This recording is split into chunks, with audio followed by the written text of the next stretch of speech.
Hello and welcome. I'm Leigh Ann Gerrans and you're watching W News, broadcasting live from the Al Arabiya studios in Riyadh. These are our top stories. Qatari negotiators meet with Iranian officials as they attempt to de-escalate tensions with the United States, but Trump says the ceasefire is over. France roar to victory against Morocco as they become the first team to reach the semi-finals of the World Cup. And making her mark, Saudi's first professional female fighter prepares for battle in front of a home crowd.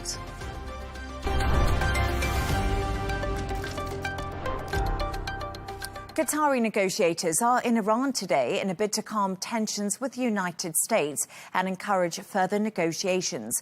Both Iran and the US have exchanged mutual strikes on military targets throughout the week. But speaking on Truth Social, President Trump says the ceasefire is over. We can now speak to international peace negotiator Nomi Bar Yaakov. Nomi, it's always great to have you on the show. So just before I came on air, we had a Truth Social post from President Donald Trump, as I said. Is the ceasefire over? And how do you negotiate effectively when military exchanges are continuing? Well, Leigh Ann, thank you very much for having me on your show. It's always a pleasure. And I think there's nothing conventional about the way that the US president is conducting his negotiations with Iran. There's nothing conventional about the way that Iran is reacting, and we just have to go with the flow and hope for the best and continue with the mediation efforts. So yes, there are negotiations going on under fire. This is not unprecedented, and I think this is intentional. It's part of his modus operandi.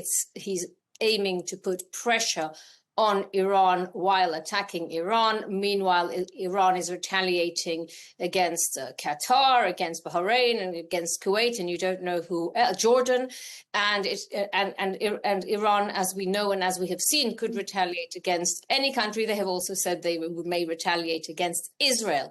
So we're really in a difficult spot at the moment, and I raise my hat to the Qataris who are in Tehran, and they never give up. They work painstakingly with all attempts to try to move the needle just to get over the crisis. What is really, really missing here is a conflict resolution, dispute resolution mechanism that will help to implement the ceasefire. We can go into that in more details, but nothing conventional here. Negotiations must continue. I know the president has written on his Truth Social that the MOU, that the Memorandum of Understanding, is over.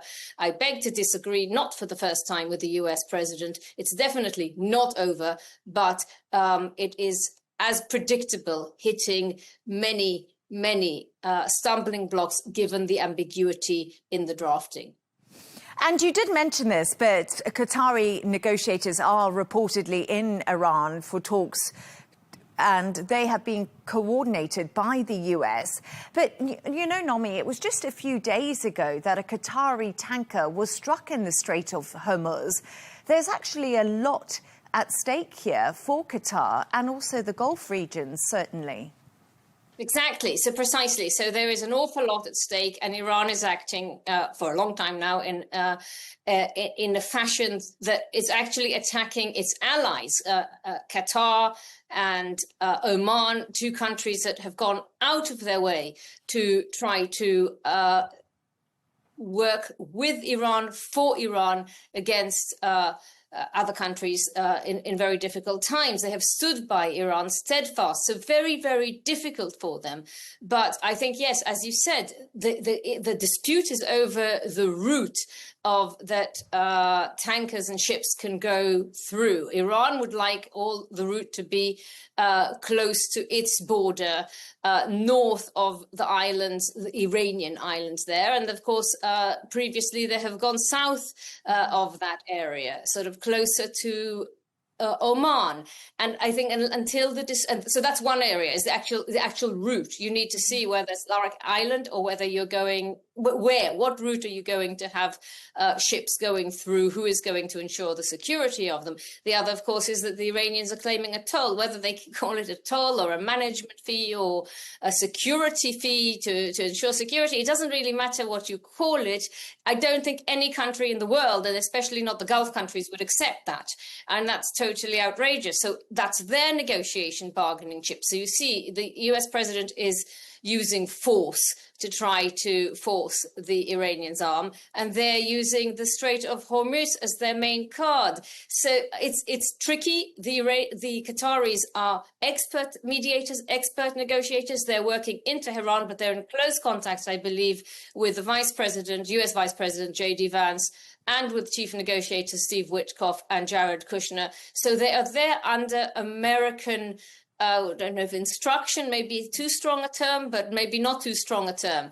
I think we have to take everything President Trump says with a pinch of salt. He continuously has been saying that Iran is begging, the US to, to negotiate, to end the war. It's very clear that a full-fledged war is not in the interest of the US and it's not in the interest of Iran. But this tit-for-tat war is dangerous because it could spiral. So again, I raise my hat to the Qataris, and I do believe that they will make progress. And again, I think that the quieter the negotiations are and the less the public know about the nitty-gritty bits being discussed, the better, because there needs to be an off-ramp. And in order for both sides to be able to claim victory vis-a-vis their own audiences, there has to be a discrete process going ahead, and that is exactly what is happening now. And it requires time and it requires patience, and hopefully they will reach some sort of agreement that may or may not be made public, or at least some of the details will definitely not be made public. And we're also just hearing that Egypt and Qatar are calling for the restarting of US and Iran talks. And we're hearing that from Cairo. So it appears that Egypt is also involved. But Nomi, my question to you is, Pakistan was also a main mediator. Will they still be having a stake in these technical talks that are happening? Well, it's an excellent question. I think the main stakeholders at the moment, I think Qatar, being very diplomatic, have not stated this publicly, that they've virtually taken over the mediation from Pakistan. Publicly, they're stating, that they are mediating alongside Pakistan, but actually they are doing the work, and they're doing the work in close consultation with the Egyptians and with other, Egypt isn't the Gulf states, but with Egypt, with Jordan, and with Gulf states.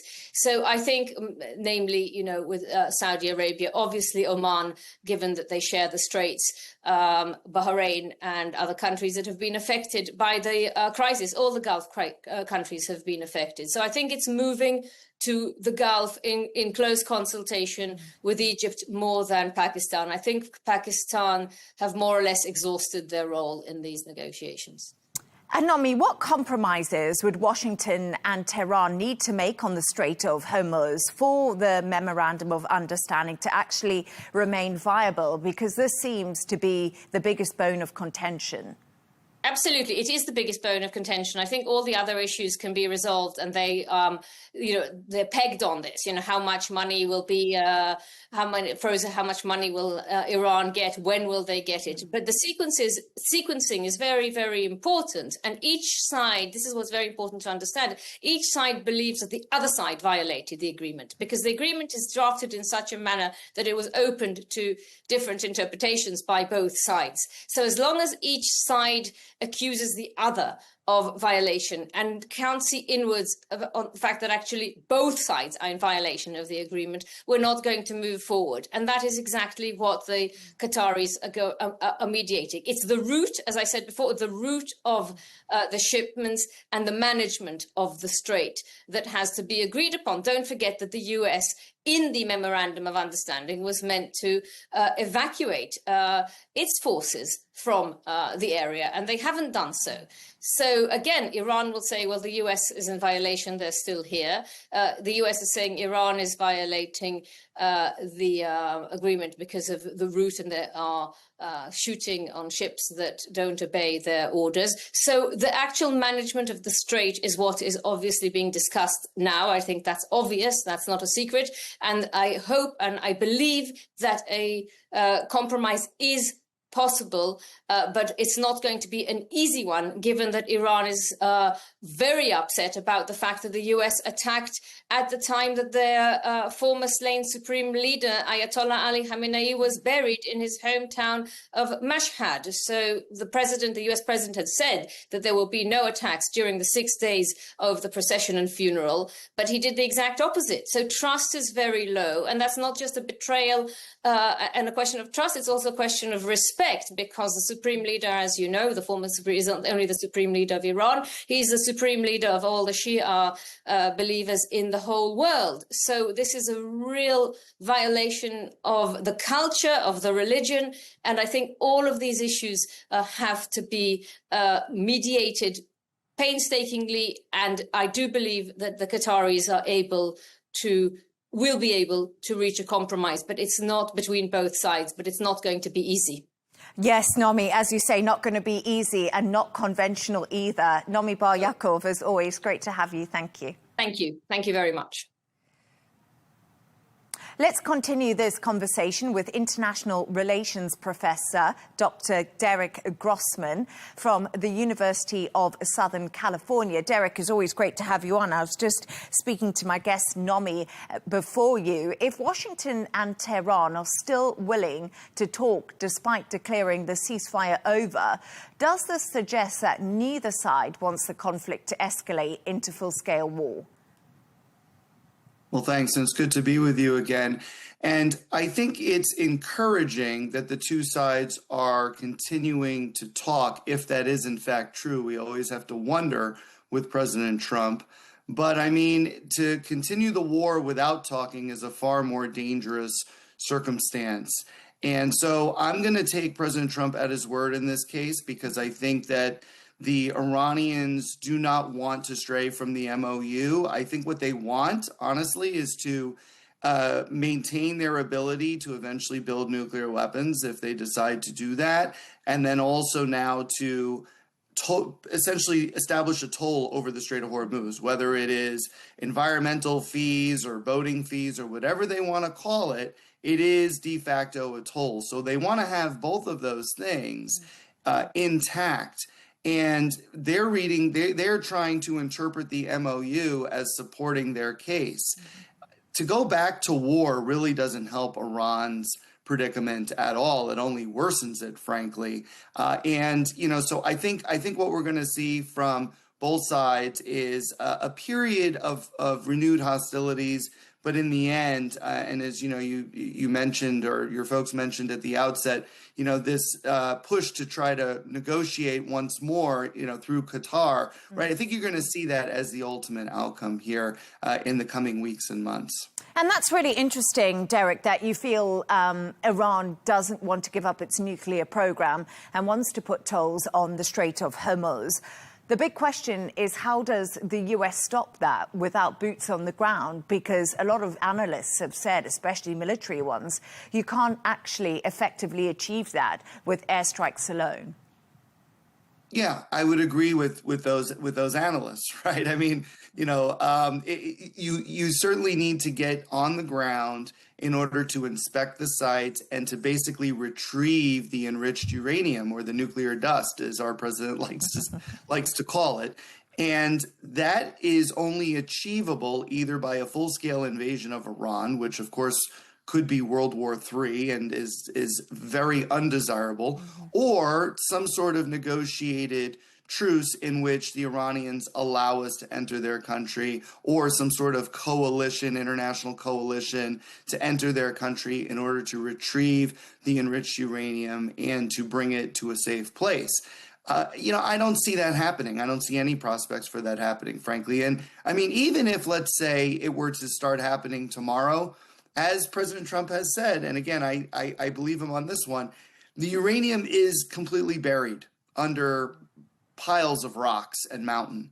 And so it could take months, maybe even years, to retrieve it. So, I mean, we're a long way from that. I think the more immediate concern is trying to reopen the Strait of Hormuz, because as I've said on your show before, if the U.S. simply walks away from this and allows the Iranians to toll the Strait of Hormuz, then all of Washington's talk in the past about maintaining freedom of the seas, freedom of navigation, respect for international law, norms of behavior, it'll ring hollow.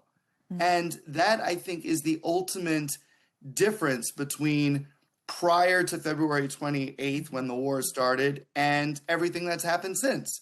Iran now feels empowered to control an international strait, a strategic choke point that is a major, major transit point for commercial shipping. And if we cannot liberate the strait from them, if we cannot overturn this closure or partial closure or tolling, right, then how can we then say to the rest of the world that other strategic choke points, whether the Strait of Malacca or others, right, need to also be respected? I don't think we can do that anymore. And I think that's the situation right now, because obviously Tehran says shipping through the Strait of Hormuz will only return to normal under what he calls Iranian agreements. So Iran is still steadfast on this. So basically what you're saying to me is that the US needs to force the Strait of Hormuz open, because in no world will the international community accept paying Iran a toll in order to make sure that oil flows and fertilizer flows and the economies keep going. Yeah, I think that's right. I think the international community, which, you know, the vast majority of the world has signed on to, you know, the idea of keeping the you know, freedom of the seas, as well as the internationalization of certain parts of the ocean that, you know, where there is a lot of transit for commerce, right? And so I think that is something that the U.S. has pledged to uphold. And as the sole remaining superpower after the Cold War, and yes, I know China's catching up rapidly, but they're not a superpower yet. But as the sole remaining superpower of the world, the United States has an obligation to try to uphold this, you know, rules-based order in the ocean. And if we can't do that, then it's going to be really difficult for us to have credibility with our allies and partners going forward. And Derek, US media reports say Israel shared intelligence about a new Iranian plot to assassinate President Donald Trump. Iran has long vowed revenge. We've even seen this through the funeral processions of Ali Khamenei in the country. How seriously should these allegations be taken by President Trump, do you think? Well, I think anytime there are allegations or, you know, threats made toward the president, they should be taken very seriously. And in this case, I think maybe even more seriously than usual, because, look, the Iranians, there's multiple streams of evidence here that the Iranians have sought to, you know, murder senior officials in the United States, to include the president. We had court filings to that effect. We have, you know, seen the plot against Trump's former national security advisor, John Bolton. We also now have this Israeli evidence. You know, you could argue, well, the Israelis really want to try to influence Trump. And so maybe they made up a story to say the Iranians are really against you, Mr. President, don't negotiate with them. That's possible.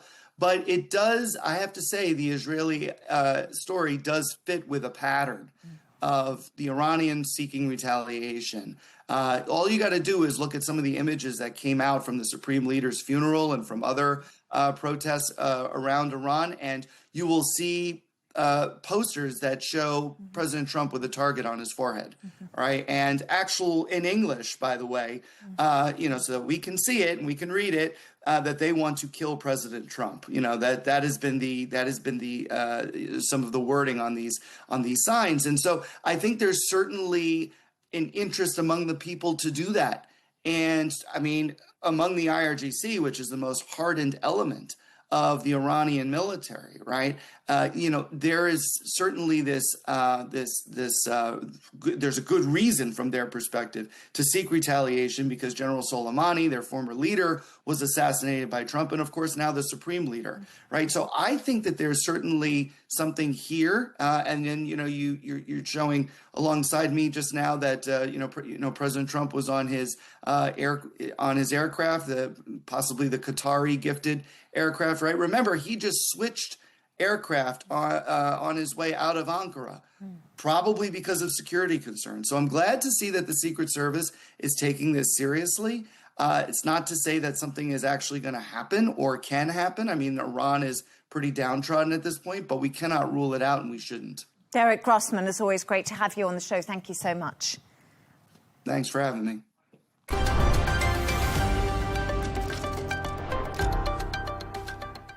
Israeli troops are set to withdraw from the first of two pilot zones in southern Lebanon in the coming days as negotiations between the US, Israel and Lebanon continue. As talks do go on, residents look towards a positive future for Lebanon that includes increased security, economic reconstruction and improved diplomatic relations. Let's chat about this more with Diana Minam, who is the managing director at advocacy group Kulana Irada. Diana, great to have you on the show. Thank you so much for your time with us today.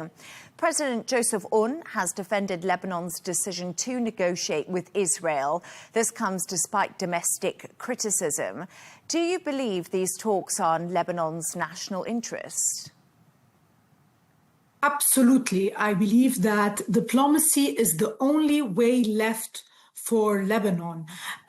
In fact, a recent poll has shown that less than 19% of the Lebanese still believe that the military option or the resistance option is the option that should be actually taken in the upcoming phase. This means that the majority of the Lebanese actually admit and acknowledge that diplomacy is the only way forward. President Aoun has chosen these direct negotiations between Lebanon and Israel. He has chosen to pursue these direct negotiations. And while many of the Lebanese may have criticisms over the latest outcome of the Lebanese-Israeli framework, but definitely the majority agree over the trajectory. This has been voiced by many political groups, by many political actors. Recently also, a group of 400 Lebanese political actors and intellectuals have issued a statement endorsing this diplomatic trajectory and voicing that this is the only way out for Lebanon out of the problem that it is in. Now, of course, we must understand that Lebanon has actually engaged in these negotiations under very tough circumstances. The state is in a very weak position. Definitely, the massive defeat that Hezbollah has inflicted upon itself and upon the Lebanese has left the Lebanese state in a very weak position to negotiate. You must also understand the circumstances under which these negotiations are happening. And therefore, the Lebanese, yes, the Lebanese state is taking a bet. And the bet of the Lebanese state at this point is that the US will be able to pressure Israel enough to rein the Israelis in enough, particularly on the short term. And to a certain extent, that bet, has been successful. Beirut today is shielded. There are no bombings in Beirut. Now, of course, bombings continue in southern Lebanon. Israeli attacks continue in southern Lebanon, albeit at a lesser frequency.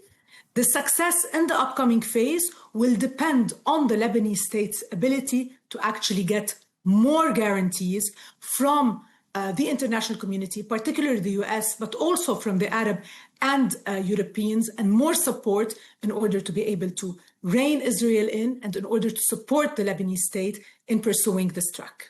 Do you think that the US is doing enough to rein Israel in at the moment? I believe that the US today has a motive to rein Israel in. Of course, the Islamabad track, if you want to call it, or the US-Iranian MOU, or whatever is left of it, is weak today. I don't know if it's probably all gone, but the US has an interest in reining Israel in because it wants to preserve its chances of keeping a diplomatic track with Iran. And therefore, in terms of interest, it does have one. Now, how much can it rein the Israelis in? We have to remember also that the upcoming elections in Israel mean that the Israeli authorities will actually tend to get more aggressive in Lebanon, will tend to move more aggressively. And this will be a challenge also for the US and definitely for Lebanon. But until the moment, the US has been able to keep the Lebanese-Israeli diplomatic track together, to get a framework agreement, not ideal agreement, but to get a framework agreement. And now we're going to have to see how much further the US is going to push. And definitely a big milestone will be the pilot zones, which were agreed in the latest framework. Will these pilot zones be implemented? We're waiting for that. Until the moment, implementation of the pilot zones has not begun yet. And I want to talk to you a little bit about these pilot zones, because what I'm reading is Lebanon has delayed the next round of talks until Israel withdraws from these agreed pilot zones. Is that the right negotiating strategy at the moment for Lebanon, or do you think it risks stalling diplomacy? I believe that the Lebanese need to also see results. And I believe that the Lebanese government, the Lebanese authorities want to start seeing results. And a first big milestone needs to be at least an Israeli retreat from the two pilot zones that were designated in the framework agreement. There were two areas that were actually agreed upon in the framework agreement and that the Israelis need to retreat from, noting that these are not two areas that the Israelis really, these are not two strategic areas. So they are areas of less strategic importance. And therefore, it shouldn't be a big feat for the Israelis to get out of these areas. I definitely believe that the Lebanese have to see something. It will boost the credibility of the Lebanese government and help the Lebanese government push through in these negotiations that are already very difficult and in which the Lebanese government has actually given a lot of concessions. Diana Minab, it was great to have you on the show. I hope that we can have you back again. Thank you so much for your analysis of the situation. Thank you. Pleasure to be with you.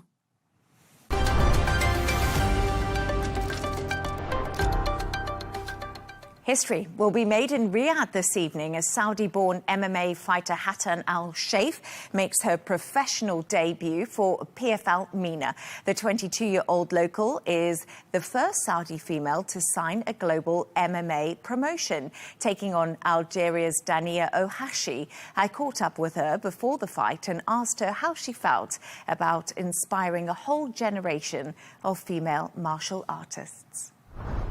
Hattan, your first professional debut fight after being an undefeated amateur. How are you feeling ahead of this big fight that you have coming up, and what challenges do you expect to face? I'm super excited, and I am well prepared for my professional fight. It's a really big step in my life, and it's my dream to step on a cage as a professional, not an amateur. And we can say that I'm quite sure that I will do my best in the cage and I will represent my country in the best way. And of course, your opponent tomorrow has already had a professional fight. How do you feel going into that? Have you changed the way that you've trained? Have you changed your mindset? What's been different going into a professional fight and into the cage tomorrow? I have been training as a professional fighter since the moment I started. I play amateur, but in the train, I always tell myself I'm a professional. So there is nothing have changed in my training, only if there is a plan that we are sticking with for my opponent, because every opponent you have is gonna have his own plan, his own game to play. She had her first pro fight. I still haven't, but I'm quite sure that this fight is going to be mine, inshallah. So what do you hope to deliver in this fight? Is it going to be a knockout in the first round, second round? What do you think? I'm not going to tell you what I wish to deliver, to be honest, because all I want to do is enjoy the moment. Because everyone knows my style in the fight. Everyone knows that I smile, I do shows, I laugh, and try to get my opponent nerves. It's my style because I love what I'm doing, and I'm enjoying what I'm doing. So I want to keep enjoying the fight, and if I saw something that's going to knock her out, I'm just going to hit it. You're just going to hit it, so you're there, you're ready. Your unique style, of course, that you were just talking about. And you are the first Saudi woman to be signed to PFL MENA. And this is a massive moment for you and a massive moment for Saudi Arabia, for the country, for female sport. Is that a heavy weight for you to carry, that so many young girls are looking up to you? It's a bit heavy because I'm representing a lot of women and a lot of people in my country, and I always wish to represent them good, but it's also so lovely and I'm so proud. I always have so much love, and a lot of kids, a lot of girls started showing in gyms, and they started taking my name as an idol, even in the jokes, when someone say I'm strong, they be like, oh, like Hatan al-Saif. My name got bigger, got more lover, more fans. So it's a bit heavy, but I do love it. And it's so difficult because you just mentioned there about more women going into the gyms. This is a new era in Saudi Arabia. And how would you like to see it changing when it comes to female sport, and especially martial arts, because MMA is one of the most difficult sports in the world? Exactly. Martial arts, it's really difficult. And for me, it is the #1 difficult sport in the world. Because you're gonna try to be complete in all the situations, in every way. You're gonna try to be complete in your conditioning, in your strength, in your striking, in your ground game. You're gonna try to be complete in everywhere, everything. So you're gonna be working in all the ways in your life. But the moment you love it, it's gonna be addiction and you will never gonna stop it. It is so hard for women, but there is plenty of women that have this much strength to do it. And you had a difficult upbringing and a difficult childhood in many respects. It wasn't the easiest road for you. What do you think martial arts has brought you? And now you come into a fight, what has that given you strength-wise and mindset-wise? There is a lot of people that were saying that fighters are not born. Fighters are made from life. But for me, I don't take this thing. I believe that fighters were born. Because many of us, plenty of us, since they were kids, they born, and the moment they were born, they are fighting. Not fighting in a cage, fighting in a life, fighting for themselves, fighting against anything in life. Every one of us is fighting something. But you're gonna find your own situation to fight it back, to fight your weakness, to fight your depression, to fight anything you're gonna have in your life. And for me, martial arts was the way to fight back. And you talk about the way to fight back, but when you were younger, were there the facilities for you? Because you've spoken about having to go and fight men in the gyms, and this has been an incredible journey. Just what was those moments like going up against men? There is no facilities, to be honest, and there is no facilities. It's just started to open up maybe the past 2 years. Most of the facilities are for men or mixed. I've been fighting men since the day I started this career. It's not an easy. It's not an easy. You know, God made us woman and a man, and men have way stronger bodies than a woman, just like how God created us. But it's just how it is. I'm trying to survive it, to be honest, and it made me super strong. Of course, and obviously, if you take a hit from a woman, it will probably feel very different to what you had to do taking one from a guy. Sure. I'm sure that's a very different ball game. But when you look at things in perspective, and what do you hope? Because right now you signed up to PFL MENA. What do you hope this first year delivers for you? Where do you see your future? I don't really love this question because it's okay. Many of people tell me, where do you see yourself 5 years ago or 10 or whatever? I always don't like to see far away. I always love to see tomorrow. Okay, I win this fight. Okay, I'm gonna talk to PFL. What do we have next matchup? What do we have next event? What do we have? What do we have? I don't want to focus, I want to be who 5 years ago or whatever it is.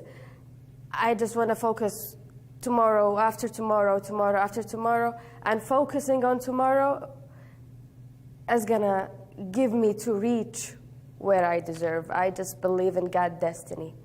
And what has given you so much drive? Because you talk about, oh, I'll just call PFL, see what's next. Where does that fight come from? That's why I told you most of the people were born fighters. I don't enjoy being quiet or chill most of the time. I get crazy.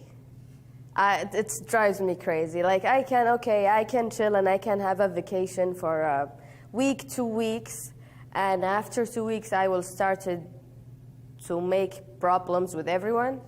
I will try to break things. I will start it to be crazy. So I try to put myself back in the gym so I don't get in any trouble. It's where all your energy goes. Yes, so I was born this way and I need to dedicate it in the good and right place. You're going to be fighting in the cage and it's a home crowd in Riyadh. What does that mean to you? It means a lot. It means a lot. Every time I step on that cage, I can hear the people screaming for me. And I can hear the love, the crowd, and it gives me so much proud, so much. And you spoke a little bit earlier about, 2 years, women's fighting in Saudi. I know you don't like the stories about the future, but do you ever see yourself opening up gyms here and being more involved and getting more women into the sport? I would love to. Maybe, inshallah, one day. Good luck. Thank you very much. Thank you. Thank you, Hatan.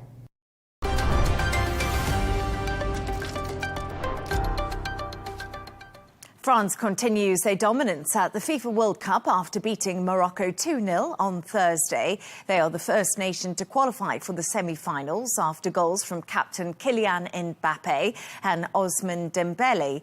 They will now face the winner of tonight's quarter-final between Spain and Belgium.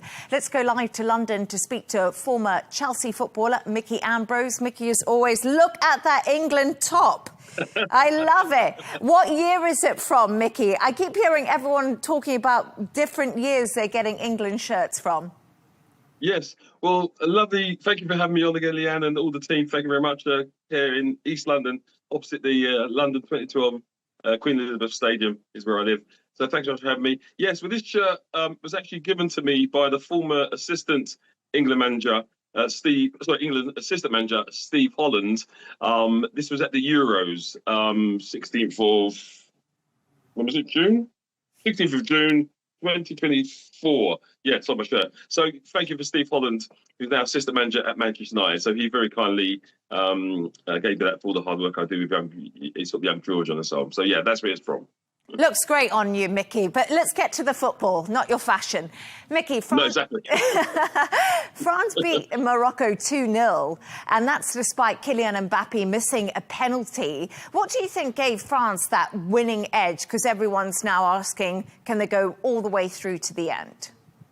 Well, France are a fantastic team, aren't they? They really are. They Morocco have done excellent, so well.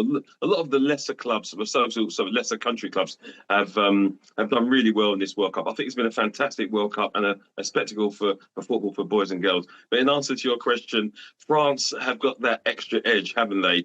Now, I'm not very keen on the way they take penalties. As you saw, Mbappe went up and he did that stop, start, waiting for the keeper to move, and the keeper saved it. But overall, I thought the France performance was very, very good.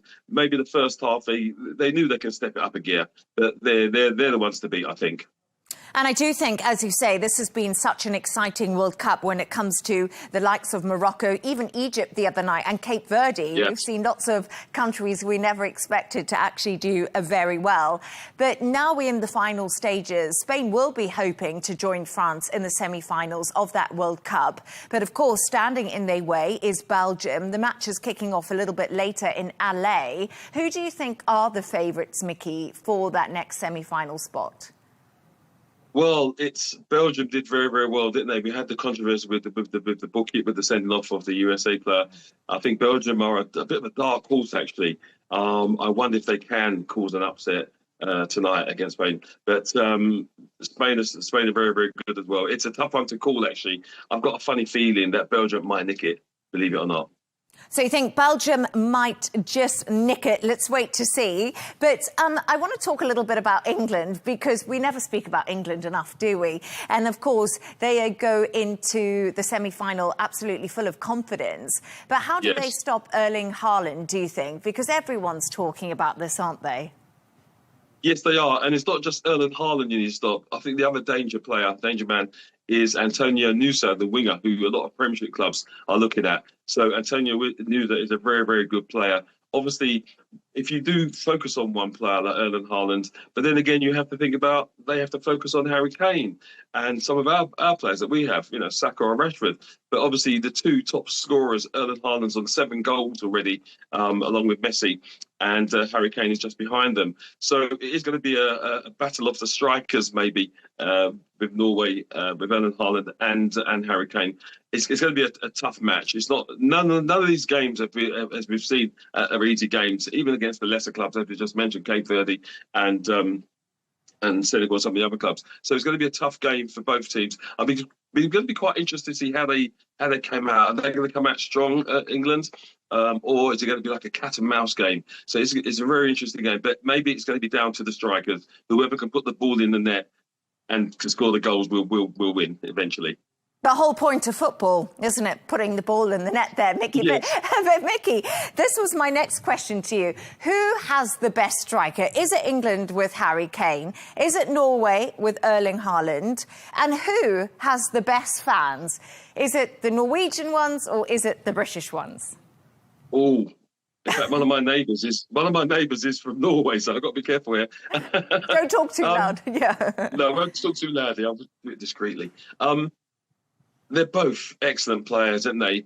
I think if you look at Erling Haaland, let's take Erling Haaland first. He's rugged, he's tall, he's strong, he can hold off defenders, and you've got to keep an eye on him.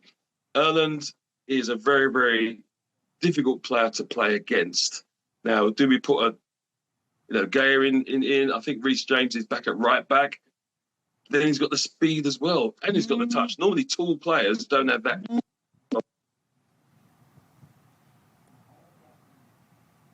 Mickey, we seem to have lost your internet. I'm not sure if you're back or if you can hear me. That was Mickey Ambrose there speaking to us. We have sadly lost his internet connection, but we were talking to him about England, who face Norway in the semi-final, and that will be in LA. Mickey Ambrose, thank you so much.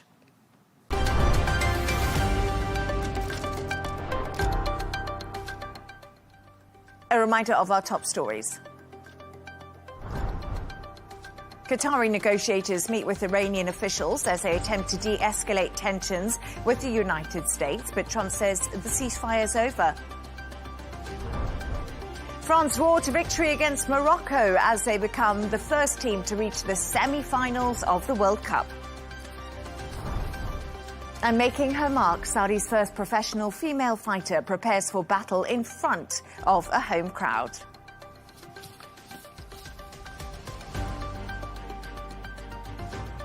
And that's all from us on W News. Don't forget to subscribe to our YouTube channel. Of course, follow us on X. Goodbye and thank you.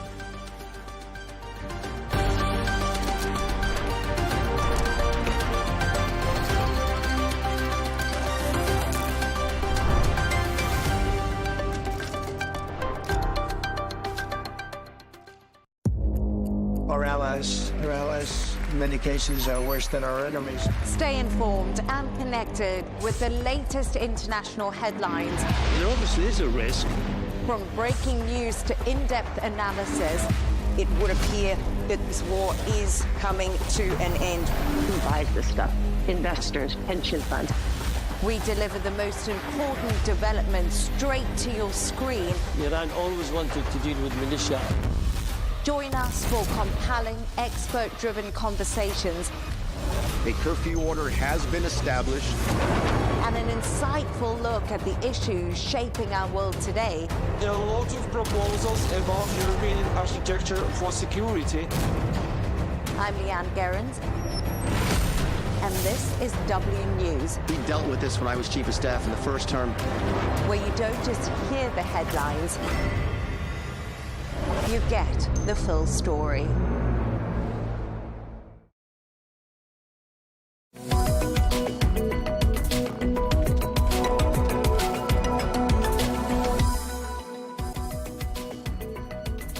Hello and welcome to The Real Deal, coming to you from the Arabiya English headquarters in Riyadh. This is your weekly bulletin, bringing you all the latest business news headlines and analysis from Saudi Arabia. Coming up, marking a new chapter of economic cooperation, the Canadian Prime Minister Mark Carney pays a two-day visit to Saudi Arabia. We'll tell you about the deals that came out of his visit. And Saudi Arabia prepares to launch its first homegrown carbon credits as major companies show their backing for the kingdom's growing carbon market. Plus, we're going to tell you about a new Guinness World Record that's on track to be beaten. A massive AI hackathon organised by the Saudi-based AI hiring platform CANS. Let's dive straight into our top story. The Canadian Prime Minister Mark Carney has wrapped up a two-day visit to Saudi Arabia. That's the first by a Canadian Prime Minister in more than 25 years.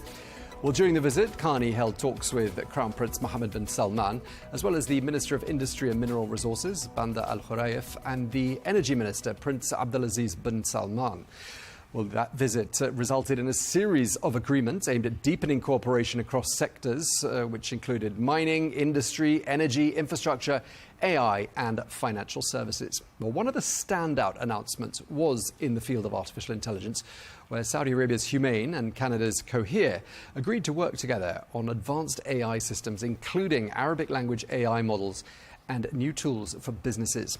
Well, the Saudi-Canadian Investment Forum was another major focus of the visit, with both countries looking to boost trade and investment, as well as to encourage Saudi companies to expand into Canada and attract more Canadian firms to establish regional headquarters here in the kingdom. Well, let's listen in now to what the Saudi Investment Minister, Fahad Al-Saif, and the Prime Minister of Canada, Mark Carney, had to say. The discussion we had earlier today have shown our two countries share a common ambition to build competitive, innovative, and open economies that create opportunity, attract investment, and deliver lasting value. I complimented His Royal Highness this afternoon on many things, his leadership, his vision, his attention to execution and action, his steady hand, his focus on what we can control in a world that has many risks, volatilities. This region knows it, Canada knows it in different ways, but the same lesson. This is our second largest trading relationship in the Gulf. The private sector has kept the relationship alive, the commercial relationship alive. But we barely scratched the potential of the relationship, and today is part of the next phase of building out.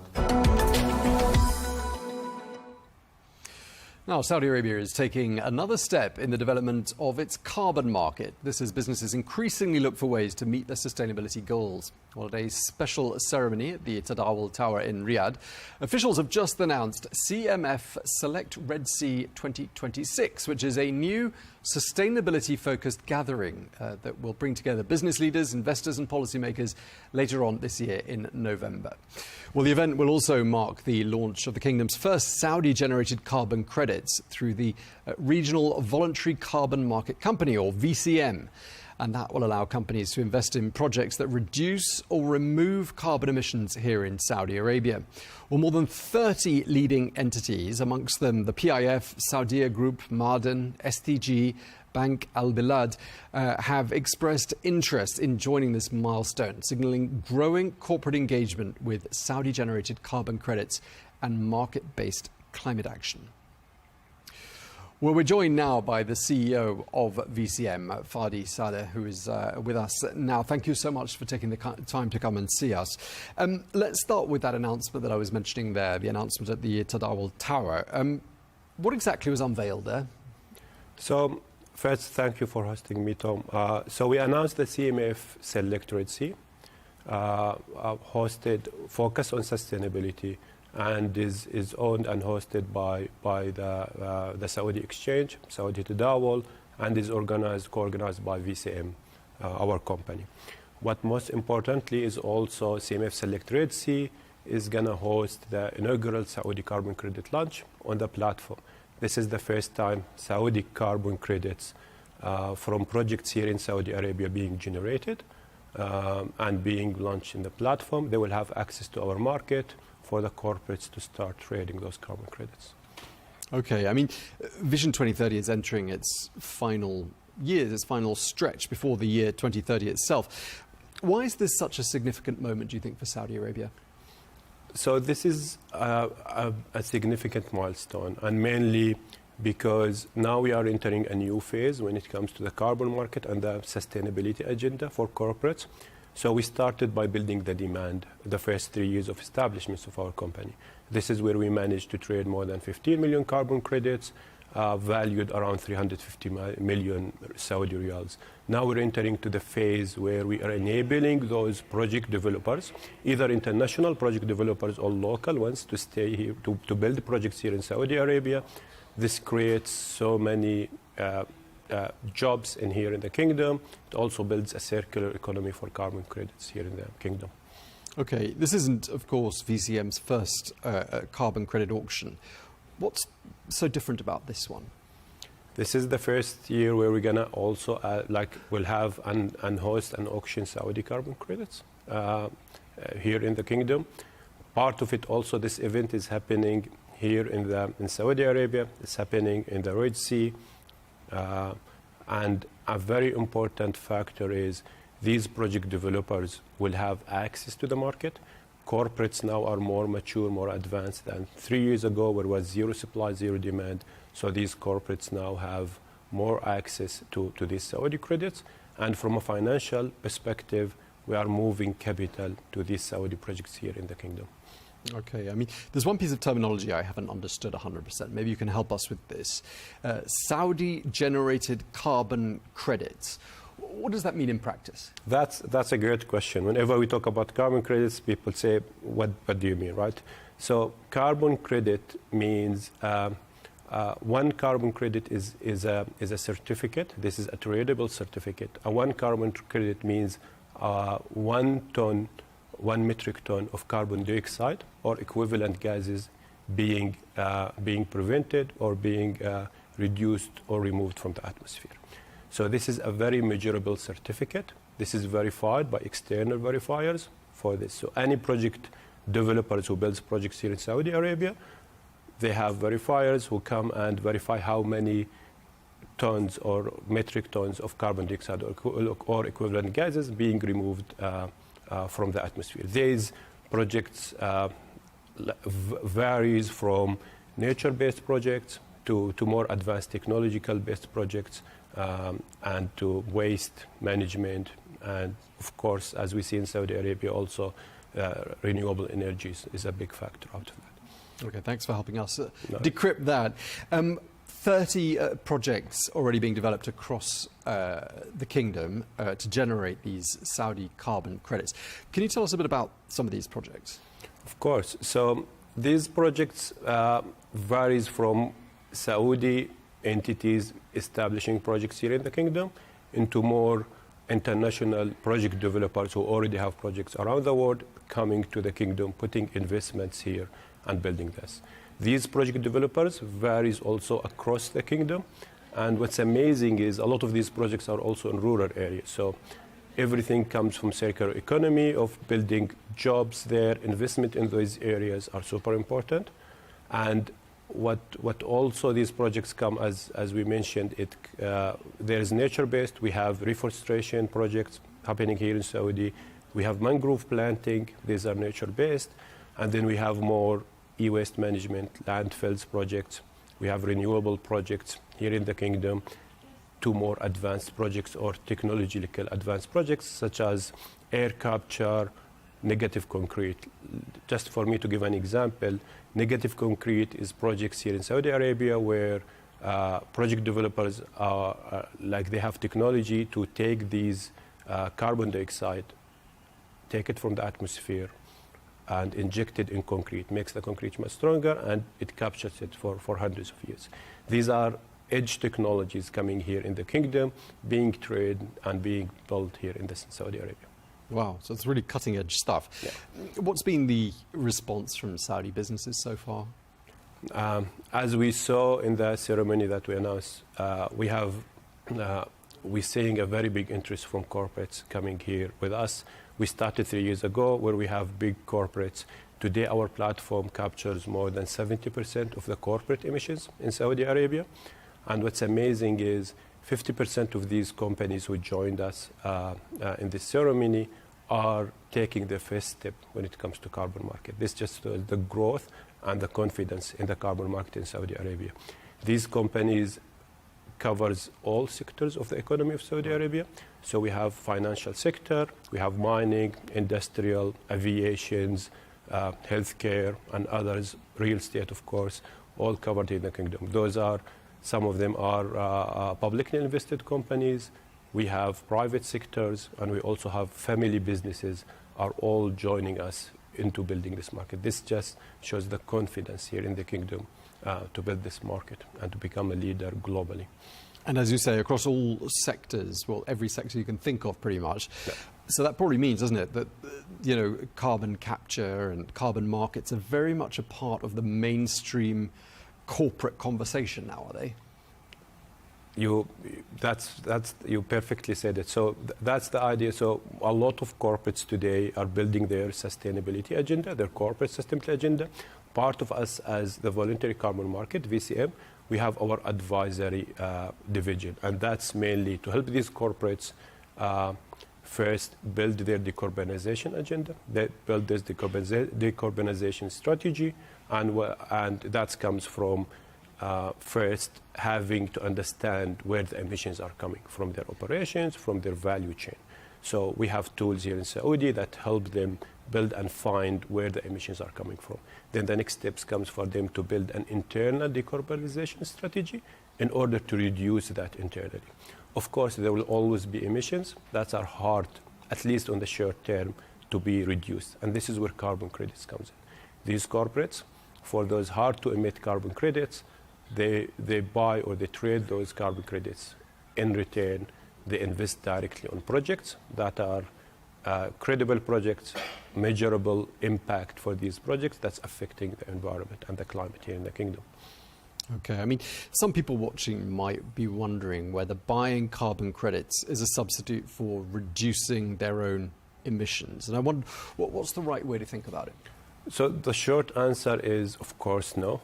Corporates need to build their own sustainability agenda internally. They need to look at their operations, they need to look at their value chain, find different ways, innovative ways to reduce these emissions.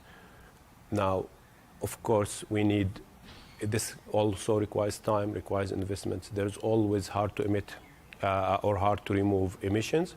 This is where carbon credits comes in. So the best approach usually for all these corporates is a combination of both, is to build your decarbonization strategy internally and to use carbon credits to offset the hard-to-emit emissions for the short term.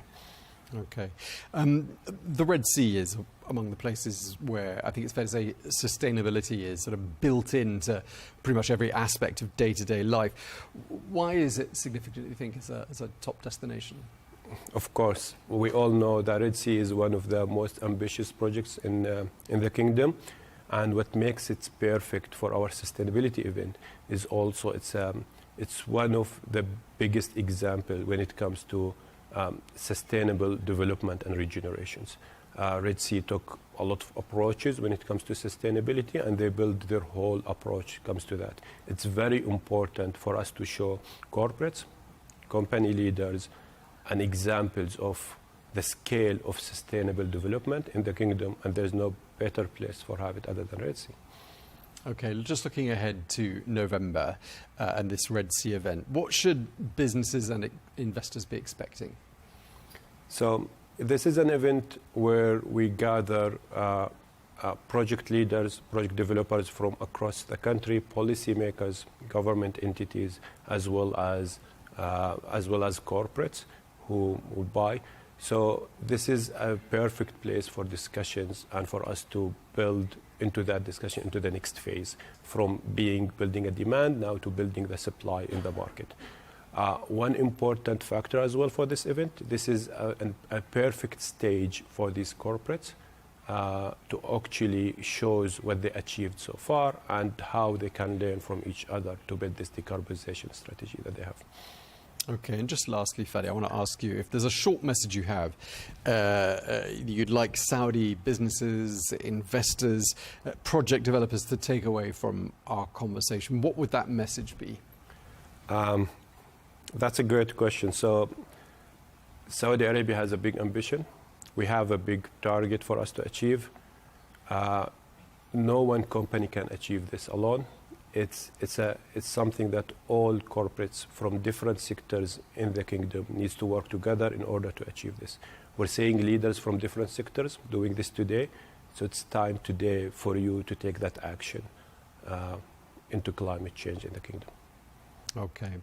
Fadi Sadeh, the CEO of VCM, thank you very much indeed for your time, sir. Thank you, Tom. Appreciate your time.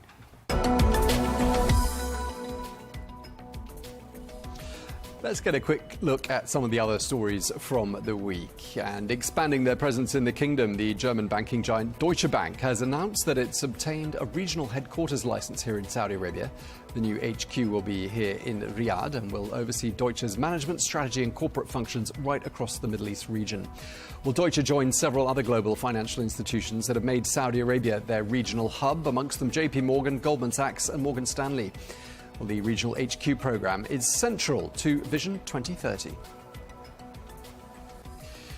Saudi Arabia's official reserve assets have risen more than 8% during the last year, reaching almost 1.85 trillion riyals at the end of June. According to the Saudi Central Bank, the increase was largely driven by higher foreign currency reserves. Well, the kingdom's reserve position is amongst the largest in the Middle East. Well, reserve assets are closely watched by investors as a measure of economic resilience and financial stability.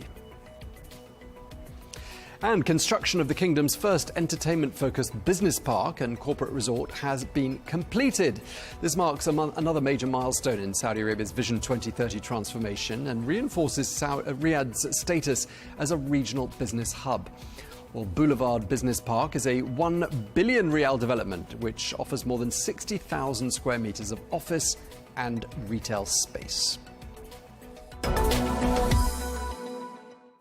And finally, a new Guinness World Record looks like it's on track to be set during the days ahead. So what's this about? Well, the idea is to hold the world's largest free online AI trading event, for which already more than 37,000 people have signed up for this 7-day hackathon from more than 130 different countries. Well, this is the initiative of the Riyadh-based AI hiring platform CAMS, and it's in partnership with the Saudi Ministry of Human Resources and Social Development.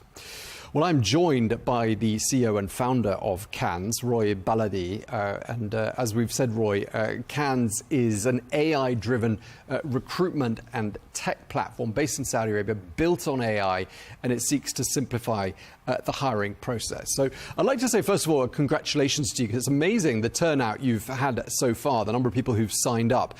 I want to know what you think a Guinness World Record would mean both for CANS and for Saudi Arabia. I'll start with Saudi Arabia, because today we're in a world where AI is changing just about everything that we're doing, making us more productive in employment. Employers want to hire people who have these AI skills or promote those who have AI skills. So a Guinness World Record, specifically in AI, specifically in upskilling, means that Saudi Arabia is at the frontier of the future of work. And for CANS, it's extraordinarily humbling for us to be able to deliver that in partnership with the Ministry of Human Resources and Social Development to realize it. So it's game-changing for us, but in reality, it could be life-changing for every participant who participates in that record. Well, a giant mabruk to you and your team for that.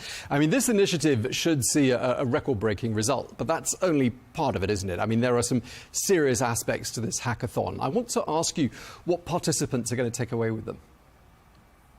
The idea is that you're going to get to learn how to use AI to its full potential, starting as a beginner. So assuming that all you do is use Claude, GPT, Gemini, for example, to prompt and then get responses to help you with your daily tasks.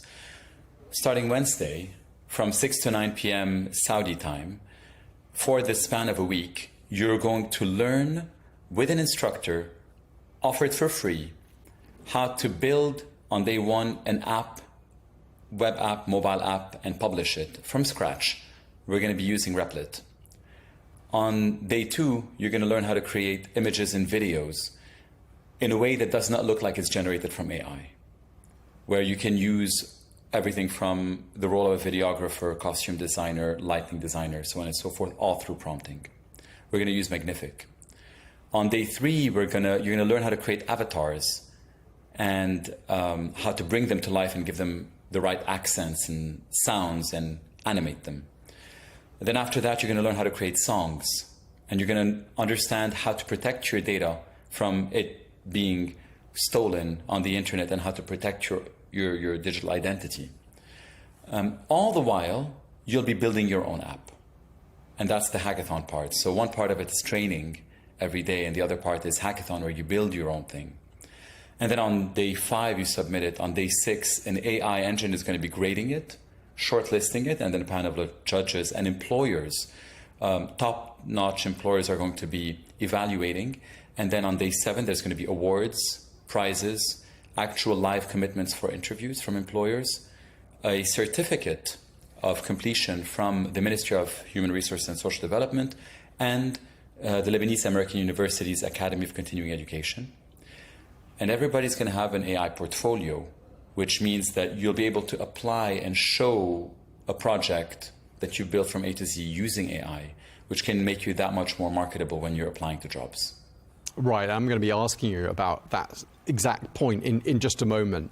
Before we come on to that, I want to ask you about Saudi Arabia specifically, and how the kingdom's really invested heavily in AI infrastructure, talent, education. And I want to ask you what advantages you see the kingdom having in its mission to be a global AI hub. Top to bottom and bottom to top. It fits in Saudi Arabia. Top to bottom, you have from His Royal Highness, through the entity of Humane and Sadaya, an incredible amount of investment in the vertical AI stack, from the infrastructure layer to the training to the inference, all the way up to the application layer. That money is there to be invested in AI that's going to reduce the reliance on others and have your own AI independence.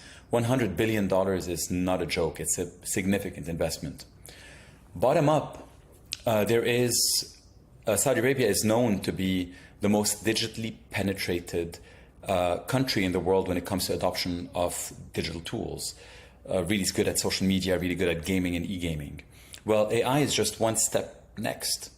And so the entire Saudi population, or at least a big chunk of them, are quite eager to be able to learn how to use AI beyond just basic prompts. So it's not that you speak to AI, it gives you responses and you speak again to it.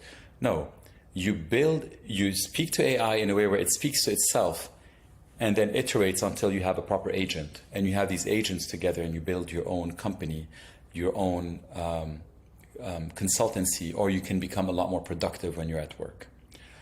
It works both ways, and I think they're going to meet very well. And initiatives like this one, championed by the Ministry of HRSD and operated by KENS, are where they meet. Okay, yes, I can see loads of convergences and linkages with Vision 2030 as well, and I was thinking that as you were speaking there. Tell us a bit more about KENS. There'll be people who don't know much about you. You're an AI hiring platform, and I want to know how AI is playing an increasingly important part in recruitment. How does AI help? Honestly, AI can do 90% of the work. Right now, we're used to having a job description, but we don't even write them. We recycle them from old job descriptions.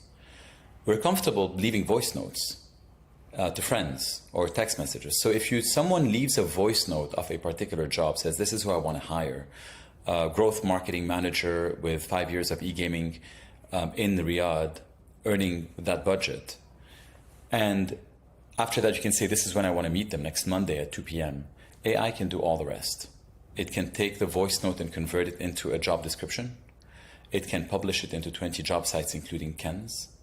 It can search from within the database of KENS, which is 1.25 million people, to surface the best candidates, and search from external databases of 300-400 million and surface the best ones. It will then create a skill assessment with an AI avatar that will interview everybody. All that in 3 days. And then after that, the top 3 will get to meet the employer, and then the employer can then move on to the 4th, 5th, or 6th. But the cool part is that there's going to be enough information about every single applicant that AI will give feedback to any candidate who's not in the top 3 within that time frame. By next Monday at 2 p.m., you would know if you've got the interview or you didn't make it to the top 3, but this is what you can do better. And these are the strong points that you have, and these are better jobs for you. All is done by AI. It's amazing. So it actually will be better for the person being recruited as well, because they'll know where they stand in a more timely way, and they'll get that feedback that people so often want.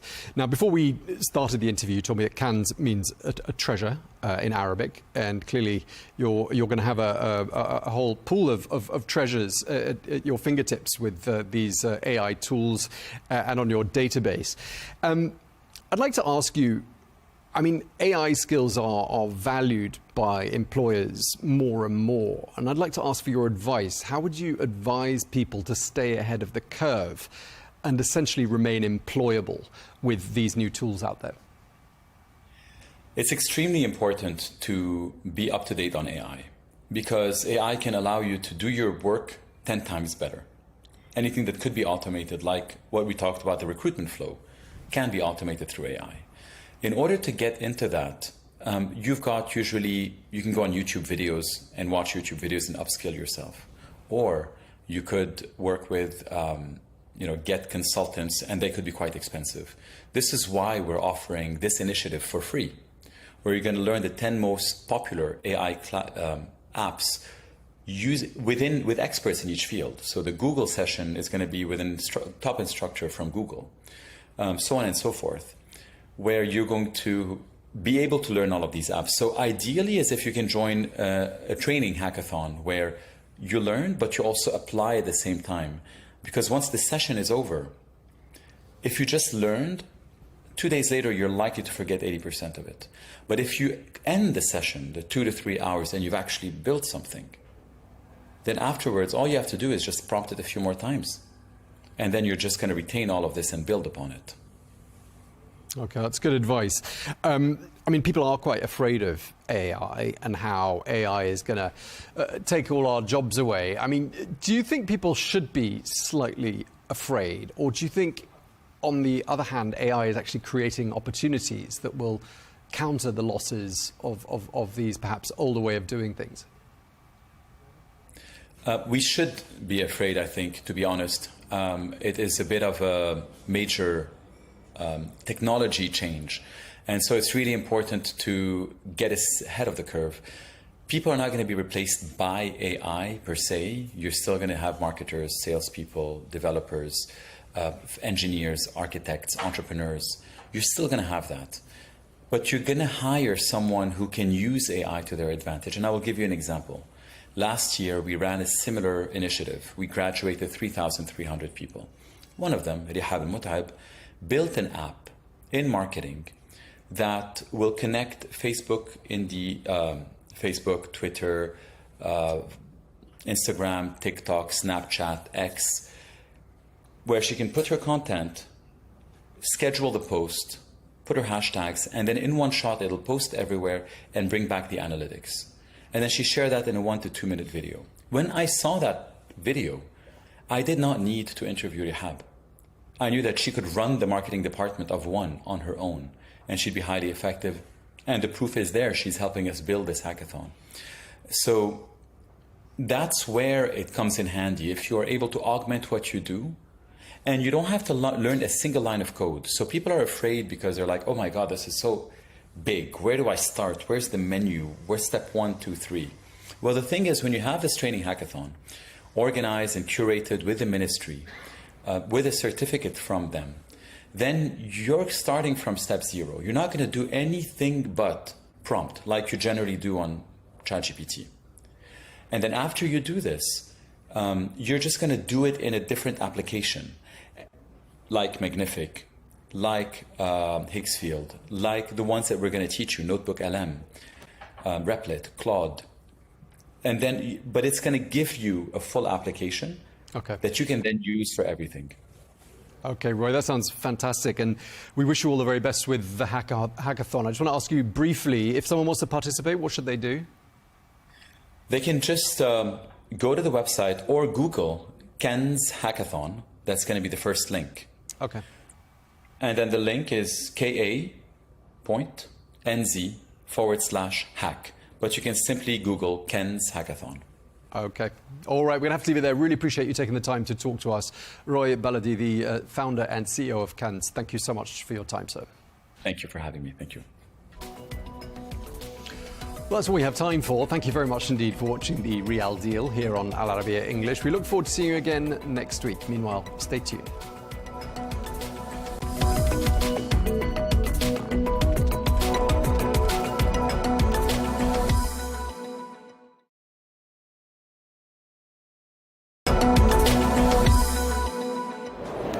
We're joined now by Nadim Bakhash, who's the CEO of WeBook.com. Nadim, thank you very much indeed for joining us on The Real Deal. You're the CEO of what is Saudi Arabia's leading platform for discovering and booking events, entertainment, experiences, a huge player in the kingdom's leisure economy. How have you seen this sector evolve since 2014 when you got started? It's thriving, it's blowing up. Things are just getting more and more exciting every year, and every year that we always have these shocks and surprises. Alhamdulillah, since the vision was announced, we had this platform for communities and getting people together. And when the vision was announced back, 2016 time, we were there at the right place in the right time, and we had ticketing available. We had a full sort of platform with a back end, flexible with the front end capabilities to be able to white label and go out there and activate these projects. Because it was built on newer technologies, the system doesn't crash. So you have suddenly a country where these massive events, which we've been waiting for all our lives, and a massively youth population, I think about 70% of the people are under 30, hungry for entertainment. And when this stuff happens, one tweet from His Excellency Turki al-Sheikh, for example, and we have suddenly millions of people in the same second on the platform. It's been quite an exciting journey. We have, and today we've turned into a sort of a super Afro fund. So we have the entire Saudi SPL league, the football clubs there. We have all the major concerts, all the major festivals, all the major sporting events, like for example boxing, the mega events of the kingdom. It's one place that you can go to find everything fun to do. So it sounds like you were in exactly the right place at the right time. I mean, incredible chance that you were where you were at the moment that the kingdom was really opening up to these sorts of events, and you've got the demographics on your side in the form of this young population hungry for entertainment. How's it changed? What are audiences looking for today, do you think? Today hasn't changed from yesterday, and back in history, people always wanted to be entertained from the beginning of time. You have your sort of professional career, you have your school and academic work, but then when you're in the evenings, you have hours with your family, with your friends, and this is where people bond. So, in terms of entertainment, football is thriving. We have a huge following of huge. Football is life over here, and a lot of places, especially now during the World Cup. You'd be surprised. A few years ago, boxing, so we have this data, we asked people what they're interested in, and we're monitoring our data. So a few years ago when boxing first started, it was interesting, but it wasn't up there. Within 2 years, it became the #1 demanded event on our platform, and people are interested to explore more, to find new events to do things, explore new interests. And personally, I'd never been to a boxing match, but the minute I was sitting there in the front of one of these matches, I was hooked. Absolutely hooked. So we're hungry for more. Almost anything we put out there is always selling out. With very, very, very little marketing effort. It's incredible. So people want more. We're at an event at which blockchain, gaming, and AI are all very much under discussion. Have you got any examples of how AI has perhaps changed the customer experience? I'm talking about your customers at WeBook. AI has given us the opportunity today to operate absolutely insane complex algorithms and models within days. And today what we're doing, one of the biggest challenges that we have is scalping. So we have a lot of people coming onto the platform on these mega events, large groups of them coming on to wait in the queue and buy the tickets. So it's been a challenge that we're always sort of evolving to combat this. Now with AI, we're introducing something new this year called TrueFan. TrueFan, basically, we have all the data. And with all the data available to us, I can see that you have bought X amount of tickets from us, you've actually not just bought, but you've attended the events under the same account. You went to maybe 5 matches of the same team, or did you go to 5 matches of different teams, or did you go to 1 match versus a concert and so on? How many tickets you bought, what category you bought them at, how engaged were you online, how engaged were you with other fans, in our community groups, in our chats, with the team. Is this fan profile. And that fan profile, using AI, we're able to instantly, when the queue goes out and we have 1 million people in 1 second trying to buy 50,000 tickets, using AI, I know what's your fan score for that specific event, and therefore we're able to put real fans in real seats and give you priority. We'll be able to filter out of the 1 million people, maybe the first 1,000 people who are the highest fans, and just let them in immediately even if there are 999,000 in the queue. So AI, that's just one example, and across the board in every department, in every the entire life cycle of WeBook, discovery to after an event, we're pushing AI across the board. Okay, another example of you being in exactly the right place at the right time, because you've got time very much on your side. Best time to be in terms I have to say, amazing timing. So you've talked about how scalping is an enemy of the consumer, an enemy of your business model too, and AI is your friend in tackling that. Is AI solely your friend, or do you view any threats when it comes to AI? I think every technology has a pro and a con. It's a double-edged sword, always from history. And organizations have to be very careful, have to be very aware, constantly doing all the types of risk assessments, threat assessments, studying the vulnerabilities. Unfortunately, with AI today, the scale of attacks and the evolution of these attacks is at such a fast pace that literally we have to be monitoring it on a daily basis, the constant news around the world. We're at a stage where a single hacker around the world is able to infiltrate maybe a third-party source that a lot of companies around the world are using, so it creates a huge security risk. Investing heavily into your security operations, into your team, ensuring the data is secure. There's multiple factors in security, so I think this is the time that companies have to invest the most into security and really be careful in the new world of AI. Okay, so great opportunities, but with some associated risks that need to be managed. Saudi Arabia has huge and ambitious goals when it comes to making the kingdom a global destination. How do you see your role in helping to achieve that? Look, we have, my data team tells me we have over 190 something countries that people have purchased tickets from us. I asked them, are there 190 something countries in the world? Can we just say 185, just to be safe?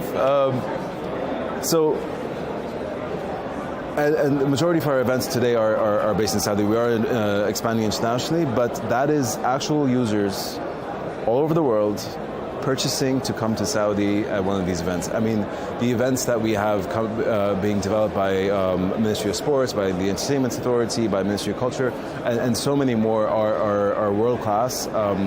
I have to salute everything that they're doing in terms of the amount of time that, 3-4 years ago this industry didn't exist, just recently, and now we're operating at such an amazing, incredible scale.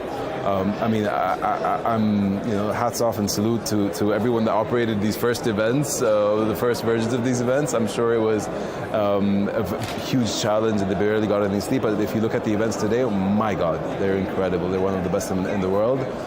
I was just at WWE a few days ago with my son, and he had the time of his life, and thank you. I want to thank everyone there. I think Saudi's booming, is thriving. We have an amazing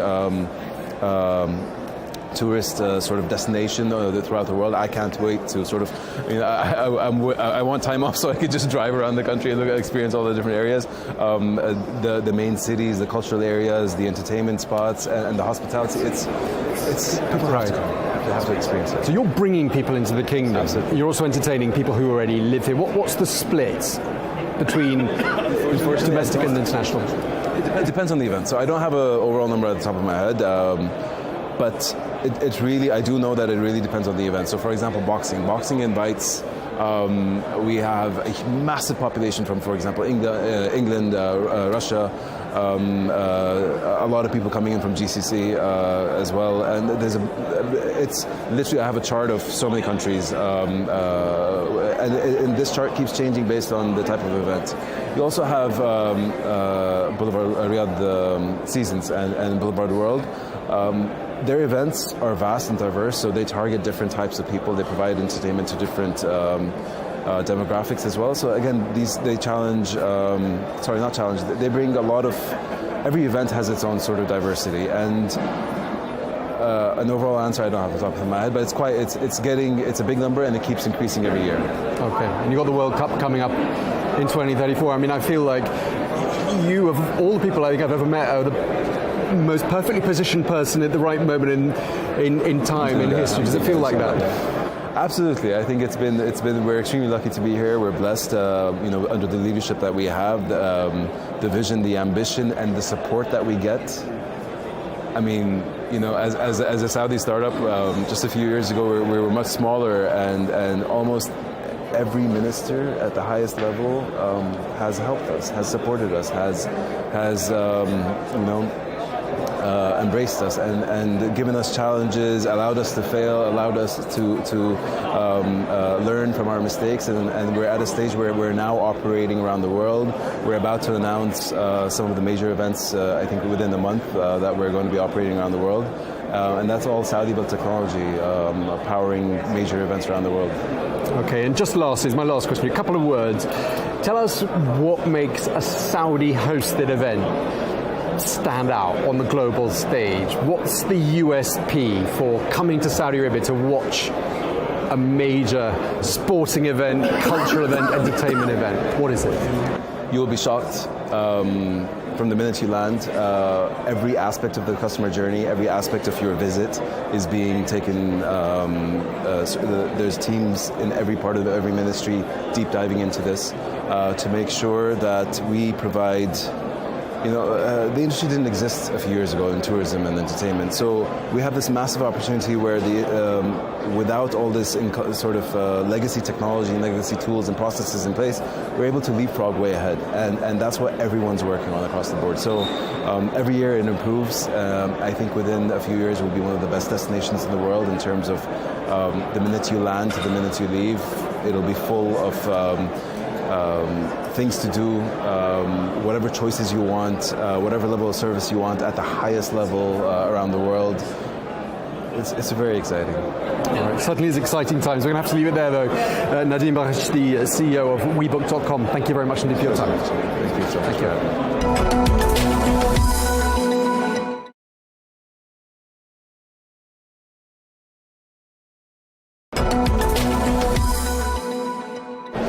We're joined now by Nishant Kumar Pati, who is the Director of Cybersecurity and Governance at Gulf Air. Very warm welcome. Thanks for speaking to Al Arabiya English. Thank you, Tom. You're here on the sidelines of a global AI and blockchain show here in Riyadh. As your title would suggest, your job is to stay ahead of the curve and the growth and the evolution in blockchain and in AI is exponential. Are you managing to stay ahead? Yes, I'm trying my best to stay ahead because the way the technology is getting transformed today is too fast. By the time I get up from my bed, I see 10 different technologies adopted in big companies. So as a person who has to protect enterprise like Gulf Air and Bahrain Airport, where I work for, so it's too tough to grasp those technologies, understand how they work, and then try to secure them. But we are trying our best to be on top of it. How are you seeing the threats evolve? What's changing? Again, the threat landscape is changing. If you can understand, US government has stopped Mythos and Fable outside of US. So that itself is a signal to every enterprise who is trying to adopt AI that there's some kind of a gap that will evolve in the market, and open source models are actually trying to catch up that market of being the top LLM provider in the market. Okay, what's the message you bring with you here to Riyadh, to this event? I think the technology is fascinating. The rate at which the technology is evolving is super fast. We just need to catch up, learn, and then try to see how we can bring that value to the business. Just talk us through blockchain and what the application of blockchain is to the airline business, because some people won't be aware of it. So it's very important for us to have that transaction immutability. That means a transaction is completed and no one can go ahead and say that this transaction has never happened, or no one can say this transaction modified. So blockchain is a technology that brings in that immutability for the transaction. It doesn't matter which industry you're coming from, as long as there is a transaction and you want to secure the mutability of the transaction, blockchain is there. So blockchain, in a word, brings security both to the passenger and to the business? Absolutely. Okay. What's your feeling about the future of where these technologies are heading, and in particular their applications to the airline industry? So I have a panel here which is exactly touching the same subject of bringing blockchain, AI and robotics together into one domain and then making an enterprise work for it. For example, even if you look at us, right, like an airline, we do a lot of physical sensors, a lot of physical items are moved here in airport and airline, and then I need that each transaction. I'll give you an example, right? So our aircrafts go under maintenance almost every day. And it's very important to maintain a record of that aircraft maintenance for its lifelong. As long as the aircraft is in serviceable condition, we need to maintain the aircraft's condition. So what if I go ahead and move all that maintenance data onto a blockchain, which cannot be tampered or modified in case of a disaster? It will be an excellent thing. And all of this mechanic parts or machine replacements are done by robotics, where a robot says that I have done a replacement of a specific part in an aircraft, and that transaction gets recorded on a blockchain, And in case of a disaster, we are in a position to trace back to that specific repair and tell, was it done rightly or not, or was there an errors? So that kind of a implementation is what organizations like us has to look at to really see the value. So in the old days, that would have been done in a logbook or some sort of a manual, and now you're saying it can all be done in a traceable form and digitally stored. Right, and digitally signed by those engineers who can attest that it has done rightly and it is fit for takeoff. But all of this, while we can see the technological applications, does still require, doesn't it, some overall human supervision? Yes, human in the loop is very important. Let me take an example, right? Let's say I have a chatbot, okay? And it answers some wrong question to one of the passengers. Let's say one of my passenger asks me, when is the flight? Let's say it got delayed by 20 minutes. And my bot answers, it delayed by 40 minutes, for whatever reason it is. And the passenger misses the flight. Who will take the responsibility? Is the chatbot or the airline or the developer who has built the chatbot? So these kind of governance issues are always there in an unmatured ecosystem. That has to be sorted out. An organization who sorts out these kind of cases, edge cases, and brings a liability for a chatbot and gives an identity to the chatbot and says, hey chatbot, you are responsible. This is your identity, who made a mistake, and you need to take that responsibility. If it can bring in that kind of a governance model, I think it will be helpful for every organization. You're a busy man. You've got to stay ahead of the new technology, the new potential threats, and the legislation that governs how all of this technology is used. I mean, how do you manage to stay on top of all of this? I think we need to learn fast. That's the only way.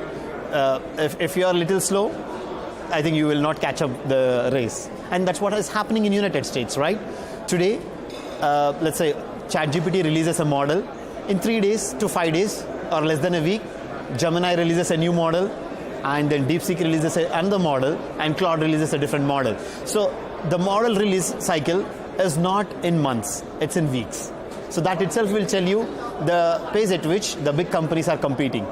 I think if big companies are competing at that pace, individuals like us and our company should also compete at the same speed. Okay, exponential growth, exponential change and improvement, a sort of snowball effect. Your parting word of advice for someone who's watching, who wants to stay ahead, but is finding all of this rather intimidating. What's your advice? I think, see, bubble is always there. Bubble can burst at any point of time. But if you can learn something from that bubble, and if you have made as a business some money out of that bubble, it's still good. All right. We really appreciate you taking the time to talk to us. Nishant Kumar Pati, Director of Cybersecurity and Governance at Gulf Air. Thank you. Thank you, Tom. Have a good day to you. Well, that's all we've got time for this special edition of The Real Deal. Coming to you from the sidelines of the Global AI Show, the Global Blockchain Show, the Global Games Show, right in the heart of the Saudi capital, Riyadh. Thanks for watching, and do stay tuned to Al Arabiya English.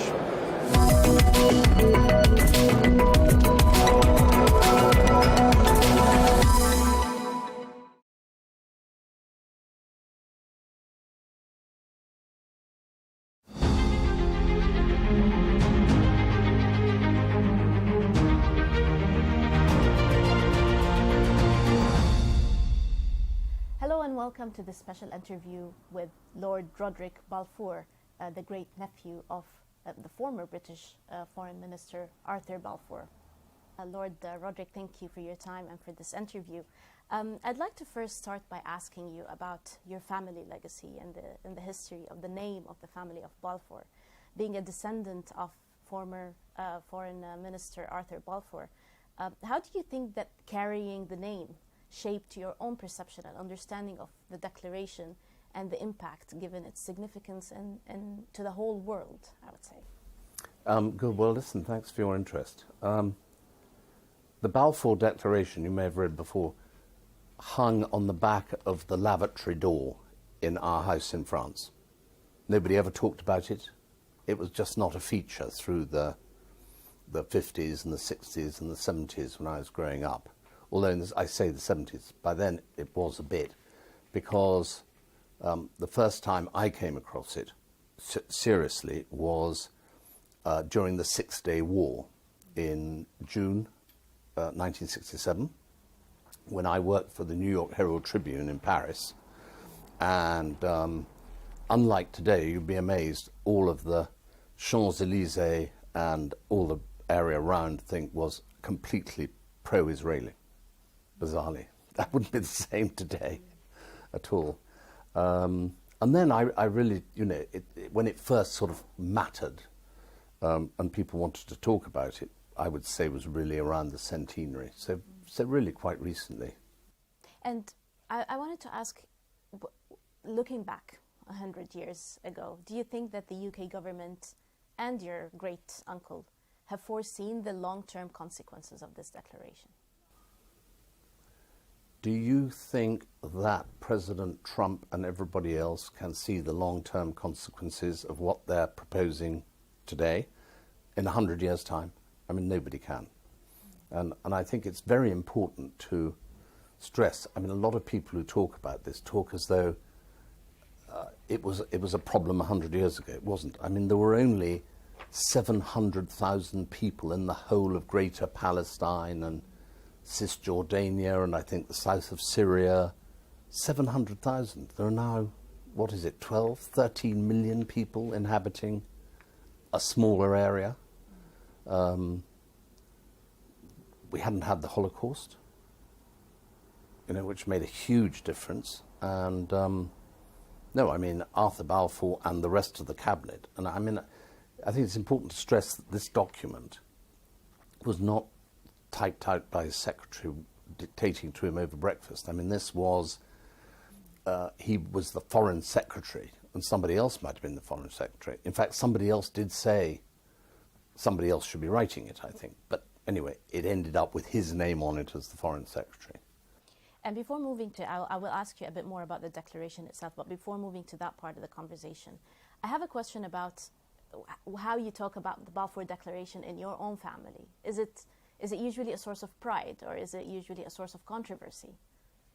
I think in its original form, and for the reasons it was written, I think that there is pride. But I mean, I think we very much see Arthur as having done it as the foreign secretary. Admittedly, he was, particularly through my great aunt, a great friend of Chaim Weizmann and Theodor Herzl and people. And he was, he was a great philosopher and he was a great humanitarian. And so obviously he was very influential within the cabinet and as the foreign secretary, because you had, what goes around comes around. You had the Tsar expelling all the Jews from Russia who ended up here and in America, not being able to speak English, with their strange habits and everything else. And that preyed on people to say, and they wanted to, go to the land of their forefathers, to the land of Moses. And that meant Palestine. So it was very much a humanitarian gesture, but I mean, it's not as definite in here as a lot of people would like to think it is. And moving on to the declaration itself, and I think this is a question on everyone's mind in the Middle East, as you may know. Why do you think that it was a promise to one group of people, a homeland for one group of people, but did not promise the same for another group of people who were inhabitants of the land at the time? Well, because the Palestinians, if you like, for want of a better word, were not under persecution. Nobody was chasing them. Everybody was, I don't wish to demean them, but I mean, I think when I read about the history, it was basically an agrarian economy with sheep and goat herds, no sophistication, very few people, as I say, and therefore I think they thought if a few Jews wanted to go and live there peaceably, all the Abrahamic faiths, Muslim, Christian and Jew, why would there be a problem? So, there was no sort of contentious arguments over the breakfast table about how can you do this? Everybody was coexisting peaceably. But a lot of it obviously has to do with the Holocaust, population explosion, that there isn't room for everybody. Do you think the declaration, now looking at it, fulfilled some of its goals? When you say its goal, I mean, I have it in my hand because I always want to get it absolutely right. I have much further we have a declaration of sympathy, that's all, with Jewish Zionist aspirations, which has been submitted to and approved by the Cabinet. His Majesty's government view with favour the establishment in Palestine of a national home for the Jewish people. So there's no, we will support the creation of a state of Israel, as is, you know, under pressure to create for Palestine at the moment. And this is the strong bit. Everything else is what I think in the lawyers call precatory. It's a wish, okay? But the next sentence is the one that gets me into trouble in Israel. It being clearly understood that nothing shall be done which may prejudice the civil and religious rights of existing non-Jewish communities in Palestine. So I leave anybody listening to think what is going on today is not what he or the government of the day would have wished. But do you think that the UK government has done enough for that clause to protect non-Jewish communities? That's a very good question. I mean, when you say done enough, I mean, I felt for many years that the United Nations, who got involved in the Congo, in Sudan, in all these other places, never really got sufficiently involved in the Holy Land. And I call it the Holy Land for all three religions. And I've never quite understood why not. And particularly as, you know, one has to say it, but Israel has never attacked anybody else. I mean, they've gone off and done these missions in recent times, but they've never wanted to wipe out the Palestinians. I mean, the occupation of the West Bank and these settlements under the very right-wing Israeli factions, you know, is not something. I mean, that goes completely contrary to this, as well as to United Nations resolutions and things like that. So, you know, what could we do, just Britain? I mean, it wasn't a, you know, we came out of it after the mandate finished in 1947-48 and the State of Israel was announced, recognized by the US, recognized by the United Nations. You know, they were a sovereign nation by whatever other means you want to call them. So, you know, it wasn't up to us to say, you are contravening the declaration. I would have liked it if they had, and the United Nations had said, you know, we're going to come in here and sort things out, because it's contrary to the declaration. I'd like to move to the to UK's historical decision to recognize Palestine last week, and this was an important day for a lot of Palestinians and Arabs in the whole world. Mm-hmm. What do you think of this recognition, and do you think that it was a step taken too late? No, I don't at all. I think that again, with the United Nations help and everybody else, there should have been a far greater effort to deal with the two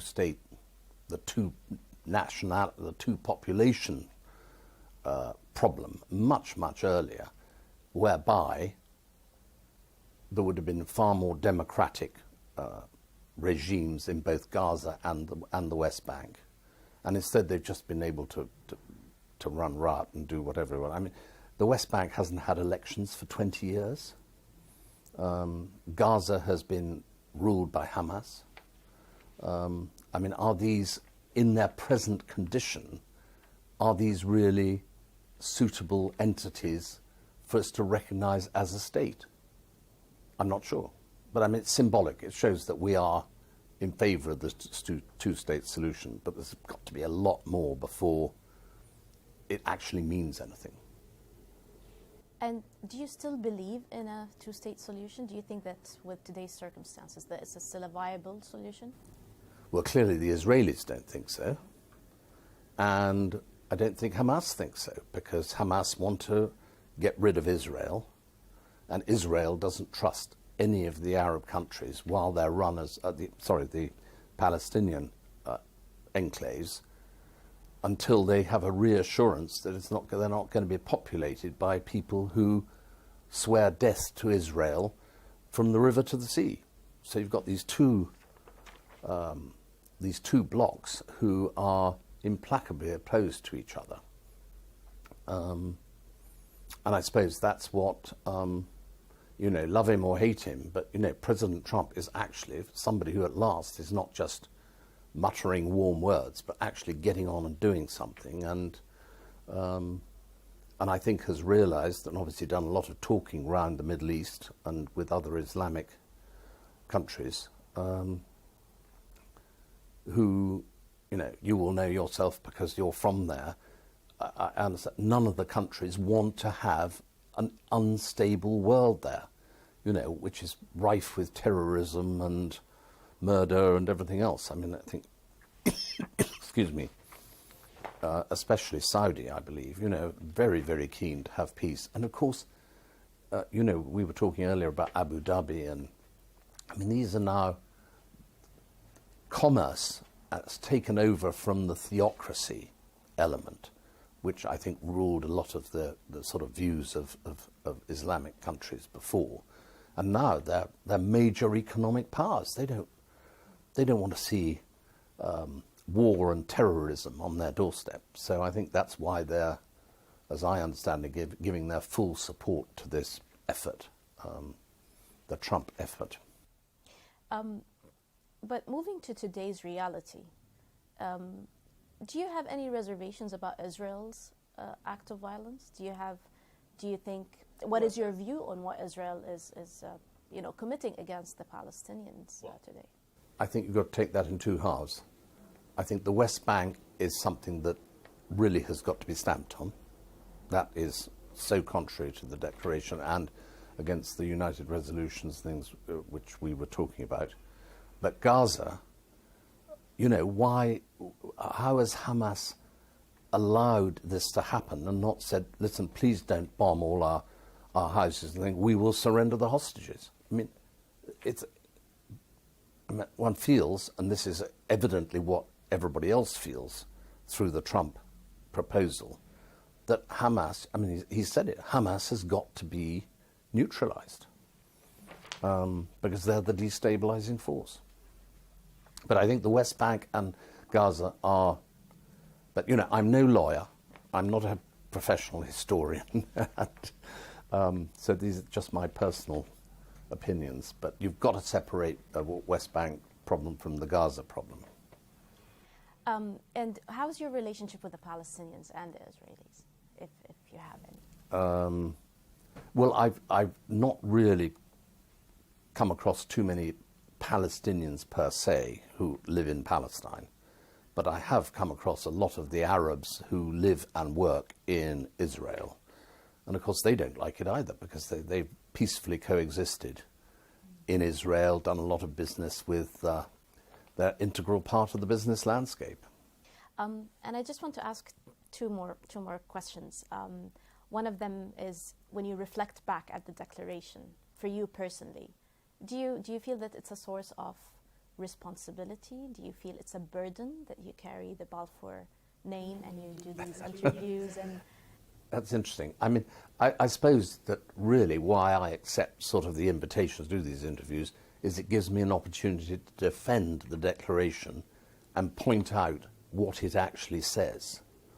I've read up quite a lot of opinions on the declaration, and one of the things I find, which I think are provocative to the Palestinian side, is all sorts of people have read this and said, oh, this is definitely an official document. This is, we will create the Israeli state. And it doesn't say that, but it's been seized on by sort of the more, I suppose you'd call them extreme or right-wing in this day and age, elements who want to say that this has a force of law. As I say, I'm no lawyer, but when I read it as it says, and I'm not trying to interpret it like a scholar. I have one last question, just because a lot of people did take this as an official document. Well, it's official in the sense that it came out of the British government and was expressed a wish with a particular reservation. Yep, official. But then what do you say to the millions of Palestinians? Some of them are still refugees in some countries. What do you tell them now that this declaration and the name of Balfour was so central to the path that they had in life, or they took in life after what happened in 1917 and 1948 and everything afterwards? I think I've never understood why the Palestinians and the Jews did not all just get on and build the fabulous economy together. It's been so one-sided, and I never understood why the Palestinian side was not keeping up with the Jewish side. Maybe because a lot of them were expelled out of their homes. Arab Israelis who very happily coexist. I mean, why after the Intifada in 2014, was it, did Hamas decide to destroy all the greenhouses, you know, that had been left by the Israelis to help grow food for the Palestinians? As I understand it, Hamas didn't want their population to be happy. They wanted them to be constantly fed an anti-Israel mantra. Not good for peace. Thank you, Lord Roderick, for granting us this interview and for your time. Thank you for watching. This was an interview with Lord Roderick Balfour, the great-nephew of former British Foreign Minister Arthur Balfour. Thank you for watching.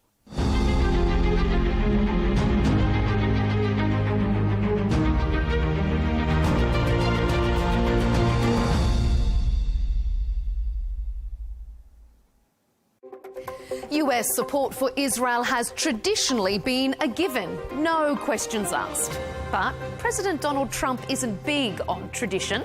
He's been resetting relationships with most of America's allies. Is a recalibration with Israel next? You're watching Counterpoints with me, Melinda Nucifora.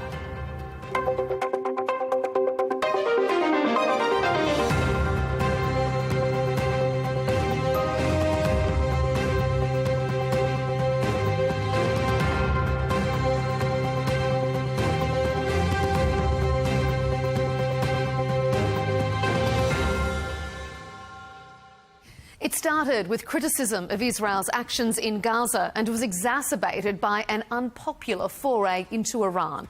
While it's unrealistic to think this is the first time the US-Israel relationship has been tested, it's certainly the first time it's fractured so publicly.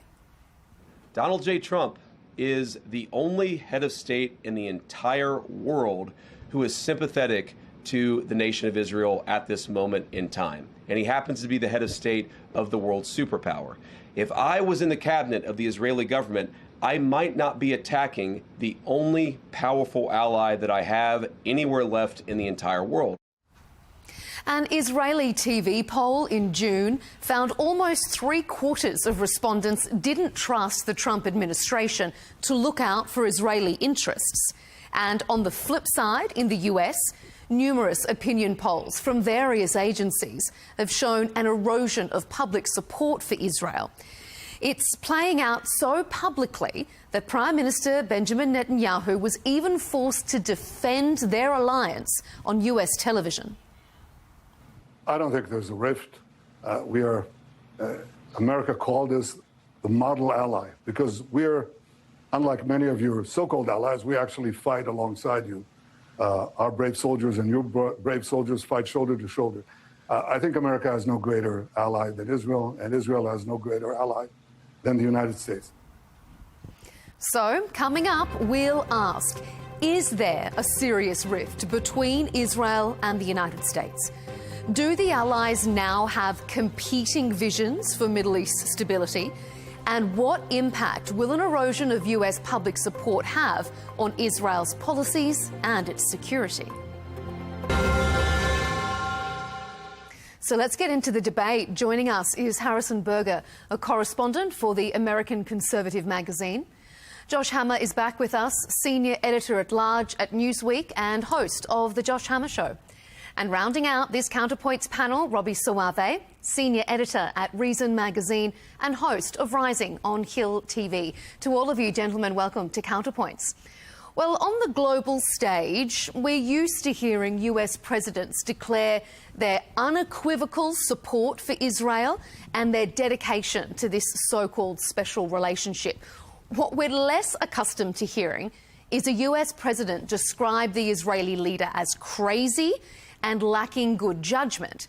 But such is diplomacy in the age of President Donald Trump. During his second term, the US relationship with Israel has at times appeared stronger than ever and at other times deeply damaged. He's been accused of doing Israel's bidding in Iran and then in the next breath accused of turning his back on his allies in a bid to end that war. So what's real and what's rhetoric here? Josh, let's launch in with you.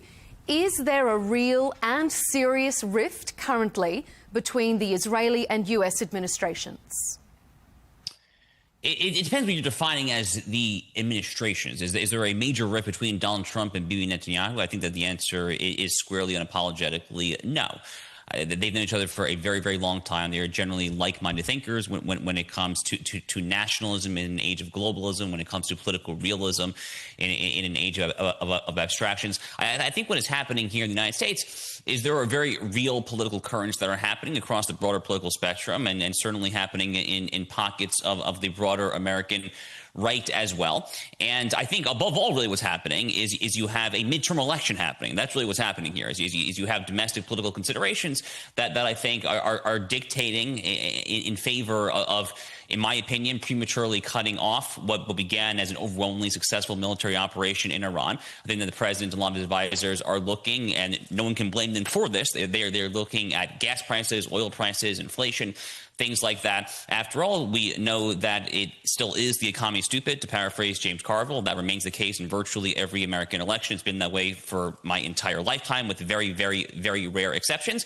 I don't blame the president at all for this. But on the other hand, it's my personal contention that if you get into a war, then you should probably finish that war and not repeat some of the mistakes of American foreign policy for the past 20 or 30 years. So I have my criticisms as the way this is played out.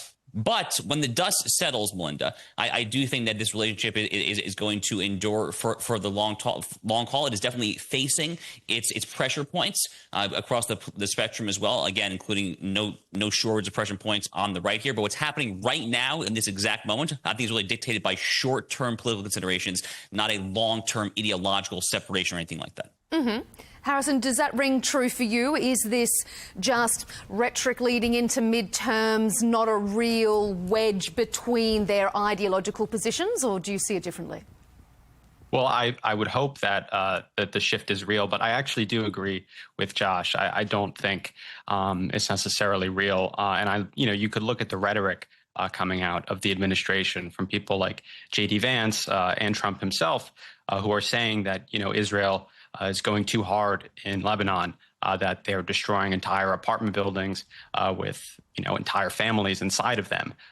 And that's exactly what Israel's done. They're correct about that. But materially, the administration still continues to give the green light to Israel in Lebanon. It's very important what's going on in Lebanon to this Iran deal. I want to explain that first.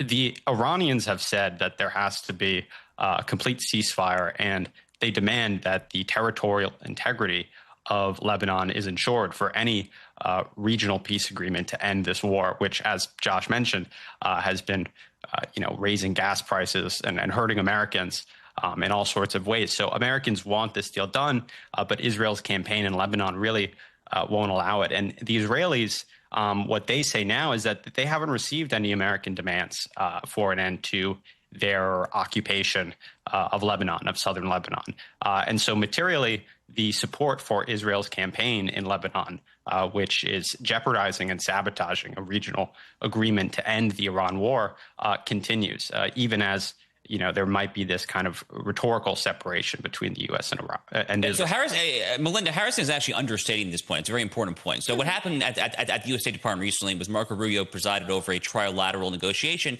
between Lebanon, Israel, and the United States. And for the very first time, the official Lebanese government, led by a Maronite Christian, a Catholic, Yosef Ayoun, who is fiercely anti-Hezbollah, who views Hezbollah, not Israel, as the cancer occupying the southern part of his country. For the first time, the Lebanese government actually said that Israel does not have to fully withdraw from the southern part of our country until Hezbollah is removed. That was all presided over by Marco Rubio, by the State Department. So the U.S. government, as well as the Lebanese government, crucially, are now totally fine with Israel staying, at least in parts of southern Lebanon, until the Iranian proxy Hezbollah is eradicated from that region, or at least turned back from that region. All right. Robbie, what's your take on this? I mean, are we seeing a real political shift, or are we seeing rhetoric to try and appease voters who may be uncomfortable with the way things have played out in the past couple of months? I mean, I think we should always keep in mind that there have been moments in every American presidency, going back to Reagan, right, where there has been frustration with Israel maybe going too far or doing more than America thinks is in its interest in reining them in somewhat. So to the extent that's happening again, it doesn't actually represent some new break between the two countries. It's just kind of how things have always operated. Now, Is it new, though, that we're seeing this play out quite so publicly? Well, everything with Trump plays out a little bit more publicly because he says what's on his mind, and the leaders of the Republican Party or even the Democratic Party had, where his mind is up for convincing. There are strengths and weaknesses to that. But what you are seeing, maybe not for the first time, but in a very palpable and powerful way, is widespread frustration among elements of the right, not elected elements of the right, but elements of people who are popular in conservative media. You can't say their audiences are all just foreign bots or something. There is a strain of this among conservatives reflecting deep frustration, and then a huge segment of the progressive left that is succeeding, at least in primaries so far. We'll see about general elections, but is successfully electing people politically whose main deal is frustration over Israel. So I think the question is, will real tensions or sentiments in the American people push this administration or potentially the next administration to widen that rift to remain politically viable? Josh, I want you just to pick up on one thing that Robbie said there. Is the public nature of this current little spat that we're seeing, is that damaging, do you think, or is that just par for the course? Listen, this administration's rhetoric on Israel has been a little all over the map. So if you go back to last June, when the United States dropped the B-2 bombing run, the culmination of Operation Midnight Hammer and the so-called 12-day war, it was on a Saturday evening here in the United States. Donald Trump from the White House had a very short speech, about 4.5–5 minutes in length, if memory serves, and spoke in overwhelmingly positive ways. Probably the most robust moral and strategic enforcement of the U.S.-Israel relationship that any president has ever given. Really, it's worth going back on YouTube, wherever, and going back and watching the speech. He says that we stand for the same, not just values, but we have the same enemies, the same threats. We work hand in glove. You can go back even more recently than that. You can go back to March, just a few weeks into Operation Epic Fury. Pete Hegseth, when he was flanked at his side by Dan Kane, the chairman of the Joint Chiefs of Staff, when they were doing these bi-weekly morning pressers at the Pentagon, Pete Hegseth was saying that Israel is a model ally, that all of America's NATO quote-unquote allies are all the countries. The president calling him crazy, I'm dropping the expletives. Has it all been one-sided? As Robbie says, though, this is Donald Trump being Donald Trump. This is who Donald Trump is. I mean, there was this famous comment on Twitter back in 2016, before it was X, who said that electing Donald Trump would be kind of like electing the comment section of Breitbart.com into the presidency. And in many ways, that's actually a really good thing, by the way. In many ways, that's an amazingly positive attribute.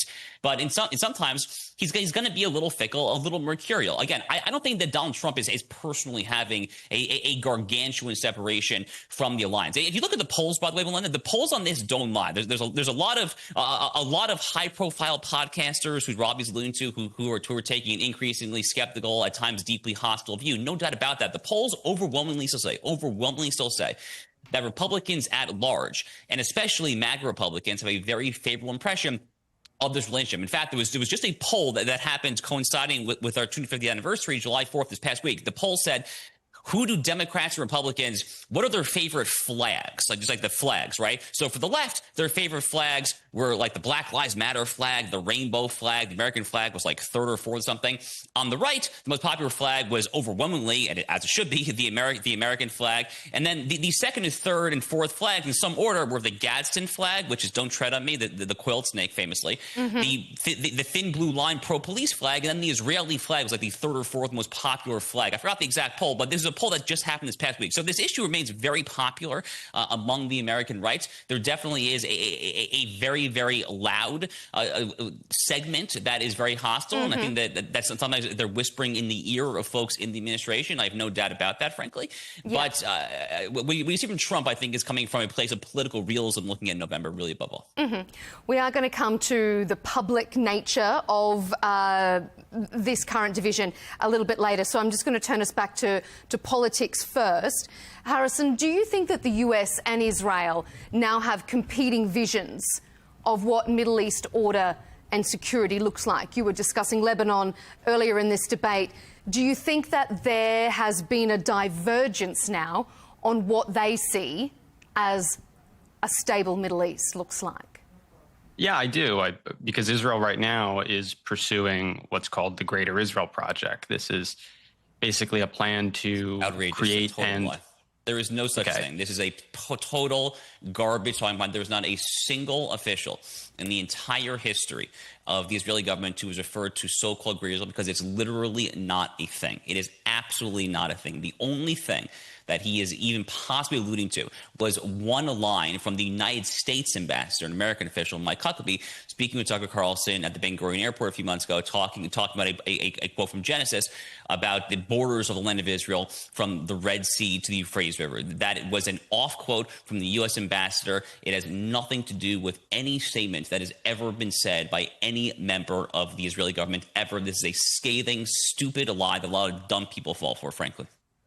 Yeah, I'm not referring to Israeli statements in particular. I'm just referring to what's happening right now in the West Bank, in Gaza, and in southern Lebanon, where with U.S. taxpayer support, they're engaging in this kind of violent social engineering and ethnic cleansing. And you can deny that this is ongoing, but there's a basic consensus of human rights groups, B'Tselem, Amnesty International, Human Rights Watch, who have concluded that Israel just committed a genocide in Gaza of Palestinians to complete this Greater Israel Project.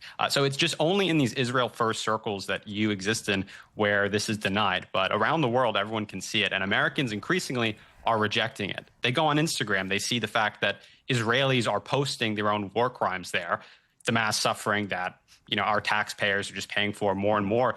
And they just reject it. They don't want to pay for it anymore. No, I find the notion of genocide to be one of the most it is literally the single most ludicrous thing ever. A genocide does not happen in a land where the local population expands by thousands of percentage points over the course of years. The Arab population in Gaza has expanded over the tune of literally millions since 1948. Millions. Currently in Gaza, there is an exploding Arab population. The birth rate there is absolutely astronomical. Furthermore, not that people like Harrison particularly care about facts or such statistical niceties, but it probably is worth pointing out for the people who actually care about such things that the civilian to combatant death ratio in Gaza from the October 7th war onwards is literally the lowest in the entire history of urban warfare. Not exactly how a genocide works. A genocide does not work where you literally drop leaflets from the sky when you call up individual cell phones saying there is a jihadist infiltration here, this place is about to get bombarded. You probably should go up and go. Now, if you want to criticize ad hoc specific decisions that any military makes, fine, go for it. There is no military that is above criticism. There is no military that is above reproach.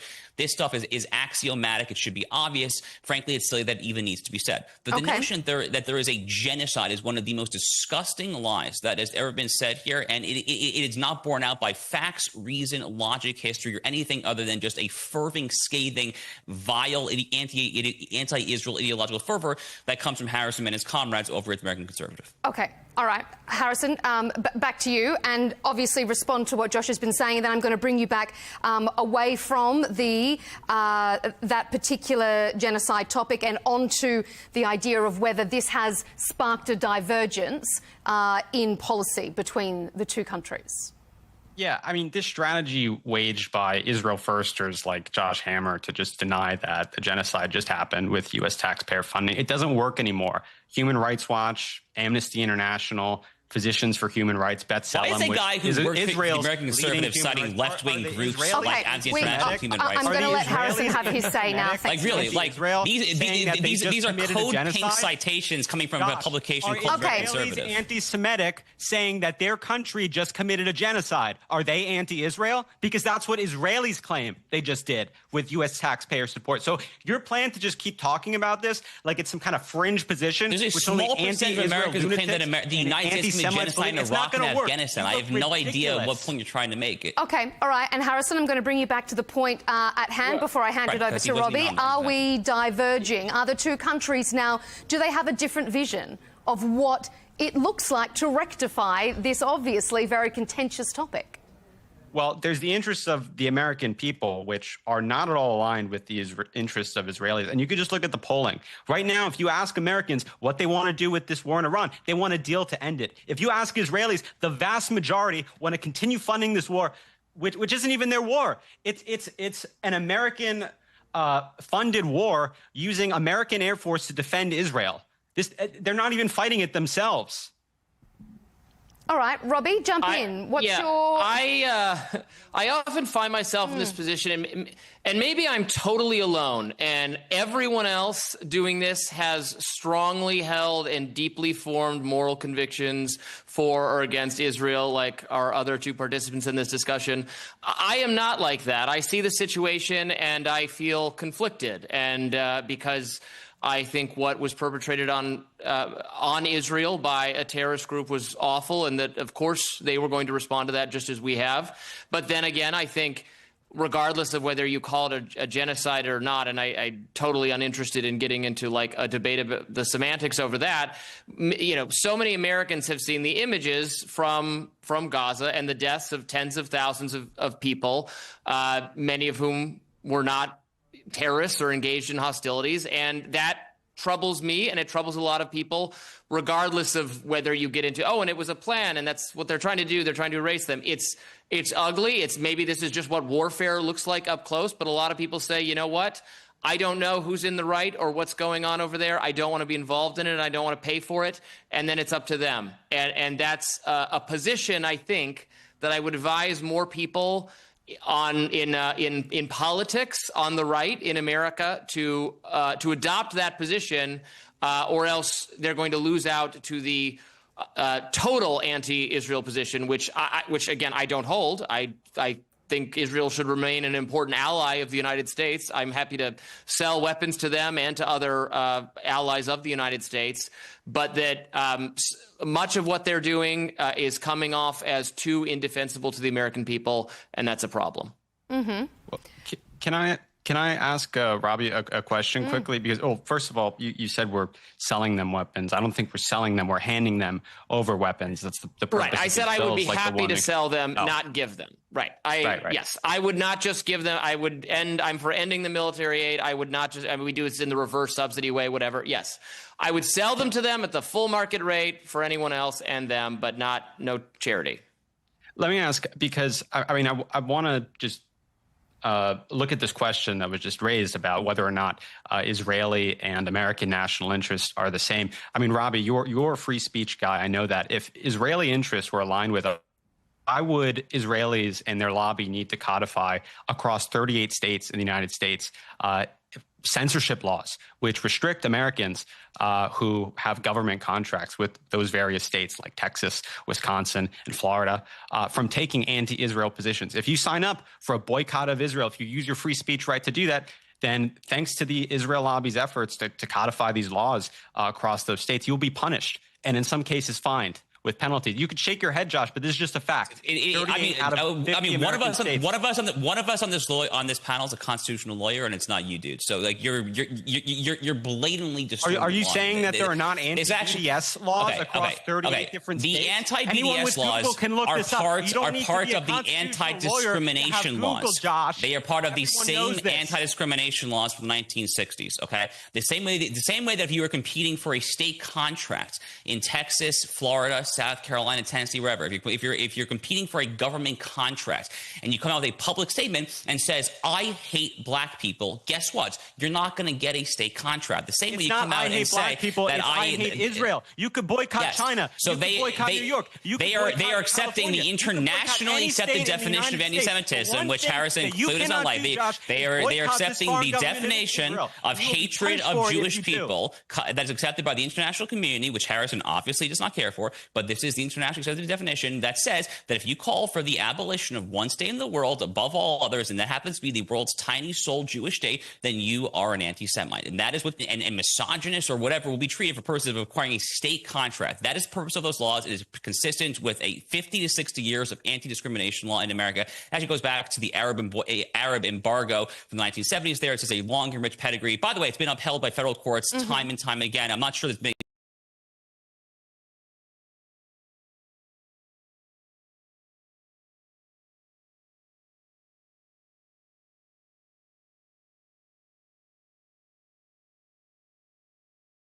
court that has literally ever held that these violate the First Amendment. They've been upheld every single gosh darn time. Okay, I'm going to hand it to you in a second, Robbie, but Harrison, go ahead. Give me your response. There's so many lies there. First of all, federal courts have ruled that these IHRA definitions that they enshrine into federal law and anti-BDS laws are unconstitutional. It has to do with commerce. Has happened. You could go look at Glenn Greenwald's work. He's written about this before. Yes. Glenn and this idea noted legal scholar Glenn Greenwald. Okay, all right, Josh, let's let Harrison finish up his point first of all. This has nothing to do with protecting Jews. It's about Israel. If you look at this definition that they're enshrining in law, you cannot compare Israel to the Nazis. That's the law. You cannot have a boycott of Israel. Again, you can have a boycott of China. You can have a boycott of any state in the United States that you want. California, Texas, you think this state's too liberal? Okay, don't buy goods from that state. What you cannot do as an American across 38 out of 50 states in the United States right now is to boycott a foreign government. One, Israel. That is it. All right. A blatant lie. Yeah, I think it's a mistake. I understand that is the international definition. I certainly think it is a mistake to whether it's been upheld previously, as I'm sure it has. I mean, I'm not a big fan of, frankly, expanding anti-discrimination law to start covering everyone's personal grievances against everyone else. But I think conflating efforts to do this legally or in other sense, anti-Semitism with criticism, even very strong and wrong-headed in my view, criticism of the state of Israel is a mistake, and I would object to those things. And I have written against policies in, I think, Florida and maybe other places aimed at student groups that protest against Israel and describing them as terrorists and things of that nature. I oppose all that. Well, Robbie, if we are talking about lobby groups and the influence they have, has the relationship up until now between these allies benefited Israel far more than America, or America far more than Israel? Well, I think that's a difficult question. As I said, I'm conflicted on this topic. I think the case for Israel remaining a strong ally of the United States it makes sense. We are, similarly Western in our orientation and have many of the same enemies and many of the same terrorist groups and so on and so forth. The difficulty, of course, is that Israel's actions in the Middle East have invited terrorist reprisals against the United States, which is why, as I said, every previous president has at some point tried to rein in or constrain Israeli behavior vis-a-vis its neighbors by thinking that they're going too far and this is damaging us or damaging our standing with the Islamic world, and that's a problem, and that for Israel, Israel's in the fight with these people every day, so they're not thinking as much about, this gets Americans some trouble. They don't care as much. We got to think about our own national security. Biden did not constrain Netanyahu at all whatsoever with respect to Gaza, and it engendered massive electoral backlash from his side of the political aisle. I don't know whether Trump is going to suffer some similar fate, and right now it's well, maybe you want to talk about the political aspects in a minute, but it seems to be the case that it's going the other way. They're removing Trump, and his coalition is taking out every Republican who is, evinces a criticism of Israel. But this is a long-standing thing, and it should, whether we go to war with Iran or any other nation, should be the U.S. government's choice. Really, it should be the Congress's choice. It should not just be a foreign powers choice, but we should be in conversation with our allies, of course, for mutual benefit. Josh, this relationship up until now, has it been mutually beneficial, or when we consider the $3.8 billion we've been talking about military aid that the US gives to Israel each year, has Israel benefited more from this? Is this a lopsided alliance? Okay, so first of all, I have called for my entire adult lifetime personally to wind down that aid. I don't believe in foreign aid in general, and I think that the foreign aid ultimately is actually harmful to both American and Israeli interests. Literally for a decade or more, I have called. Every time I've had the opportunity to actually wind down that, it's in my book that came out last year. I'd say this time and time again.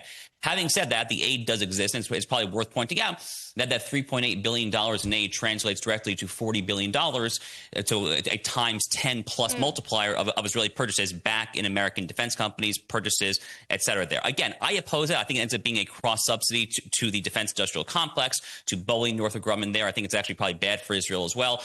By the way, Netanyahu over in Israel has actually now called for a plan to phase this down, so I think the Israelis are starting to agree with this. That once upon a time would have been anathema, actually, from their perspective. Now I think they've come to agree with this mentality as well. I think that both countries benefit tremendously from this alliance in more ways than I could possibly describe over the course of this fairly short response.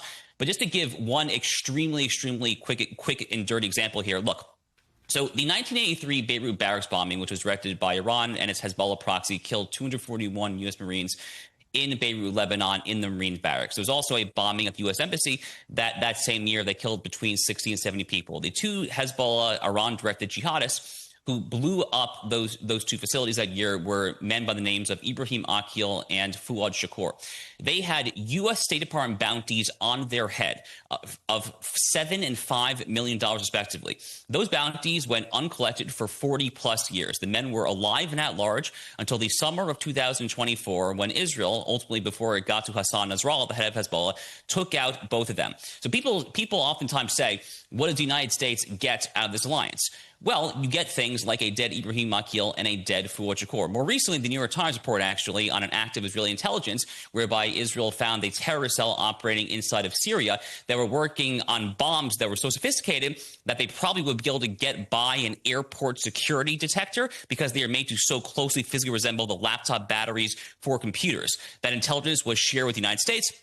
The United States has now said that we have probably saved countless lives as a result of that. We just saw Epic Fury. I mentioned already Pete Hegseth and General Kane talking about how Israel went into battle with the United States, et cetera, et cetera. So there's countless ways that the United States benefits from this there. So I think it would be difficult to say that one country necessarily benefits from the other. But again, to reiterate my long-held position, I happen to believe that all foreign aid is problematic, and I believe that this aid in particular should be wound down sooner rather than later if possible. Okay, Harrison, round us out on this part of the debate. Do you think, as Josh has been saying there, that this has been a mutually beneficial alliance and that the US has obviously gotten a lot out of it with regards to security? Or do you think that this is lopsided?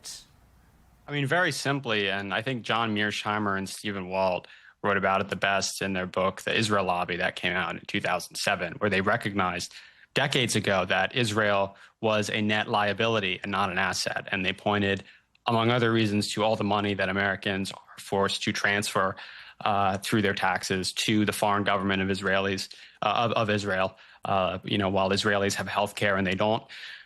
That's one reason. Also, all the wars that we have to fight on their behalf, like this one in Iran, where you see the White House now asking for, again, tens of billions of dollars just to resupply, because we've just wasted so much on this conflict. And even as the State Department says, it was in the self-defense of Israel. You know, Americans at least not in my circles, maybe in Josh's.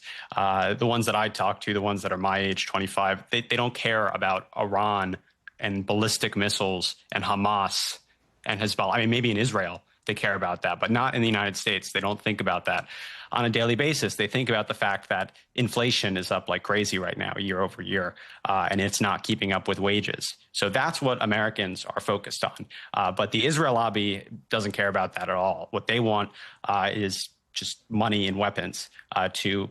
Okay, said, no one disagrees with this. No one in this panel disagrees that I literally said earlier that if the economy is stupid every single time, inflation, economy, affordability, these are, if you look at exit polls, in every election other than the 2002 midterms, which were a post 9/11 national security election, in virtually every other election in my lifetime, it has been always about the economy.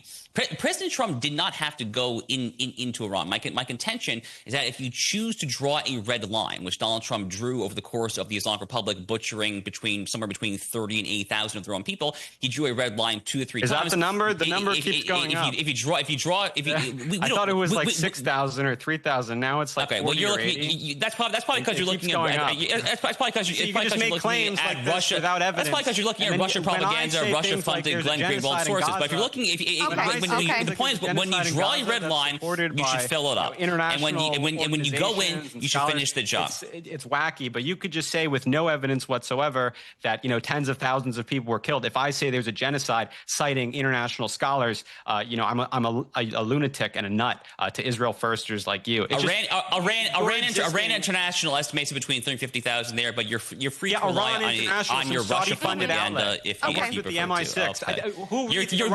You're literally currently on Saudi television, you absolute idiot. Okay. Do you realize that? All right. So, astounding.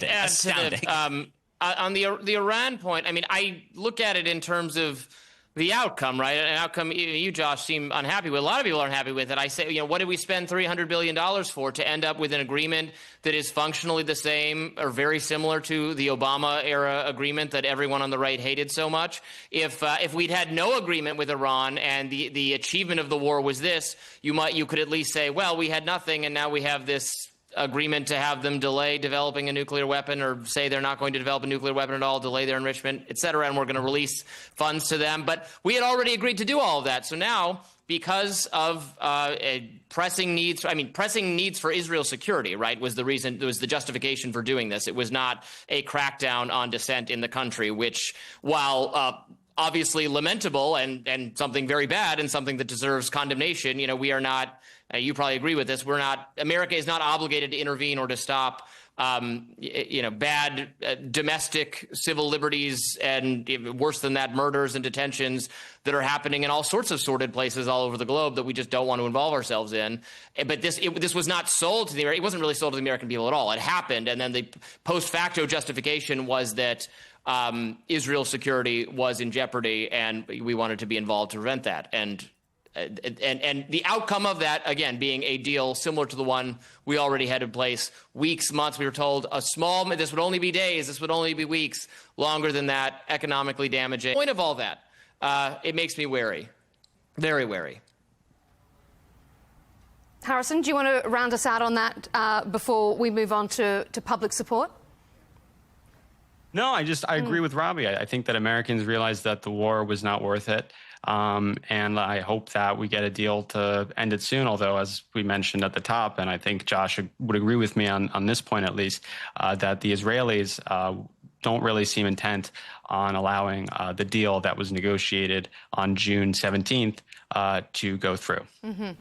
Okay, Israel is not a party to the deal. They are not bound by the deal, and their word ultimately doesn't really matter because they're not a party. So it's between the United States and Iran. If there's a deal reached, it's between the United States and Iran. No other entity is bound. I want to just quickly say, as I said, part of the deal is that there was this notion.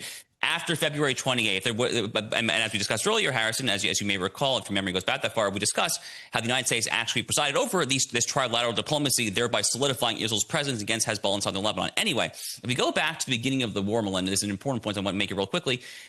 February 28th is when the United States launches the decapitation strike of Khamenei. In the days that followed, you heard this rhetoric from some, it was mostly a New York Times source, that there was an imminent threat to Israel. But if you go back a little bit, What happened was there was a meeting between Trump and Netanyahu at Mar-a-Lago on New Year's Eve. It happened on New Year's Eve and a few days prior to New Year's Eve in late December. That, based on all the accounts, is when they decided, in the midst of the Iranian regime's butchering of his citizens, that's when they decided apparently to launch this attack. Okay. So I think that this New York Times report that there was some imminent threat to Israel, it may or may not have been true. I have no idea. I don't always trust the New York Times sourcing for whatever it's worth. But I think that was probably a bit of ex post facto justification for a military action that had been planned roughly 2 months prior at Mar-a-Lago. All right, let's turn our attention to public support or otherwise. We've looked at political implications because since the October 7th attacks, US public support for Israel, it has really shifted. I mean, even amongst the next generation of Republicans, we've seen it change. As Israel's retaliation in Gaza has intensified, public sentiment deteriorated, according to some polls. It's also reignited the long-running debate about how much influence Israeli lobbies have over US politics. Robbie, is the US public turning away from Israel with regards to public sentiment? And is even the discussion of whether that's happening a problem for Israel in the future, perhaps post-President Trump? I think it's very clear that public support for Israel is evaporating among Democrats. I mean, you're seeing evidence of that now in the victories. In some cases, victories over Democratic, these primaries, Democratic House members who are pretty progressive and not like, I would argue, super pro-Israel in like a John Fetterman sort of way, and even them We are seeing it on the Republican side of the aisle as well, though. Well, no. On the Republican side, you've seen the reverse. You've seen Marjorie Taylor Greene is no longer in power. Thomas Massie is no longer in power. You mean the voting out of the... Right, okay. Right. But among actual... Look, it's hard to tell. Donald Trump took in a lot of first-time younger male voters disproportionately from his successful podcasting tour, very savvy use of new media. And among those people who maybe are different from like rank and file Republicans, maybe they're not ostensibly Republicans at all, they're independents, out for gettable independents. Yeah, among them, it is like so clear that there is a skepticism of Israel, a desire to separate from Israel, not fund its wars. That is a much more pervasive sentiment among young people. Anecdotally, I can tell you it's certainly a sentiment among younger staffers I meet in Washington, D.C. who work for Republicans. These are, difficult numbers to quantify, as I think I've said on your program before. But yes, certainly the support is eroding somewhat, but it's translating to a much more massive political, it has political relevance right now in the Democratic Party. It's yet to be seen on the Republican Party, whether this will work in this direction. I mean, the latest polling from Pew, for example, from April, found 4 out of 10 Republicans hold an unfavourable view of Israel. Republicans aged 18 to 49, that rose to 57%. So maybe young first-time Republicans might be seeing a different story. The rank and file, if I can just add really quick, they back the Republican Party is the party of Trump. They like Trump. If you are not on board with Donald Trump, you have exited the party at some point in the last 10 years. In the first term, there were arguments about, is there room still in the Republican Party for people who pathologically dislike the president? That question has been pretty definitively answered no. So if Donald Trump came out and said, Israel's a huge problem, I'm sick of them, I want nothing to do with them, screw them, the attitude in the party would shift completely in that direction, substantially, in my view. But Donald Trump hasn't said that and doesn't feel that way, so among rank-and-file Republicans, there's support for it because he still considers them to be an important ally, even though he is mad at Netanyahu and what Israel's doing, is affecting in some way his own approval ratings. Harrison, what do you think? Do you think that the public in general are turning away from Israeli support, or do you think this is purely amongst Democrats because Republicans will do whatever the president says? Yeah, I mean, certainly among Democrats. Again, the numbers speak for themselves, and you read them. The Pew polling from April, which shows that some 60% of U.S. adults now have some sort of negative views toward Israel. And then they break that polling down by, age group, which I think is more informative than breaking it down by political party, because what you see exactly as you mentioned is that people under 50, so not necessarily people in like Josh's audience, but people who consume like Tucker Carlson or relevant shows, they don't like Israel at all. And they reject it because they see all the videos coming out of Instagram, again, that Israeli soldiers have posted themselves, the war crimes that they've committed, and they don't want to fund it anymore. They see what's going on in their country. Again, I'm 25. I talk to people who are my age. There's not much hope for the economic future of this country, and they want reinvestment there. And so they see all the focus on Israel, not necessarily from people like Tucker Carlson, but from the U.S. Congress. The U.S. Congress all day long is focused on Israel. They're constantly legislating for Israel to sanction the ICC, to debank Francesca Albanese, and various other tasks that they perform, U.S. Congress members, on behalf of a foreign government. Again, all day long, abandoning the interests of Americans. So Americans are done with that. We'll see how it'll affect 2028. I imagine some kind of third-party option will be available for many voters who seek to go that direction. Maybe we'll have you on for that debate if and when we get to it. Josh, what do you think when we talk about public perception? Do you think that this is statistics being able to tell any story that anyone wants it to tell? Do you get a sense that there is a public turn away from Israel? And is it equal across the aisle? Listen, I'm not going to tell you that polling is not real. I happen to be generally a fan of polling as long as it is good polling. So I'm not going to tell you that these polls are lies or anything, but the story is obviously quite a bit more complicated. The left has been turning on Israel in the United States since at least 1967 and the Six-Day War. That was when I think the perception of Israel as the David fighting Goliath started to turn on its head, and Israel emerged as a regional superpower. Then you had the emergence of critical theory and notions of anti-colonialism and anti-imperialism, et cetera, et cetera. So the left at this point is an overwhelmingly anti-Israel, and by the way, also an anti-American and anti-Western civilization political movement. And that's not a coincidence. Those things are all deeply related because, as many have pointed out over the years, many on the left understand that Israel is just the tip of the spear of Western civilization. Many on the right still understand that as well. Increasingly, I think there are some people who don't think of it that way, unfortunately, but that happens to be the truth of the matter. So the left at this point is the party of Zohar Mamdani. It's the party of the DSA. A lot of this started to change really in earnest. Again, I mentioned 67, but Barack Obama took it to the next level. Barack Obama really legitimized a lot of this. And at this point, frankly, the Barack Obama moderation towards Israel in particular, I think, looks well, frankly, just moderate compared to a lot of the rhetoric and policies coming out of the Mamdani DSA wing today. So the left at this point on this particular issue of the U.S.-Israel relationship is, I think, totally done. The only question, frankly, is the future of the right, and I think at this point that's very much an open question.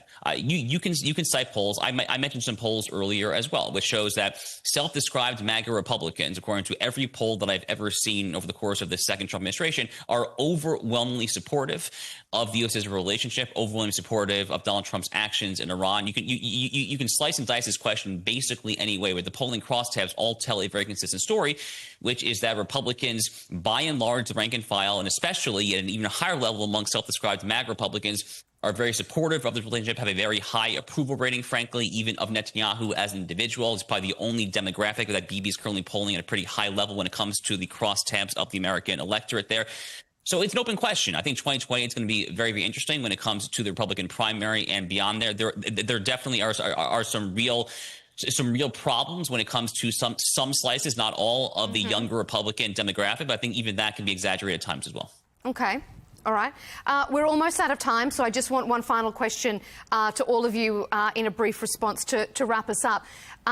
We have been speaking about Israeli lobby, Israeli influence. I mean, Robbie, you pointed to it with regards to, if you don't support the candidates and that Trump supports, and especially with regards to Israel, Marjorie Taylor Greene, you were talking about, you're out.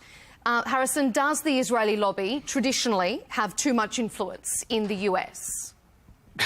Yeah, absolutely, is what I think to that. You know, the founder of our magazine... But give us an example of why. Because they're constantly legislating on behalf of Israel and not for Americans.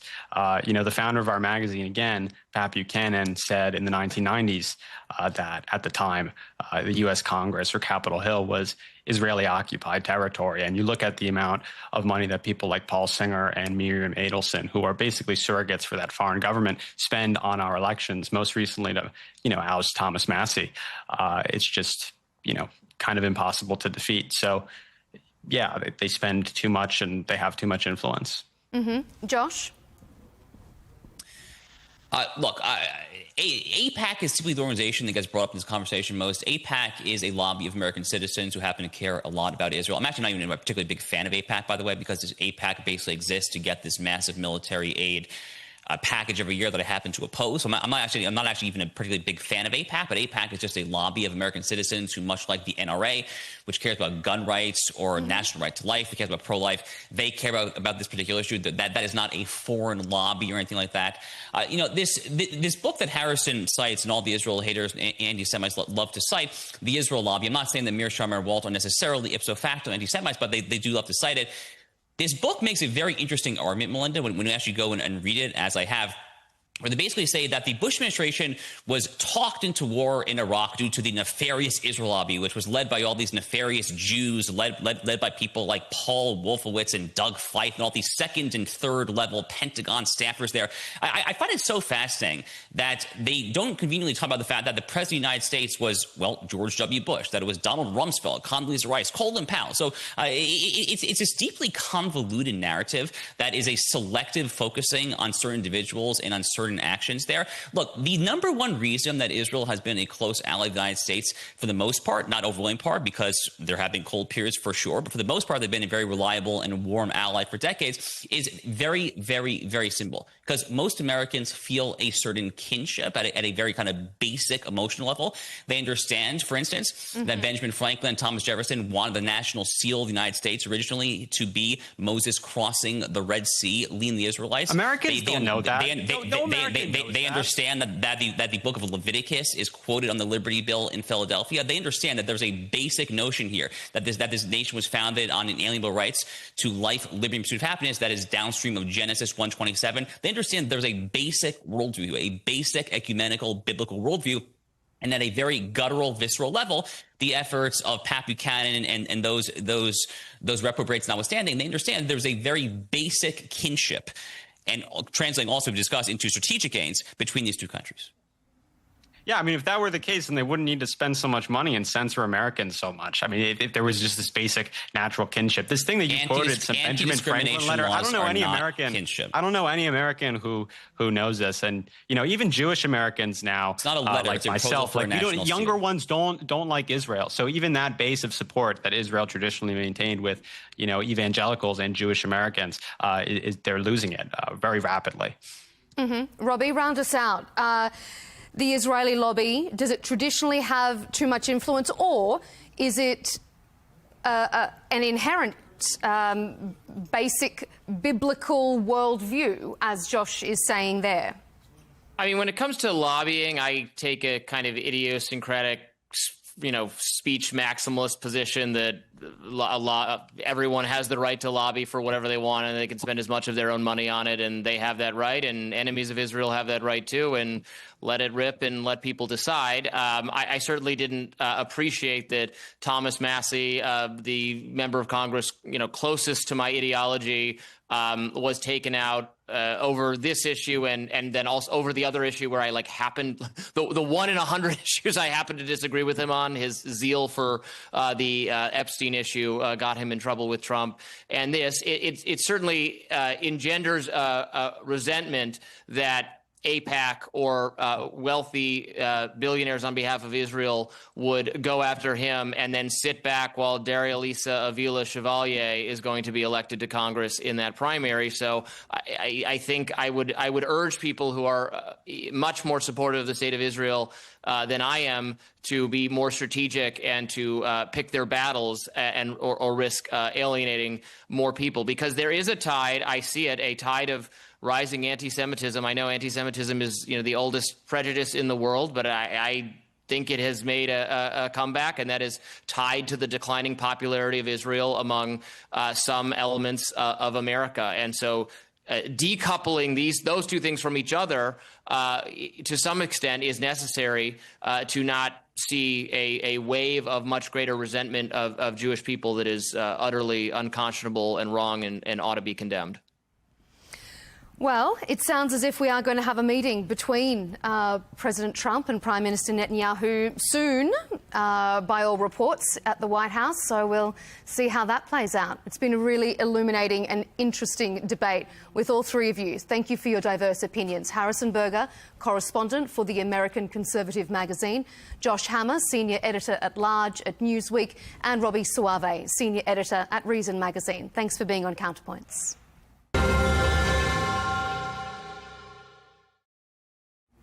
And thank you for tuning in to this episode. Of course, keep up to date with our latest debates and our exclusive interviews by subscribing to Al Arabiya English on YouTube. And as always, you can catch our latest clips on X and TikTok. We'll see you next time.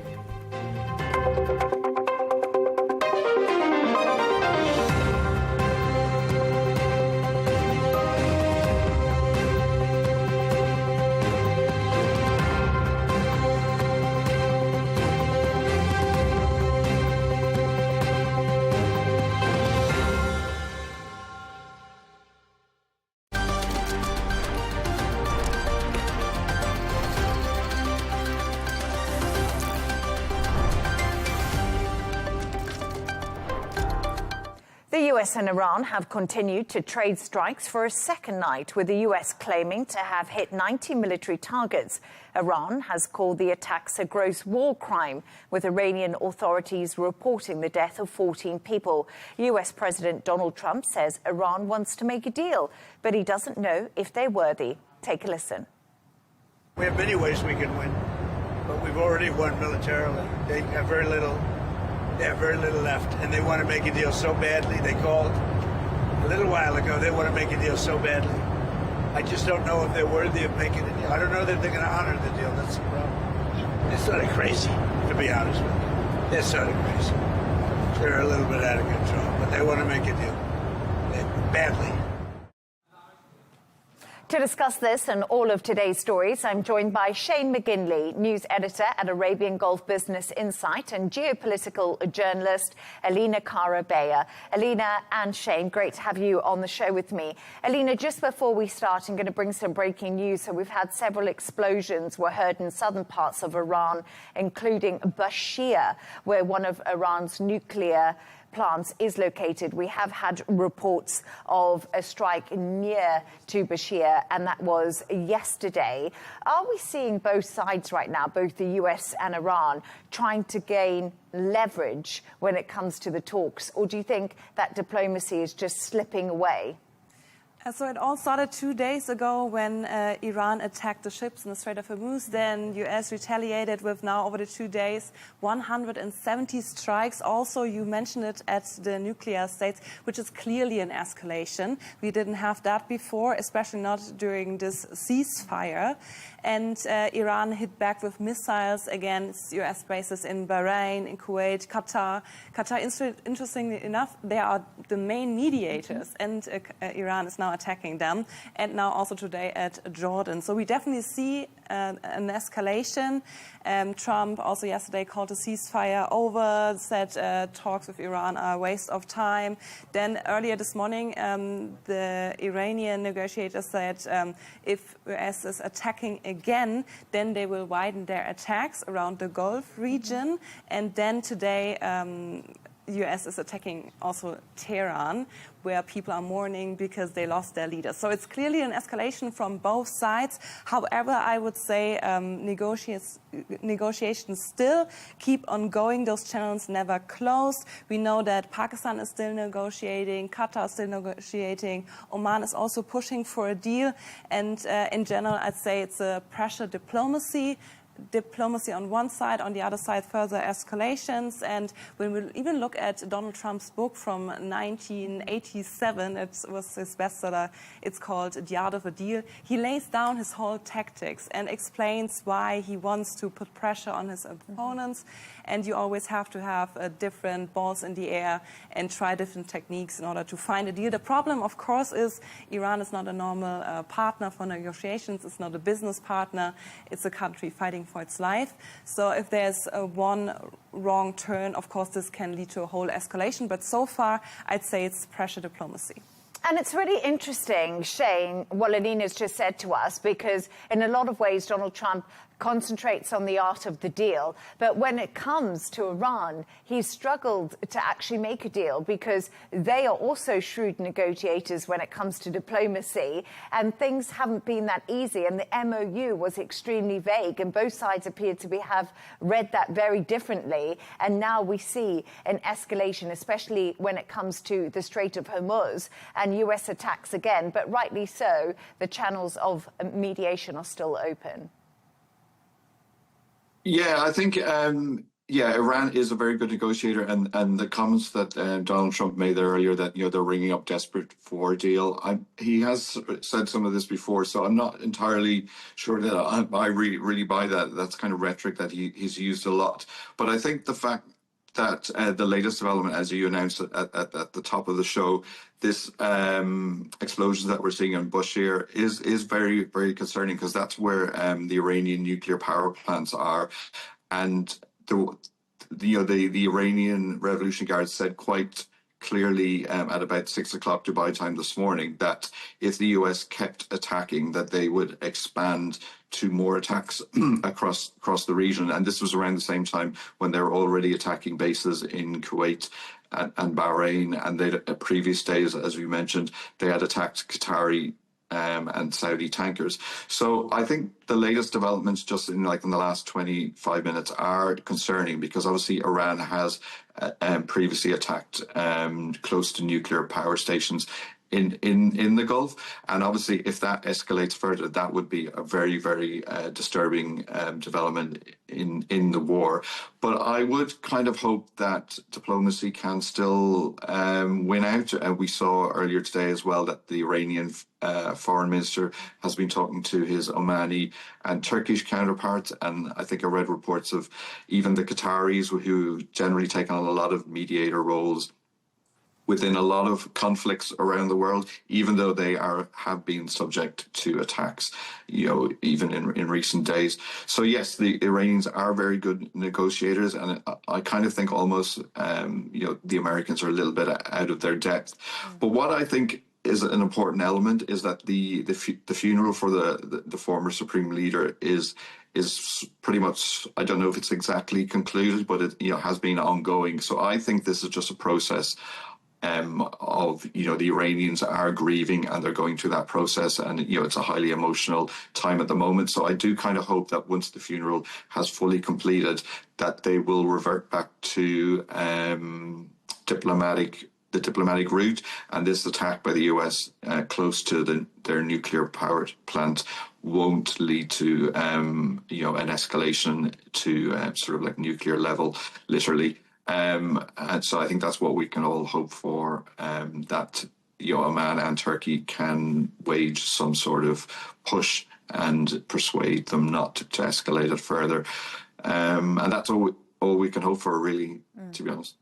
And there's another school of thought, Alina, at the moment. A lot of analysts, military analysts that I've been speaking to, it's interesting that Shane brought up Ali Khamenei's funeral, which is obviously happening across Iran and Iraq. We've seen ceremonies, we've seen mourners. But Mujtaba Khamenei, the son of and of course the new supreme leader, nobody has seen him. And he was obviously on site when the US and Israeli attacks killed his father. So there's been a lot of questions about his health. And now I think the feeling of a lot of people and analysts looking at this are saying there's big cracks within the different factions that are in Iran, because there's the IRGC, there's the hardliners, and there's central Iranian government, and they don't all seem to be communicating at the moment. Yeah, the question is really why he didn't show up. Is he really that injured? Why he didn't even send a video? This is definitely signaling not really strength. It signals weakness. And of course, this will fire up other discussions. Also, the Iranian people will discuss about that. And this could also fire up new demonstrations. We don't know yet, but it will be interesting to watch that. And of course, the question is why he didn't. Is he really that injured? It could be the case.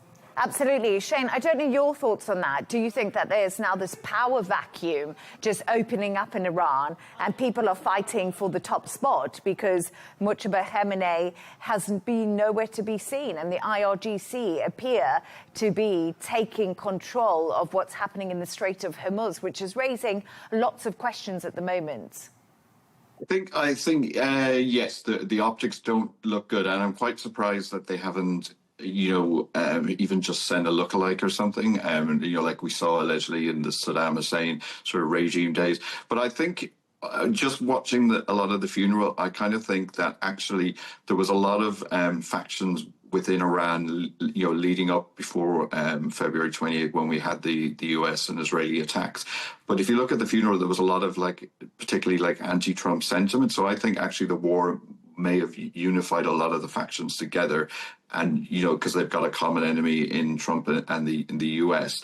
But at the very, very top, we have seen a lot of sort of splinter and a little bit of a vacuum on who's really control. We saw that back a couple of months ago when the Iranian leader said they would stop attacking Dubai, and then there was attacks literally within hours. And that showed that what they're actually saying at the top is not filtering down, and there is a little bit of fractiousness, I think. So, but I do genuinely think that the funeral does show that there probably has led to a lot of unity because of the war against what they would see as the American enemy.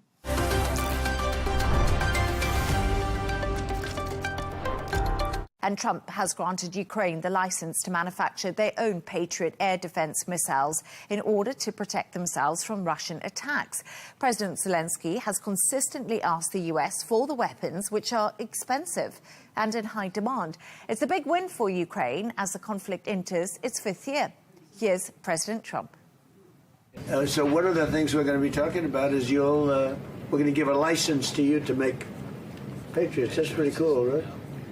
This way you can't complain that we're not giving them enough. I say, make them yourself.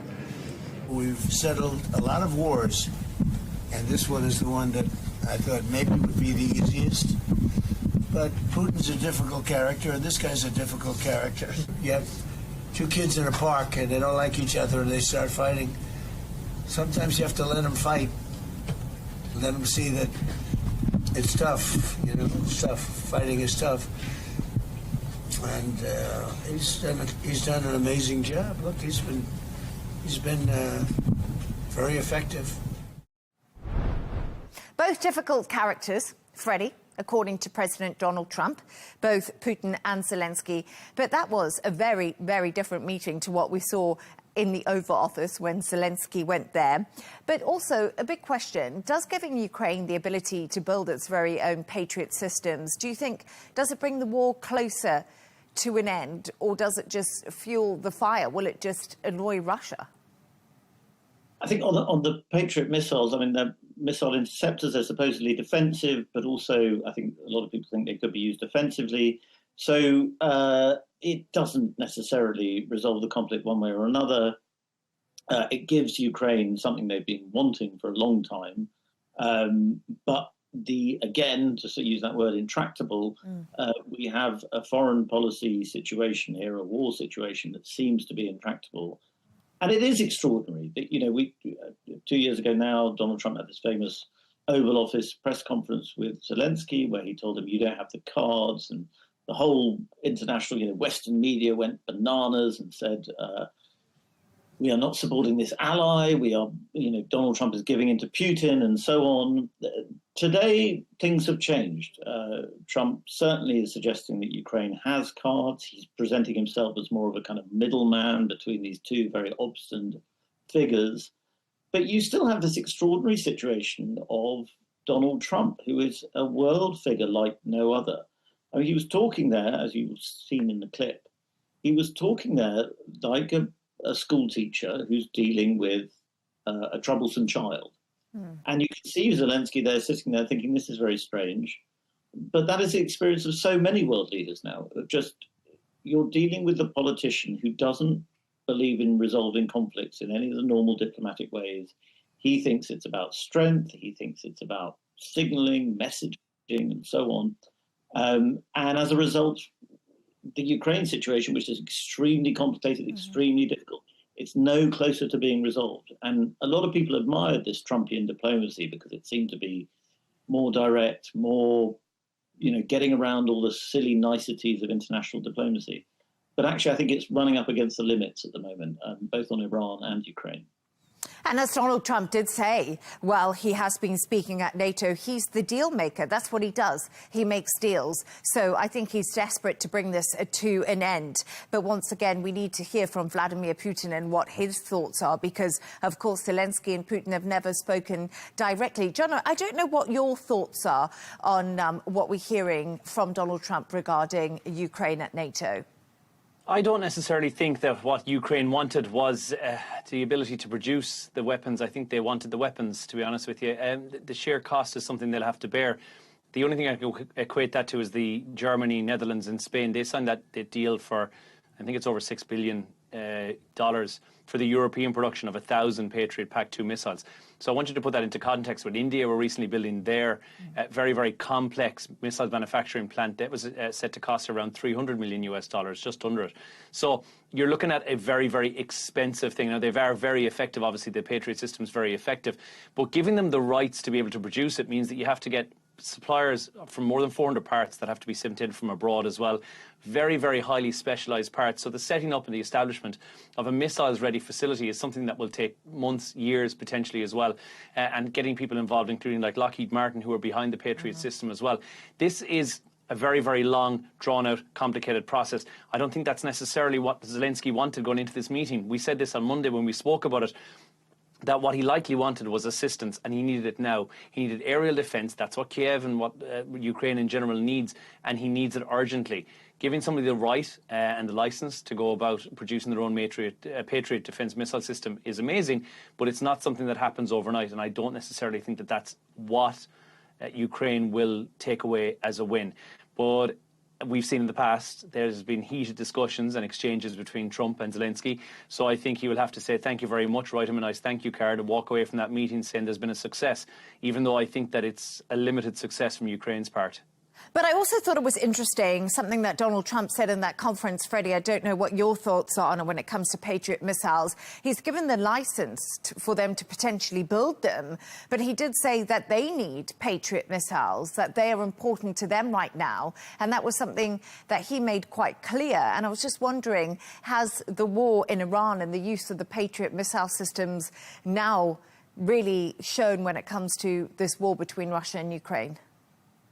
Absolutely. I mean, Pentagon chiefs have been warning about this since the beginning of the Iran conflict, and even before the beginning of the Iran conflict, is that US missile stocks are low, and particularly if a conflict with China over Taiwan was to emerge, Pentagon chiefs, US military chiefs, are very, very concerned that America cannot necessarily produce the amount of kit quickly enough to mount a serious strategic defense. And that is why, even if America wanted to, which is debatable, it would not be able to provide Ukraine with the weapons it needs to fight Russia. And this is a major problem for the West generally. You know, there are a lot of this, Trump was in Ankara today, a lot of NATO discussion about where weapons are sourced from. European manufacturers are behind on fulfilling orders. There's a hell of a lot of demand for very serious military technology at the moment in this increasingly unstable world. And Western companies don't seem to be able to produce it at the volume and speed that is needed. And that's a big concern for America. And Jono, we're going to talk about something that came up today. And I think a lot of us have forgotten about this, but Greenland was back on the agenda for President Donald Trump. He was making a push for Greenland, once again saying the US needs Greenland. Do you think this was really to spook his European allies? What's the whole maximalist position on this? I think it's to try and reaffirm what the relationship is. You know, the relationship between Donald Trump and Europe more than anything else. That's become transactional more than traditional, and that's happened in the last couple of months as well. NATO obviously operate on the idea that, you know, allies stand together. President Trump came into this election and came into this office with new eyes, and the what's in it for America style eyes would be the best way to describe it. And I think that's what he goes into all of these relationships and all of these public meetings now to try and put, as he put it himself, America first. So if it's defence spending, if it's trade, if it's even Greenland that we're seeing put back on the table once again, he's putting that direct pressure on allies to deliver what he says is the US first, best interest for America. That has to be the important thing. So the Greenland issue, obviously, it's been a bit unusual. Strategically, I think it's huge. It's very, very important. It's in terms of size, the scale of it between North America and Europe. Its position is very significant as well. Rare earth minerals, you know, it's a significant Arctic shipping route due to the thawing in that region as well. It's even home to a US space base that's very important for missile warning systems and space surveillance systems. So it is an important place for the US. So I don't think Europe is ever going to suddenly walk away from the US and say, right, we're done with this, you know, we don't need a relationship anymore. But they are NATO's biggest military power. So European governments are talking about becoming a bit more independent and doing their own thing because, yes, of course, you have to have Washington and their priorities, but they can change very, very quickly. And we've seen that with Donald Trump, who is favourable, and we've seen that today with Spain, with Denmark, you know, the various different conversations he's had about them and with trade today. He can turn on a dime, Donald Trump, very, very quickly. And that might not necessarily be a bad thing for Europe. I think that actually could be good because for the longest time the US, or Europe I should say, has stood by the US and required them more than anything else. Europe has become, since the inception of the EU, it's built itself on becoming this powerhouse. It prides itself on being united but being separate. And the US wants to be exactly that as well. The US wants to put, like I said at the start of this, America first. So I think it is maybe a time for both parties to stand on their own a little bit more and maintain that peaceful, meaningful diplomatic ties, remain part of NATO. But I think what we're seeing here, because it could be anybody else tomorrow, it could be another ally today, Denmark, Spain, could be anybody else, who knows. And that's uncomfortable for NATO because it's been around for what, like over 75, 77 years, something like that. They have always been about strength based upon unity. And I think now maybe they just need to change the modus operandi a little bit because Donald Trump has got different plans. Freddie, there is a school of thought when it comes to Greenland. Since Donald Trump first said he wanted to take Greenland over and the US to have control of it because they were concerned about security when it came to both China and Russia, Denmark has spent millions rearming and making sure Denmark has bigger military facilities and Greenland has bigger military facilities and is safer. Do you think that was Donald Trump's whole point here, just to force Denmark to spend more money in Greenland? I'm sure it was, but I think with a lot of what Trump does, the maximalist position is also the absolute position. So, yes, he has forced Europe, Denmark, NATO to take this North Atlantic threat, which John is quite right about. There's all sorts of strategic imperatives, whether it's rare earths, the Arctic channels, or satellites, which actually the really key factor if you listen to some defense analysts. America understands that's important. America is happy that Europe is taking it seriously because of Trump's leverage. But that's not enough for Trump. He fundamentally thinks that Greenland should be under America's protectorate, that Greenland must be part of America for America to be able to do all the strategic things that it wants to do with Greenland. And he will keep saying it. And the other thing to bear in mind is that he always keeps two options open. So on the one hand, he's being very serious, but on the other hand, he's also signaling to Europe and to NATO and to the European NATO powers that he's going to boss them around. He's going to continue regarding them as less important strategically than he regards, for instance, Turkey and President Erdogan. You know, the meetings in Ankara today and yesterday It's very clear that America takes Turkey very seriously as an international power and a regional shaper. It's not so interested in what Europe thinks.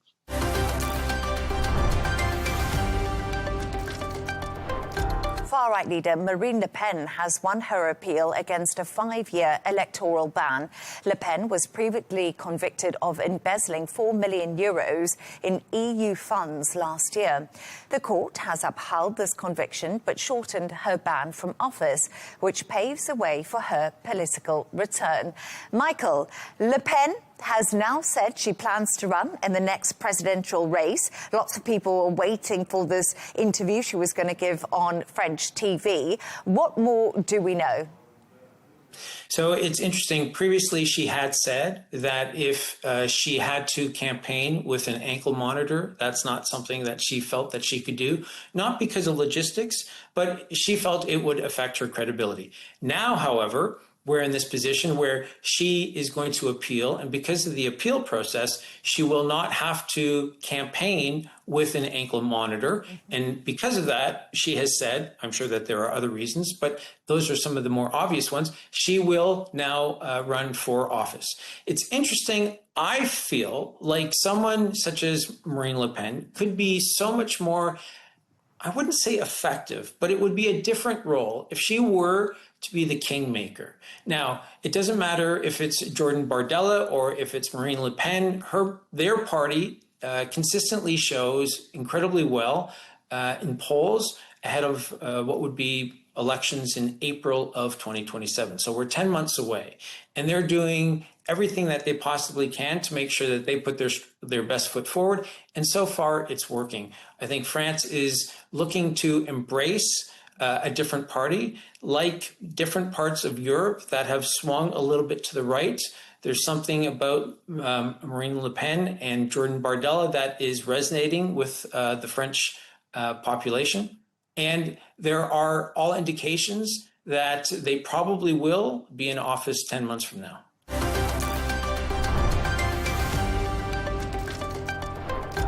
President Trump has said he asked FIFA to review the suspension handed to US footballer Balogun after his red card at the World Cup. FIFA later lifted the one-match ban, allowing him to play in the United States' last 16 clash against Belgium.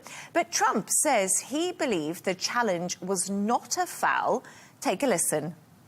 I had nothing to do with the decision. What I did have to do is I said, I think this should be reviewed because I watched the play. And he didn't do anything wrong. And after reviewing it, I think they said, look, this game would have a big mark on it. If we lost, if we won, no matter what happened, you have to let them use their best players. And the game tonight's going to be amazing, and we're going to have a full team, and Belgium's going to have a full team. And you know what? If they beat us, then they can be really proud. The other way, if they beat us, we'll say I say it was rigged, just like the election was rigged in 2020, but I won't get into that. There we go. Donald Trump was saying that that red card was rigged like the election. But what do you make of this?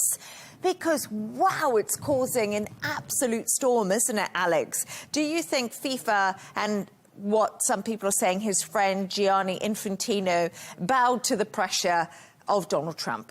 I've got to say, it's really impressive to link January the 6th to the World Cup, you know, as a mass conspiracy. Connected. This is like, wow, you know. Yeah. And President Trump is right at the center of everything. Look, this has caused a firestorm. A lot of people are very unhappy with FIFA, and especially the head of FIFA, Infantino, for what has happened. UEFA, you know, the European Football Association, came out, basically said rules are not open to, sometimes rules are open to interpretation. In this case, they are not. And football, like any sport, relies on rules which are the basis for fair, honest and transparent competition. So they are very much against this. Belgium is furious in terms of what has happened.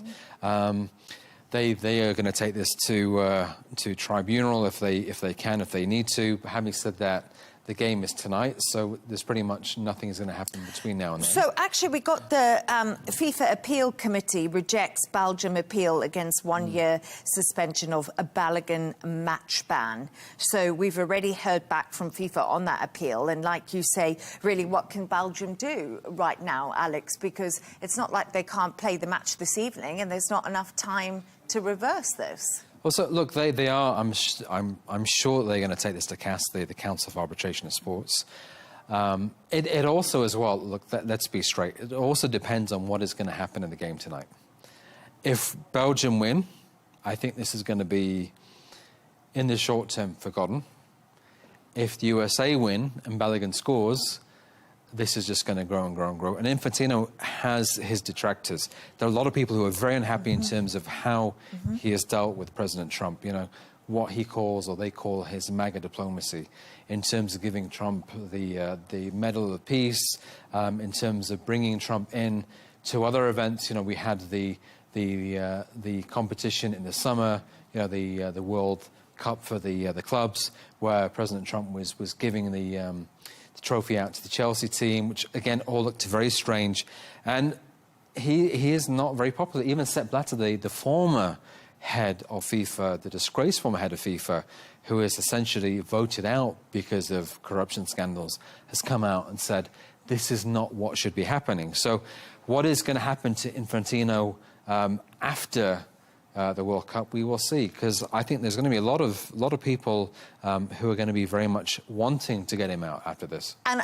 Infantino has been speaking, actually, after Donald Trump spoke, of course, in the Oval Office a little bit earlier. It was quite interesting what Donald Trump said. He said he didn't know what a red card was, but it was definitely not a foul, and it was unfair to give it to the US's top player.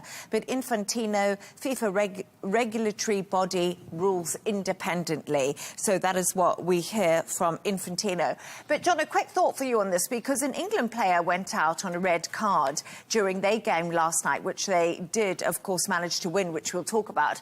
Do you think England should now question that red card? Well, look, I mean, it's a case of sour grapes as well, and I do think this has turned somewhat political unnecessarily, and, you know, Donald Trump getting involved in that as well says, but FIFA are trying to keep the host nation happy, which they do quite well, and I think you've got to try and play your cards sensibly close to your chest when you're doing something like this, and I think that's what we're seeing FIFA do right now. Do I think it's the right thing to do? Absolutely not. Politics shouldn't be getting involved in sport. We've said this many times before. However, it is what happened.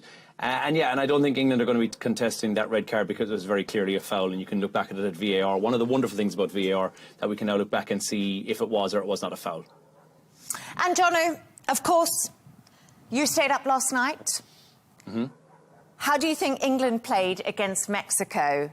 And I think I am surprised. OK, and then also, how do you think they're going to play against Norway? Because I think the whole of England still hasn't slept because they've been so excited. Look, I honestly thought that was the end of the dream for the England fans yesterday, playing against Mexico, playing at that altitude, playing in the Azteca, home turf for Mexico as well. You know, where they haven't lost, I think, a game in the last 8 years. So I thought England were really up against it. I think it's the first time I've watched England play in this tournament so far where I thought, right, well, we have woken up. The team, I say we, I'm not obviously not an English fan, but I'm saying the team have woken up, which was impressive to see as well. But what I will say is that I was equally a surprise from the game before that when I saw Brazil take on Norway, and that was just impressive. Also, I will point out, going forward towards this weekend, I will now be Norwegian, so hey, go Kavel, I think that's how you say it, good evening. This is going to be a massive test for the English in this tournament as well. Norway have become this rags to riches story. They're the story of the World Cup. They've knocked out like the 5-time champs in there with Brazil as well. We've seen Haaland, who's, you know, is just my man crush at the moment. He scored twice. He's among the leading scorers and arguably probably the best striker in the world. So when he gets his chance, he goes for it. Not just that, the guy is also meme gold. He's the meme king of this World Cup. So England have come into this, and I think, as I said, from last night's win, that's the first time we've seen them play with some momentum. It's impressive. It's, again, a really difficult thing to do, go in there and take on Mexico and win. So you got to say, look, this team have actually done something good, because every other England game I've stayed awake to watch. I was disappointed that I had to then sleep in the following morning as a result. They controlled majority of that game last night, which was impressive. They looked like a team. They didn't look like a collection of really talented players on the pitch. It was impressive. They didn't play a boring game for once. So this battle is going to be impressive. What England are going to have to do is limit Haaland, and if they stop his supply, and Norway as a result, then yeah, that's going to be a lot easier of a team to manage as well. But they've got to keep him from the box. And he is impressive. He's an impressive player, and he'll punish them if he gets the chance to. And he's also playing against his Man City teammates. And he's spent a large chunk of his life growing up in the UK as well, because his father has also previously played. So he's playing for national pride, though, and this is far more important. But what I think is, I'm going to take this off because it's difficult to take me serious. No, I wanted you to do the row before you took it off. All of us had to do it. Do we not, Jono? So you have to do. You have to teach us the chant, Alex, and I need to do it. Well, what's impressive, right, from Norway's point of view, and I love an underdog story, and I think this is what Norway could be for this World Cup. It's their 4th time in the World Cup. They've qualified only in, I think it's 1938, 94 and 98. So they've had a 28-year absence as well. They've made history. They're reaching the quarterfinals. They've never done that. And their best finish before this was final 16 or something. They've also had a really good, compared to Brazil, they've had a remarkable record. They've had 2 wins and 2 draws with Brazil, which is impressive. Now, Google has said that England are slight favourites for this. It was 55-45, so it's not a massive difference as well. I would like to be a little bit more balanced. Of course, I'd love to see England in the final and then to get beaten, because it's great for revenue for different venues that have now had a very difficult couple of months.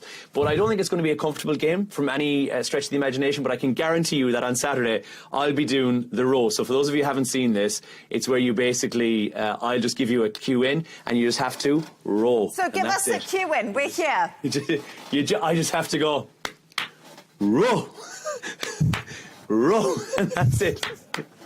And that's what I'll be doing all day. I've even ordered a drum from online, and I'll be bringing the drum with me, a little Norway top and everything, because as an Irish passport holder, I don't have to go to the embassy on Monday morning and turn my passport in for supporting England over the weekend. So I'll be supporting Norway on Saturday.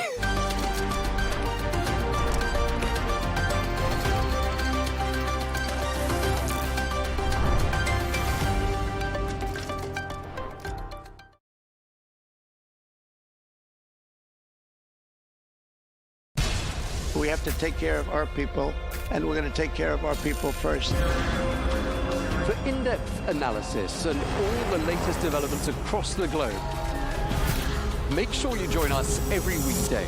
President Trump is trying to negotiate a ceasefire. With so much happening, so much information, and so much noise, international law will have no part in his administration. It can be hard to keep track. Tariffs will just fuel inflation. We're going to fight these tariffs. But you can count on us to tell you what you need to know. We stand by your side. Join me, Tom Burges Watson, for Global News Today, right here on Al Arabiya News.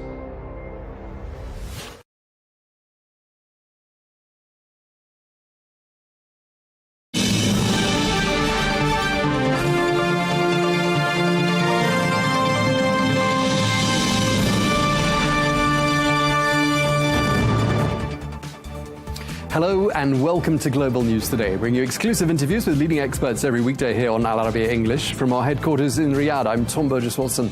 Coming up today, we'll get the latest from the NATO summit in Ankara, at which President Trump's stance on Greenland, Spain and defence spending have been generating plenty of discussion. We'll be examining the health of the NATO alliance. Fallout from the war in Iran looms large over that NATO gathering as President Trump declares the Iran ceasefire over, and he warns there'll be more US strikes on Iranian targets tonight.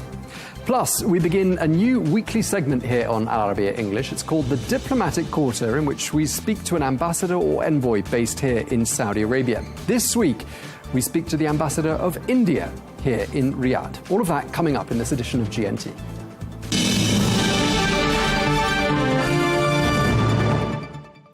Hello and welcome to the programme. We have plenty of headlines coming out of the NATO summit today, especially from the US President Donald Trump. Well, leaders are meeting there for a second day in the Turkish capital, Ankara.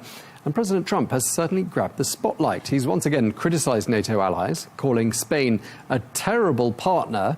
He also renewed his push for the US to take control of Greenland, saying that the world's largest island is very important to the United States, but not important to Denmark.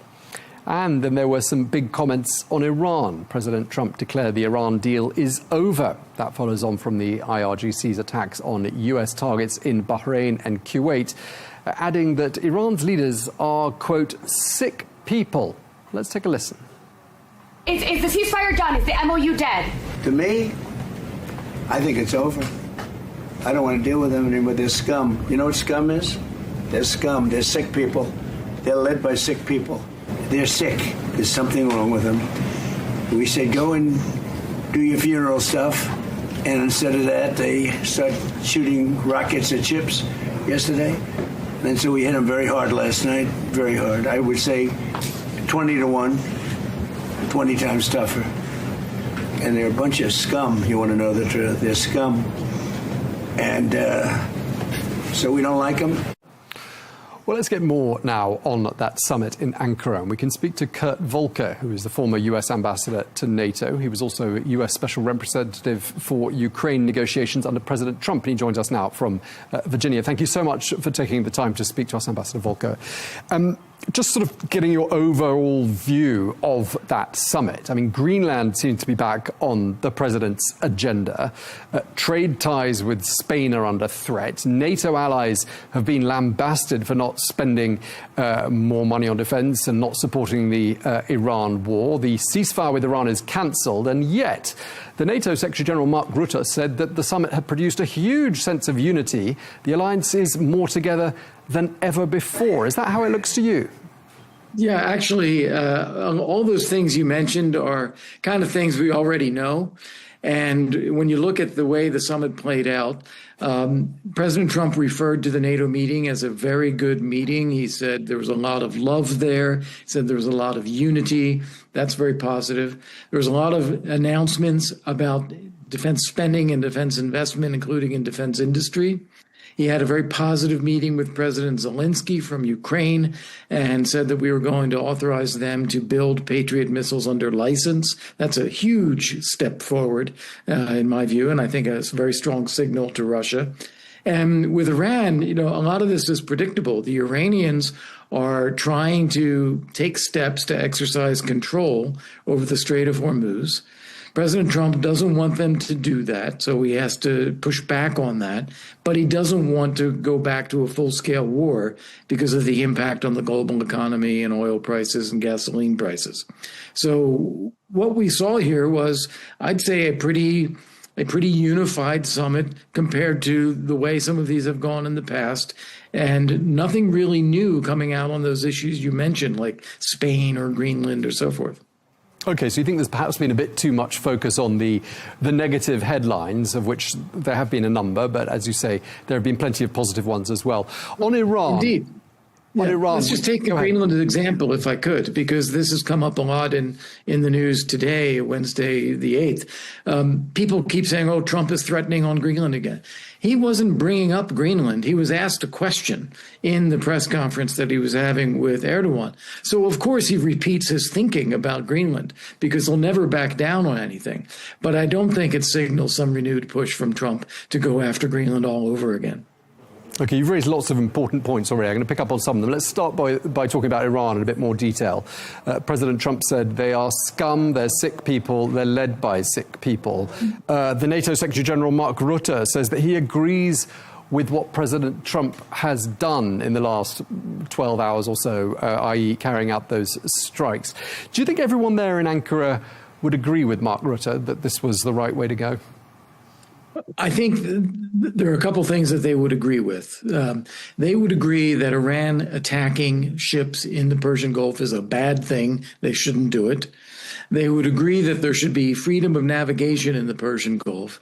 And they would agree that if we had a stable situation and we needed a military force to support freedom of navigation, they'd be happy to contribute to that. They don't want to just make this an issue then between Europeans and the United States. They don't want to be criticizing President Trump over his retaliation. They see that he doesn't really want to escalate the war again anyway. They don't want to be blamed for obstructing America in any way, as they were blamed a few weeks ago. So I'd say the things that they agree on are the significant ones, and they're just going to hold their tongue when it comes to the back and forth and let President Trump take the lead. Now, something I'd like you to help us clarify as former US ambassador to NATO is this notion President Trump has, and he's repeatedly done this, is to frame Iran and the war in Iran as being a NATO war. Obviously, he didn't brief NATO allies beforehand. He seems to have suggested there is an important role for NATO here. I mean, is this a NATO war, in your opinion? No, it's not. It's not. And I think the reason President Trump does that is to deflect blame. He started this war on his own. It did not go that well. He doesn't want it to continue because of the impact on gasoline prices and oil prices. So he's deflecting a little bit of blame, blaming NATO allies. It's a tried and true trope that he uses to shift the subject. That being said, when he says that NATO countries, he broadens this to say NATO countries have never been there for the U.S. That's not true either. After September 11th, 2001, they supported the U.S. With air policing over the United States. They were with us in Afghanistan and Bosnia and Kosovo, Libya, and so forth. So there's a lot that the U.S. gets out of NATO and a lot of partnership there. He doesn't like to say that because he likes to keep the pressure on. But the reality is that there's a lot more unity between the European allies and the United States than President Trump likes to say. Now, I'd like to talk a bit more about Ukraine, and you did mention it at the beginning of this conversation. That meeting between President Trump and President Zelensky today apparently went quite well. And earlier, you've said in previous interviews that European leaders are largely encouraged by recent signs of US support for Ukraine. And it looks to me as though President Trump's view of Ukraine and this conflict has evolved perhaps in the last 18 months. I don't know if you agree with that, but if you do, why do you think that is? Well, I do agree with that. And even President Trump said so himself in his meeting with President Zelensky today. He said that he likes Zelensky. It was a very important signal for him to say that, so the MAGA world picks up on that.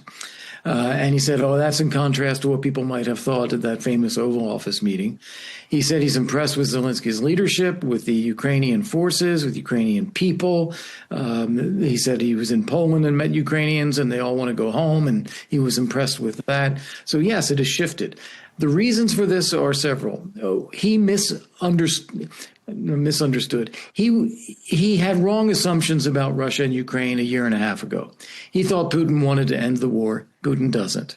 He thought that Putin was someone you can do business with. Instead, Putin actually lies to him. He thought Ukraine had no cards, as he said, that they were weak. Well, it turns out that Ukraine actually is pretty resilient, and they have a lot of cards. And they're taking the fight to Russia with strikes on oil refineries, oil export facilities, logistics, bridges, rail lines, you name it. So Ukraine is doing very, very well. And I think President Trump now sees that if you want to end this war, which he does, it has to be by getting Putin convinced that he needs to end the war when Putin is so far not convinced of that. And I think he hates to see the attacks on civilians, which Russia carries out. And I think that's the explanation for the support for Ukraine on air defense. Right, and Russia carried out more attacks during the course of last night. So on the one hand, we've got Ukraine advancing militarily in a number of areas. Mm-hmm. We've got Russia's economy faltering in quite a significant way. Are you saying that this change in President Trump's perception of the conflict is really fueled by a shift in the balance in the conflict? That's part of it. That's part of it. I think the reality on the ground that you can see who's winning and who's losing, I think that does impact his thinking. But then I think it's also his relationship with the two leaders, because Zelensky has been straight with him. And while he doesn't always like what Zelensky has to say, Zelensky has been consistent. And Zelensky is actually calling for peace. He's calling for a ceasefire. Russia, on the other hand, Putin, has not been straight with him, has lied to him several times, and continues to reject a ceasefire. So I think those perceptions have now sort of become more embedded in Trump's thinking, and also account for some of the change in the tone and the way he's handling this. President Trump said earlier on this week that a lot of progress has been made behind the scenes towards bringing this war to a conclusion. I don't know if you share that sense of optimism. You've also predicted that President Putin is going to be forced into a ceasefire. I wonder what your thinking is behind that. Yeah. So first off, no, I don't think we're close to that ceasefire or a peace agreement now. I know Putin called President Trump and they spoke for 90 minutes, and Putin was surely promising that he wants to end the war, but that doesn't mean he's telling the truth. He's trying to influence Trump's thinking. He's lying to Trump. On the other hand, what you see happening on the ground in the real world, Ukraine is hitting Russia's ability to get money by taking out oil and gas export capacities. Russia's still under sanctions. Oil prices are back down again now that the active fighting with Iran is over. So that is hurting the Kremlin financially quite a bit. And they're not going to be able to sustain this war financially for that much longer. And on the military side, Ukraine has a distinct advantage now in drone warfare, counter-drone technology, electronic warfare, and they are making slow gains on the battlefield while Russia is losing more people per month on the battlefield than they're able to recruit into the Russian military. So Russia is now in a position that is not sustainable in the long run, and they will need a ceasefire. And I don't believe Putin will ever agree to a peace deal with Ukraine. That would require Putin to accept that Ukraine is a sovereign independent state, that Zelensky is the legitimate leader of that sovereign independent state, and that there's an international border between Ukraine and Russia that needs to be respected. He will never agree to those things. But a ceasefire when Russia is down, I could see him having to agree to that. Okay, I mean, one of the countries we haven't talked about is Turkey, and ties between President Trump and President Erdogan look pretty strong, and even President Trump was hailing the chemistry that exists between the two men. Is Turkey a naturally strong ally for the United States, do you think? It is, and I think sometimes we've missed this in the United States, particularly under President Biden and President Trump's first term. I thought that we were not doing enough to work with Turkey. If you look at the map and you look north, you see Ukraine and Russia, Black Sea security. You look east, you see Iran, Iraq. You look south, you have Lebanon, you have Syria. You have energy issues in the Eastern Med. There are a lot of issues where Turkish strategic interests and U.S. strategic interests overlap.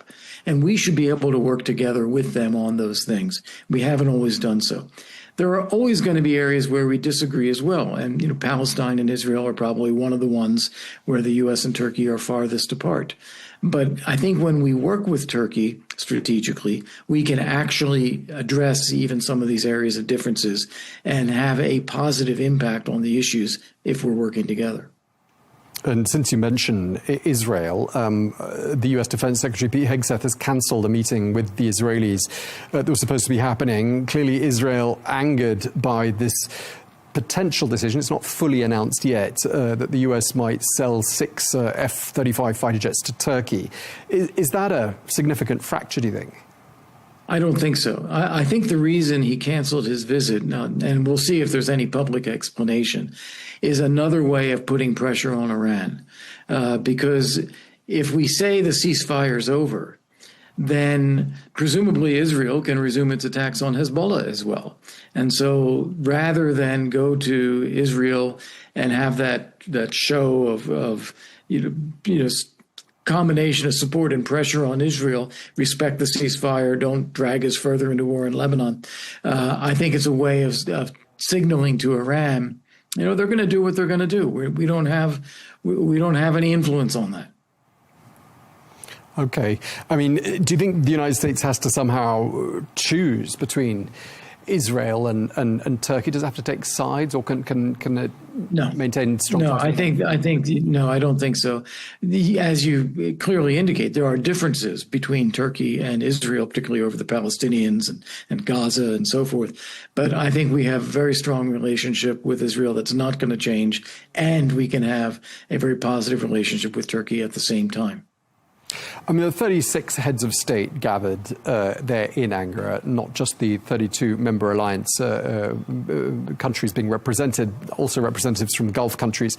Who do you think is going to be leaving Ankara most pleased? Well, that's a very good question. I think the person who will be most pleased is the one who's not leaving Ankara, which is President Erdogan. He hosted a NATO summit. He had President Trump there. It was all very complimentary. He got this commitment on F-35s, which will still take some effort to work out with Congress. He had a very positive NATO summit meeting. I think Erdogan comes out of this feeling very, very happy. Okay, and just lastly, 2 weeks ago, you said there was an overall sense of deep irritation and frustration with President Trump over nearly everything, I think you said. Do you think there's going to be more irritation and frustration after this summit or less? I think there's going to be a sigh of relief. This could have been yet another summit that blows up in their faces, and it wasn't. President Trump wanted it to be a positive summit. He wanted to deliver that for Erdogan. He wanted to take credit for all the increases in defense spending, and he wanted to get a little bit more sympathy and support from the Europeans on Iran, which I think he got, as well as a bit more unity on Ukraine. So I think President Trump set up all the tension and then released the tension. And I think the European allies will now feel that sense of relief. Okay, some sighs of relief you're saying there as people depart Ankara after this summit. Thank you very much for being so generous with your time. Kurt Volker, former US ambassador to NATO. Thank you for your time, sir. Thank you.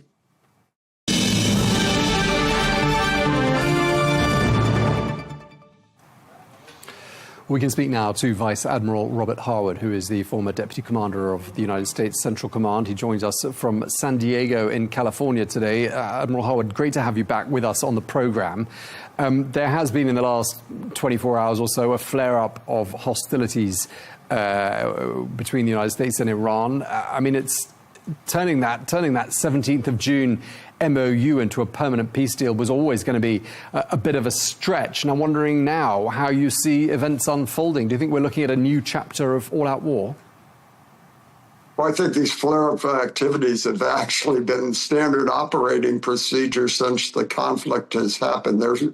I can't see any time where someone hasn't taken a shot at each other, especially with the Iranians initiating it, or their surrogates such as Hezbollah and even the Houthis. None of them have adhered to the ceasefire, yet the president was focused on ensuring the Straits of Hormuz and the flow of commerce could happen, and he's realized that objective. Oil is down, things are moving. The problem with that, though, it's provided the Iranians with a lifeline.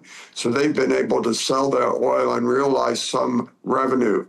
But as the president comes to the conclusion that the negotiations are not going anywhere, I think he's very focused now on going back and reconstituting the blockade, maybe even doubling down to put an air blockade so there's no air traffic going into Iran, maybe even looking at the borders, shutting down their flow of commerce through Pakistan, Azerbaijan, or maybe even through Turkey. If he can isolate the country economically and add to that his military options, he could really drive significant change with the regime that to this date has not been realized and doesn't look like it's going to be instigated or accomplished through the negotiations. So I think we're going to be right back in the position we were in before these negotiations and the MOU began. Yeah, it certainly looks like a case of a couple of steps forward and maybe even a couple of steps backwards. And it does look all the while like one of Iran's main goals now is to make the United States and Israel regret they'd ever started this conflict. And when you look at the level of chaos in the region and further beyond as well, the uncertainty this conflict has unleashed and how the Strait of Hormuz has given Tehran immense leverage, do you think there is an element of regret on the US side about getting into this conflict? Well, I think the bigger regret is the Iranian people. They're paying a very heavy price. This regime has for years attacked its neighbors, killed Americans, used their surrogates to promulgate the Islamic Revolution. And I think that's all been brought to light. And this President Trump, took action finally to stand up to that. So I think Iran is really in the precarious situation. And if the president decides really to go to all-out war, to really finish this, he can do that.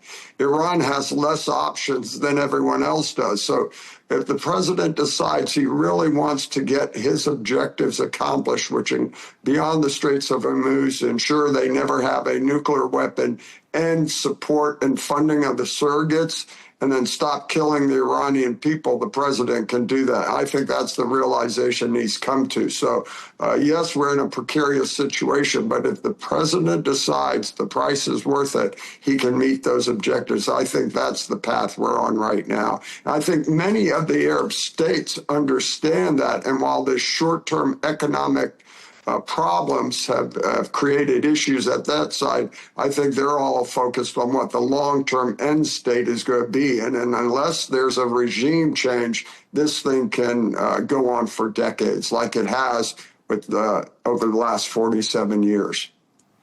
Mohammed, just wearing your CENTCOM hat, your former CENTCOM hat, I'd like to ask you about what happened overnight, because US Central Command says it struck more than 80 different targets. I don't know if you saw the list of targets, but I just wondered whether you had any preliminary thoughts on why those particular targets have been singled out and what they're seeking to achieve.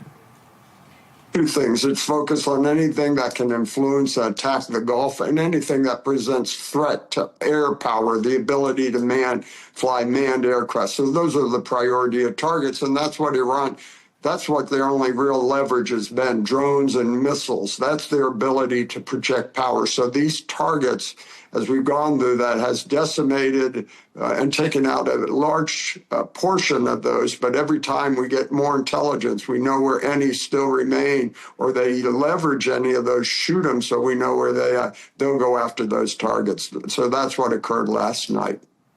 Okay, and in turn, Tehran has responded pretty quickly, targeting US military facilities in Kuwait and Bahrain.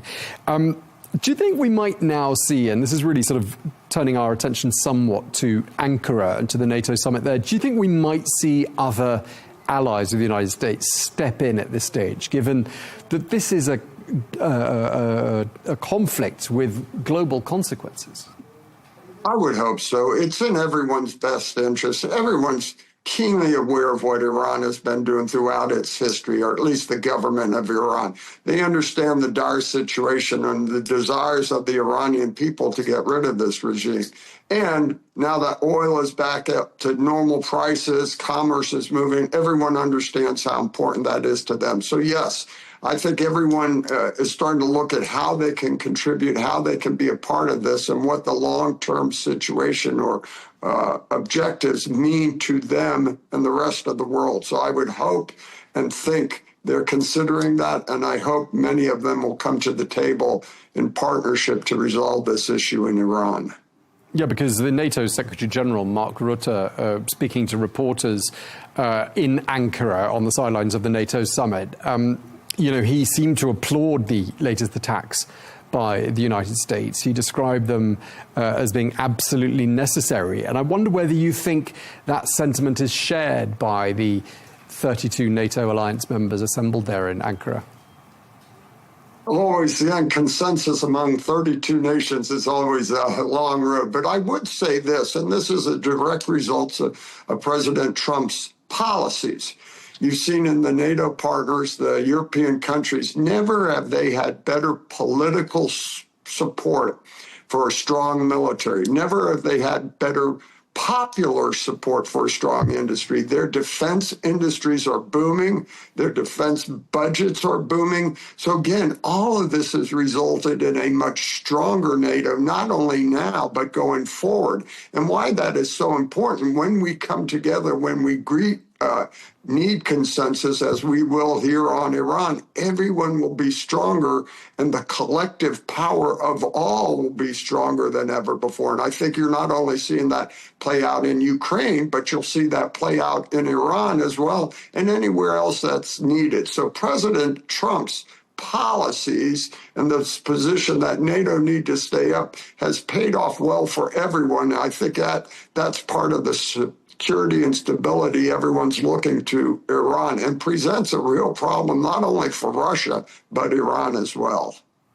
But there is a bit of confusion out there about this conflict with Iran, and President Trump has repeatedly framed it as being a NATO war. And most of the people we speak to on this channel, former officials, high-ranking military officials, say it really isn't. What's your take? Well, look, the world economy is driven by oil. Energy is going to be important to everyone, not only today, but going forward. Energy needs across all nations are only growing. And a lot of that energy for the Asia and Europe comes from the Middle East, comes from Iran, and goes through those Straits of Hormuz. And that affects their budgets and their ability to support the military to accomplish their objectives.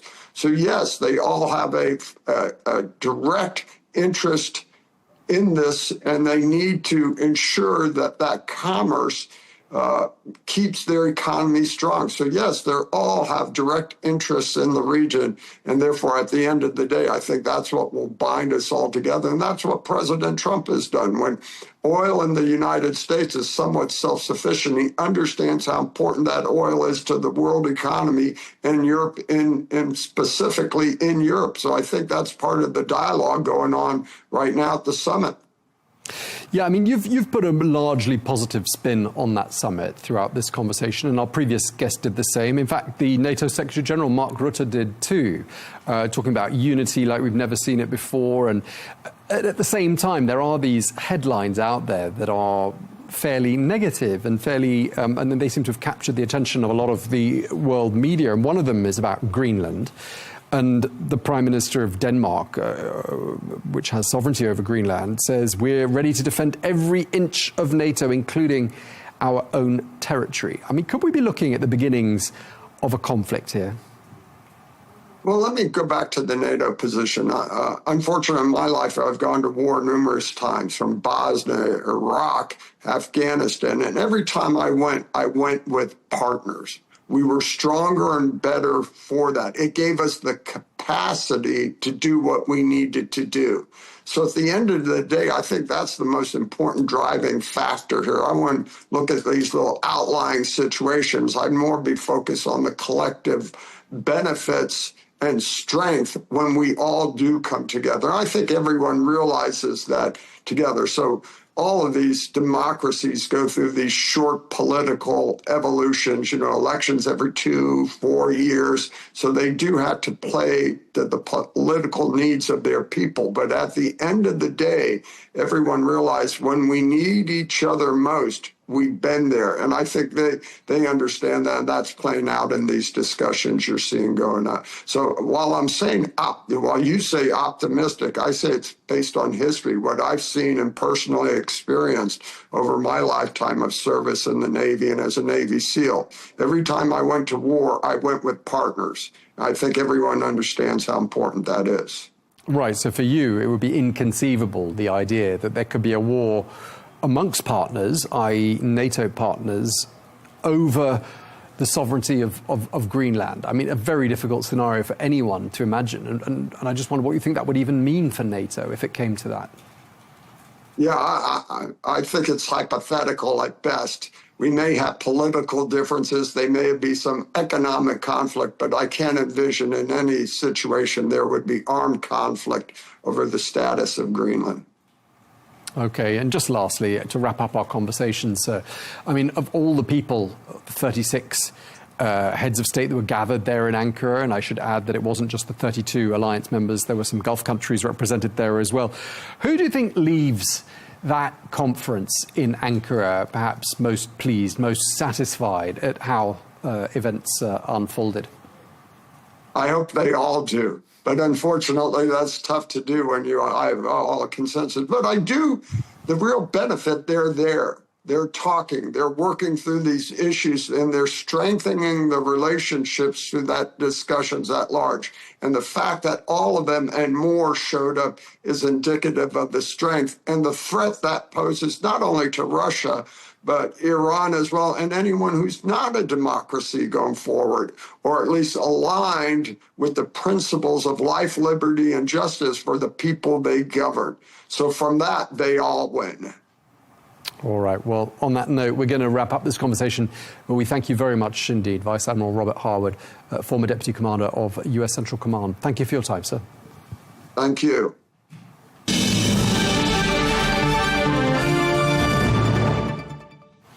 Now, today we are launching a new segment here on Arabiya English. It's called the Diplomatic Quarter, appropriately named because that is also the name of the area of Riyadh where we are headquartered. Well, it's a weekly quarter of an hour long segment featuring conversations with the ambassadors and envoys helping to shape Saudi Arabia's relationships with the world. Well, today we're joined by India's ambassador to the kingdom, Dr. Suhail Ajaz Khan, who is a distinguished diplomat with a career spanning more than 25 years with key postings in Cairo, Damascus, Beirut, Jeddah, and now Riyadh. Well, his term in Saudi Arabia is drawing to a close, and we're going to be reflecting on his time in the kingdom, discussing the partnership between Riyadh and New Delhi, and asking what lies ahead for one of the region's most important bilateral relationships. Well, I am here in the studio with India's ambassador to the kingdom, Dr. Suhail Ajaz Khan. Thank you so much for taking the time to speak to us. Thank you very much for having me here, and it's a great honor to be on your show as the first diplomat on this new show. Well, it's wonderful that we could have you here with us today, and I wanted to start by asking you, Dr. Khan, if you could tell us about the scope and the strength of the relationship that exists between New Delhi and Riyadh. Well, India and Saudi Arabia are very close partners for centuries, actually. But in the last 10 to 12 years, if you see, the relationship has grown into a very robust strategic partnership. And there is a great rapport between the two leaders, Prime Minister Modi and His Royal Highness Crown Prince and Prime Minister Mohammed bin Salman. And Prime Minister Modi himself has visited Saudi Arabia 3 times in 2016, 2019, and again last year. And similarly, His Royal Highness also visited India 2 times in 2019 and 2023. So because of the vision of the leadership, the strategic partnership has really grown into a very robust partnership. We have a very structured way in form of a strategic partnership council. We have various ministerial committees under it, working groups under it. And this is the way we take our relationship in a very structured way. And across all the sectors, if you see the trade, investment, culture, defense, people-to-people connect, we have a very, very intense engagement and very strong partnership. Okay, well, just listening to you mention there, the sorts of visitors you've had during your time as ambassador here, not least the Prime Minister, must have kept you very busy. And that leads into my next question, which was really to talk us through the defining moments and memories that you've had during your tenure as ambassador here.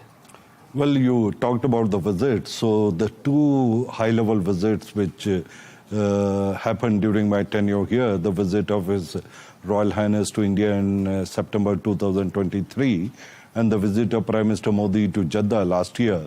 You know, these 2 were really the high points of my tenure here, and during these visits we really advanced our partnership. We achieved quite a lot.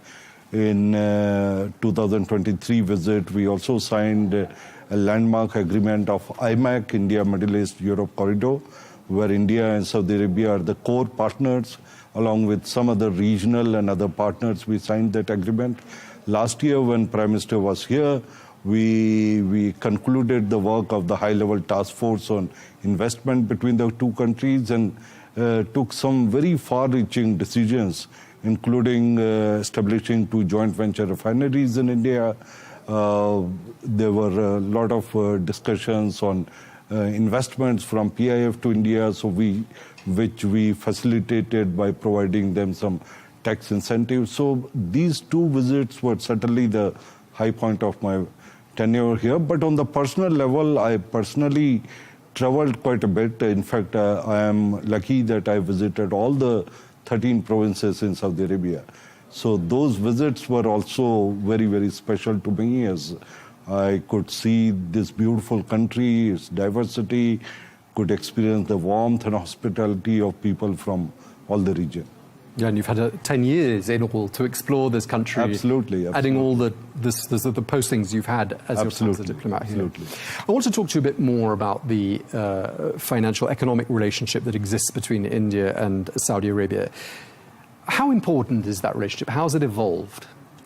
Well, it's a very important economic partnership. On the trade side, if you see, India is the second largest trading partner for the kingdom, and Saudi Arabia is the fifth largest trading partner for India. And our bilateral trade is about $43 billion US, and it is both ways growing. Like India's exports to Saudi Arabia also are nearly $12 billion US. And on the investment side, of course, we can certainly do more, but we have about $10 billion of Saudi investment in India, some direct, some indirect through various funds.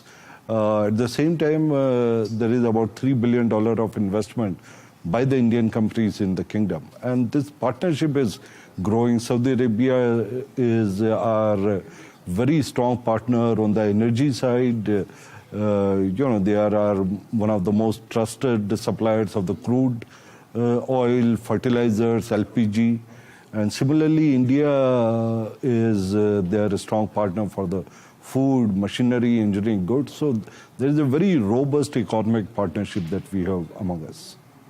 Now, Saudi Arabia is home to a large and thriving Indian community. And I'm wondering whether you've seen over the years any changes in the profile of people who are coming here to settle in Saudi Arabia.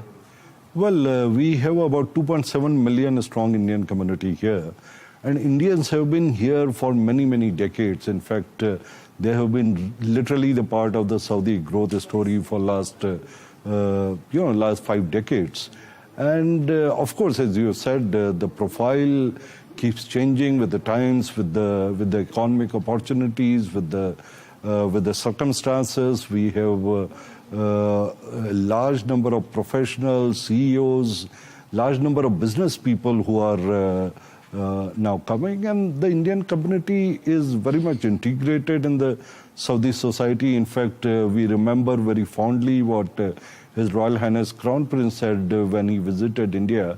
He said the Indian community is very much part of our Saudi society. So this is something which we respect, and Indian community is very well respected here, and they enjoy a lot of affection and warmth from the Saudi society. 2.7 million, that's 2.7 million. A lot of people, isn't it? It's about the size of a large European city equivalent. Clearly the world moving towards a new sort of multipolar order, and we talk about that quite a bit on this country, and Saudi Arabia and India, a big part of that. What role do you see for New Delhi and for Riyadh in shaping that order? And do you see a convergence of the two countries' visions? Well, we work very closely with Saudi Arabia on security and defense matters as well. And both India and Saudi Arabia believe in multilateralism. We both are important countries. Saudi Arabia is a very important country in the region, and we work very closely together on defense and security partnership. We have an ongoing dialogue. In fact, our national security advisor was here in April this year. In fact, this year he has done 2 visits. He was here in February and again in April. So we have a very intense coordination on these matters also. Okay, and I mean, longer term, where does India fit as Saudi Arabia's partner, and where do you see the partnership heading, Ambassador? Well, as I said, our strategic partnership is very robust, and I think it is moving in the right direction. We have a structured way of engagement under the Strategic Partnership Council. I would say if we need to sum up the philosophy behind the relationship, I would like to use 3 words.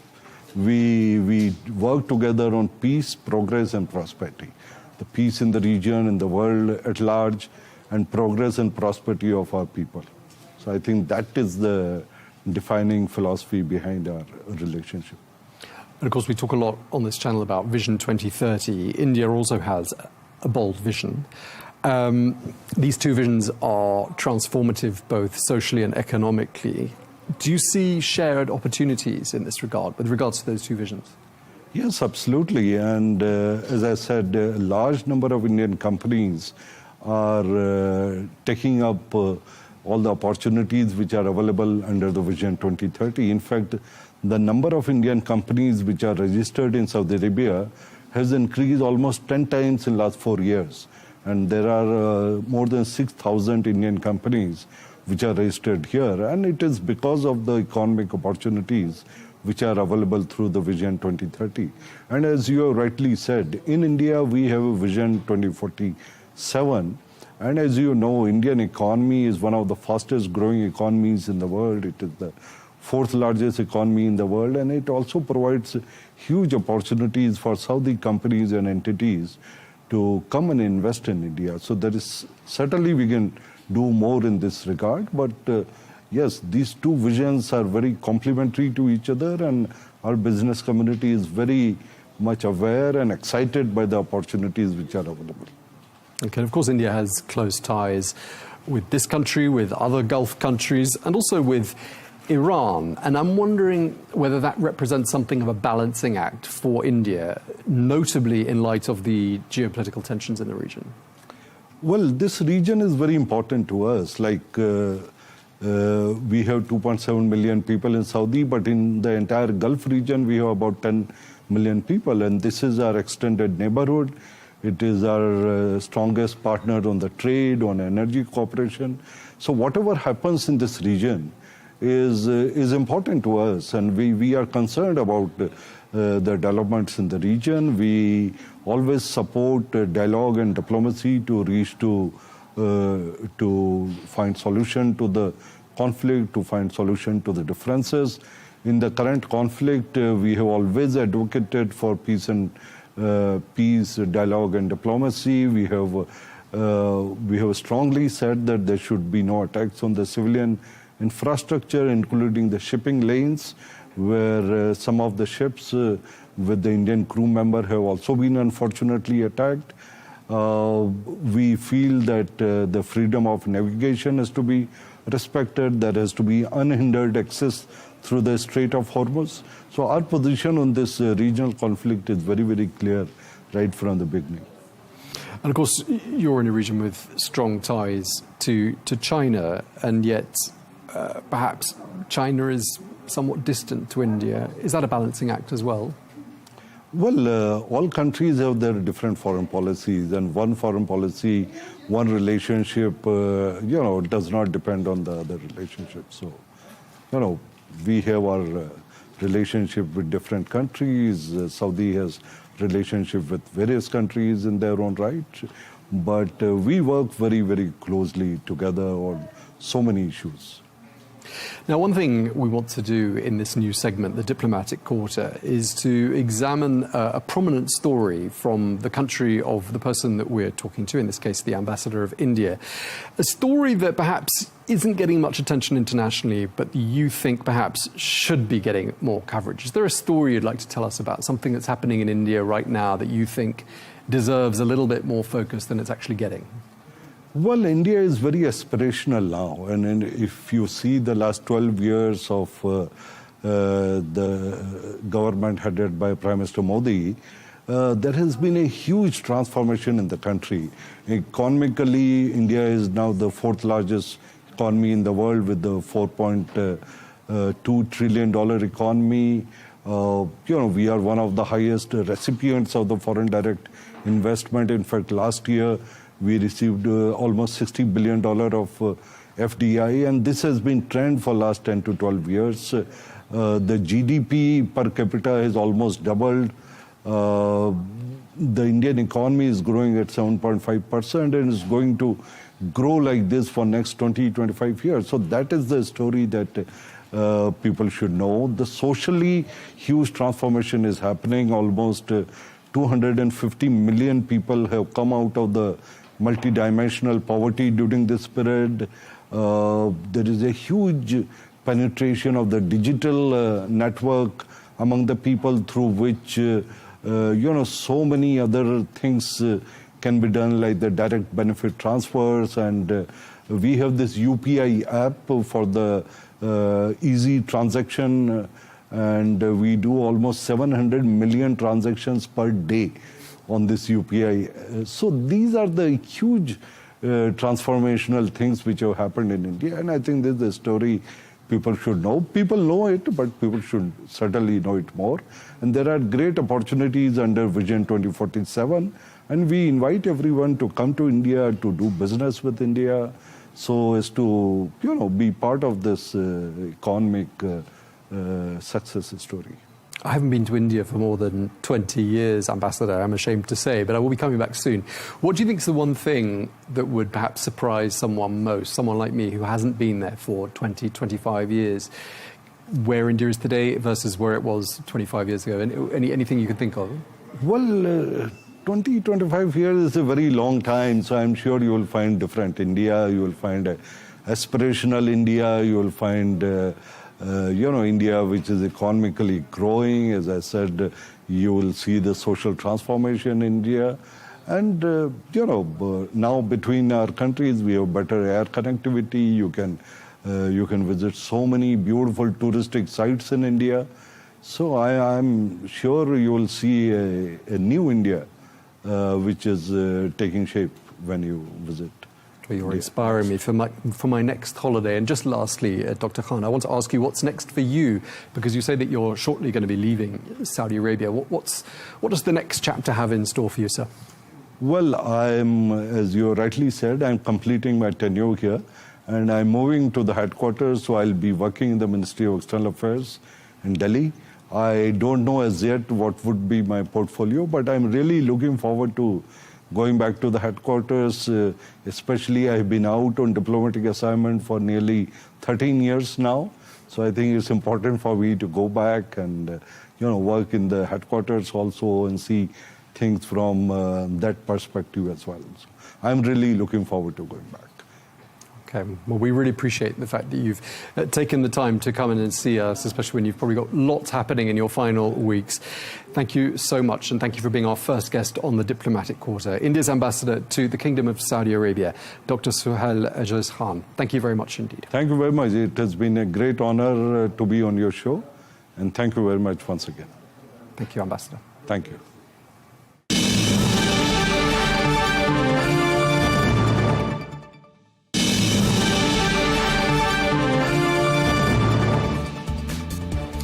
That's all we've got time for on Global News today. Thank you very much indeed for watching. Do join us again tomorrow for more exclusive interviews. Until then, bye-bye.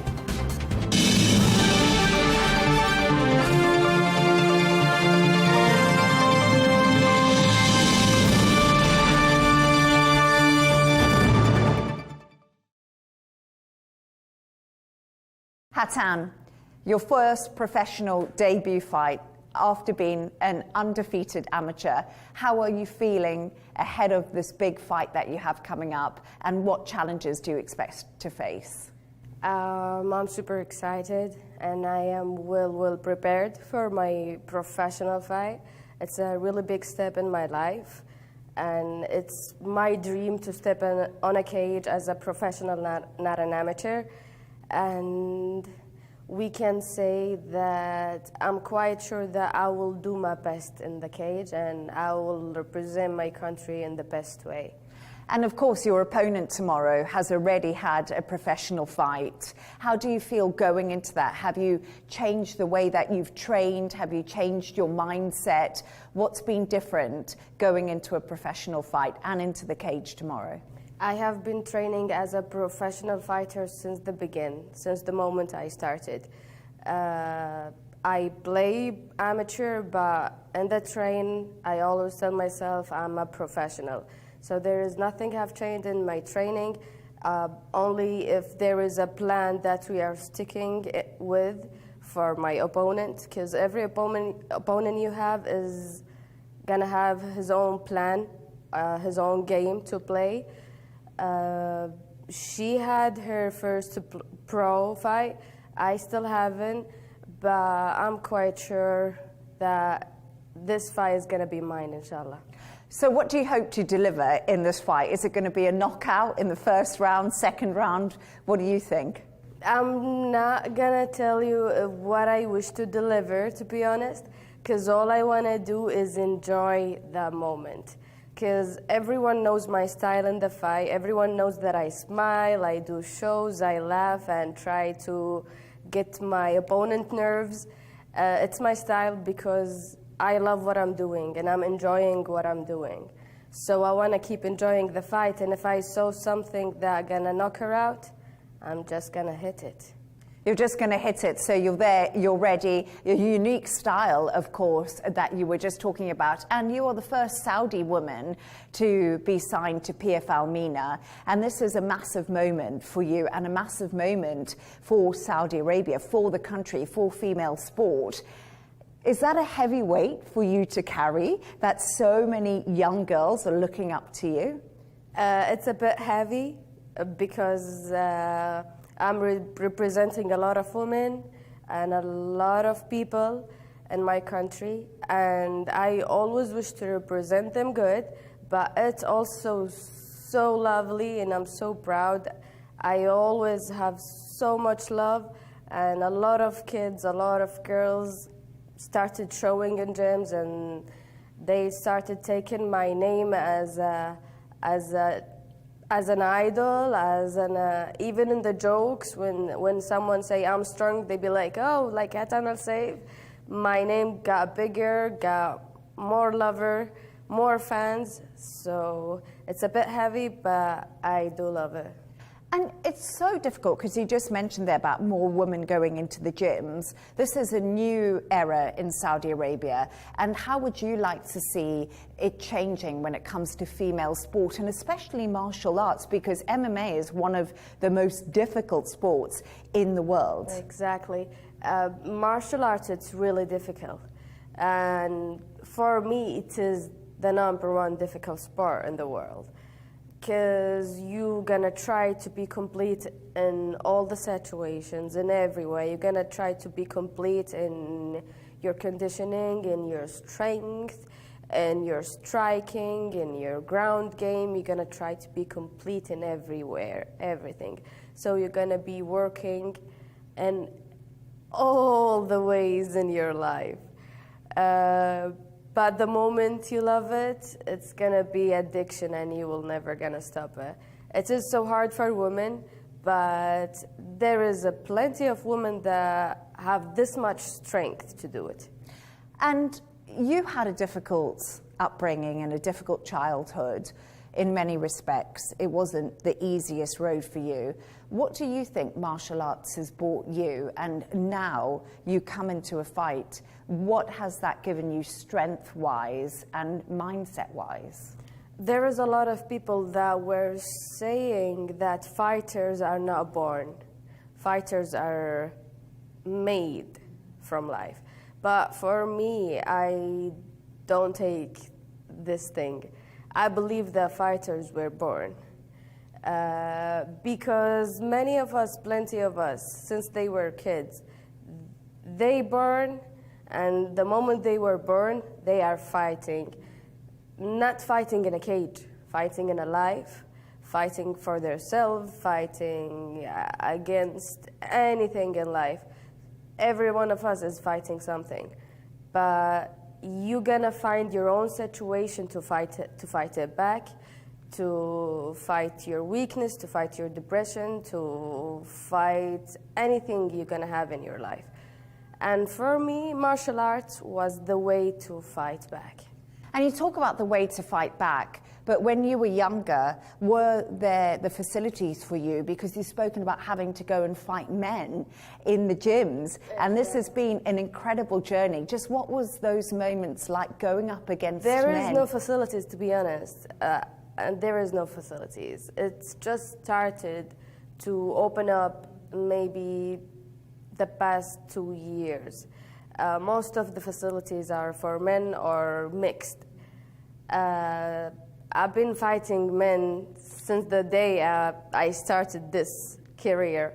It's not an easy. It's not an easy. You know, God made us women and men have way stronger bodies than a woman, just like how God created us. But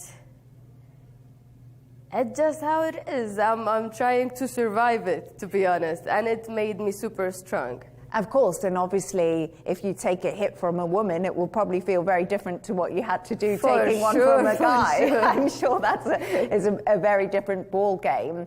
But when you look at things in perspective, and what do you hope? Because right now you signed up to PFL MENA. What do you hope this first year delivers for you? Where do you see your future?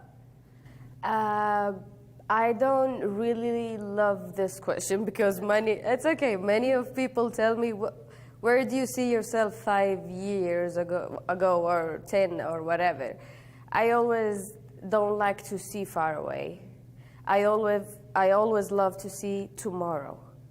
Okay, I win this fight. Okay, I'm gonna talk to PFL. What do we have next matchup? What do we have next event? What do we have? What do we have? I don't want to focus. I want to be who 5 years ago or whatever it is. I just want to focus tomorrow, after tomorrow, tomorrow after tomorrow, and focusing on tomorrow is gonna give me to reach where I deserve. I just believe in God's destiny. And what has given you so much drive? Because you talk about, oh, I'll just call PFL, see what's next. Where does that fight come from? That's why I told you most of the people were born fighters. I don't enjoy being quiet or chill most of the time. I get crazy. It drives me crazy. Like I can chill and I can have a vacation for a week, 2 weeks, and after 2 weeks I will start to make problems with everyone. I will try to break things. I will start to be crazy. So I try to put myself back in the gym so I don't get in any trouble. It's where all your energy goes. Yeah, so I was born this way and I need to dedicate it in the good and right place. You're going to be fighting in the cage and it's a home crowd in Riyadh. What does that mean to you? It means a lot. It means a lot. Every time I step on that cage, I can hear the people screaming for me.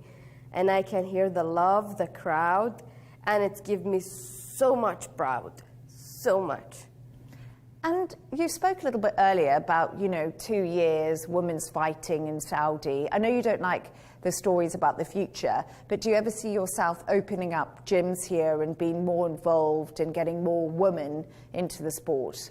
I would love to. Maybe, inshallah, one day. Good luck. Thank you very so much. Thank you. Thank you, Hassan.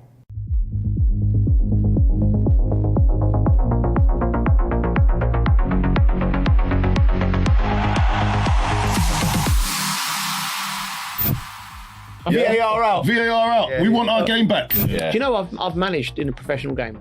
Where? In Tampa. I was a player. That's not professional.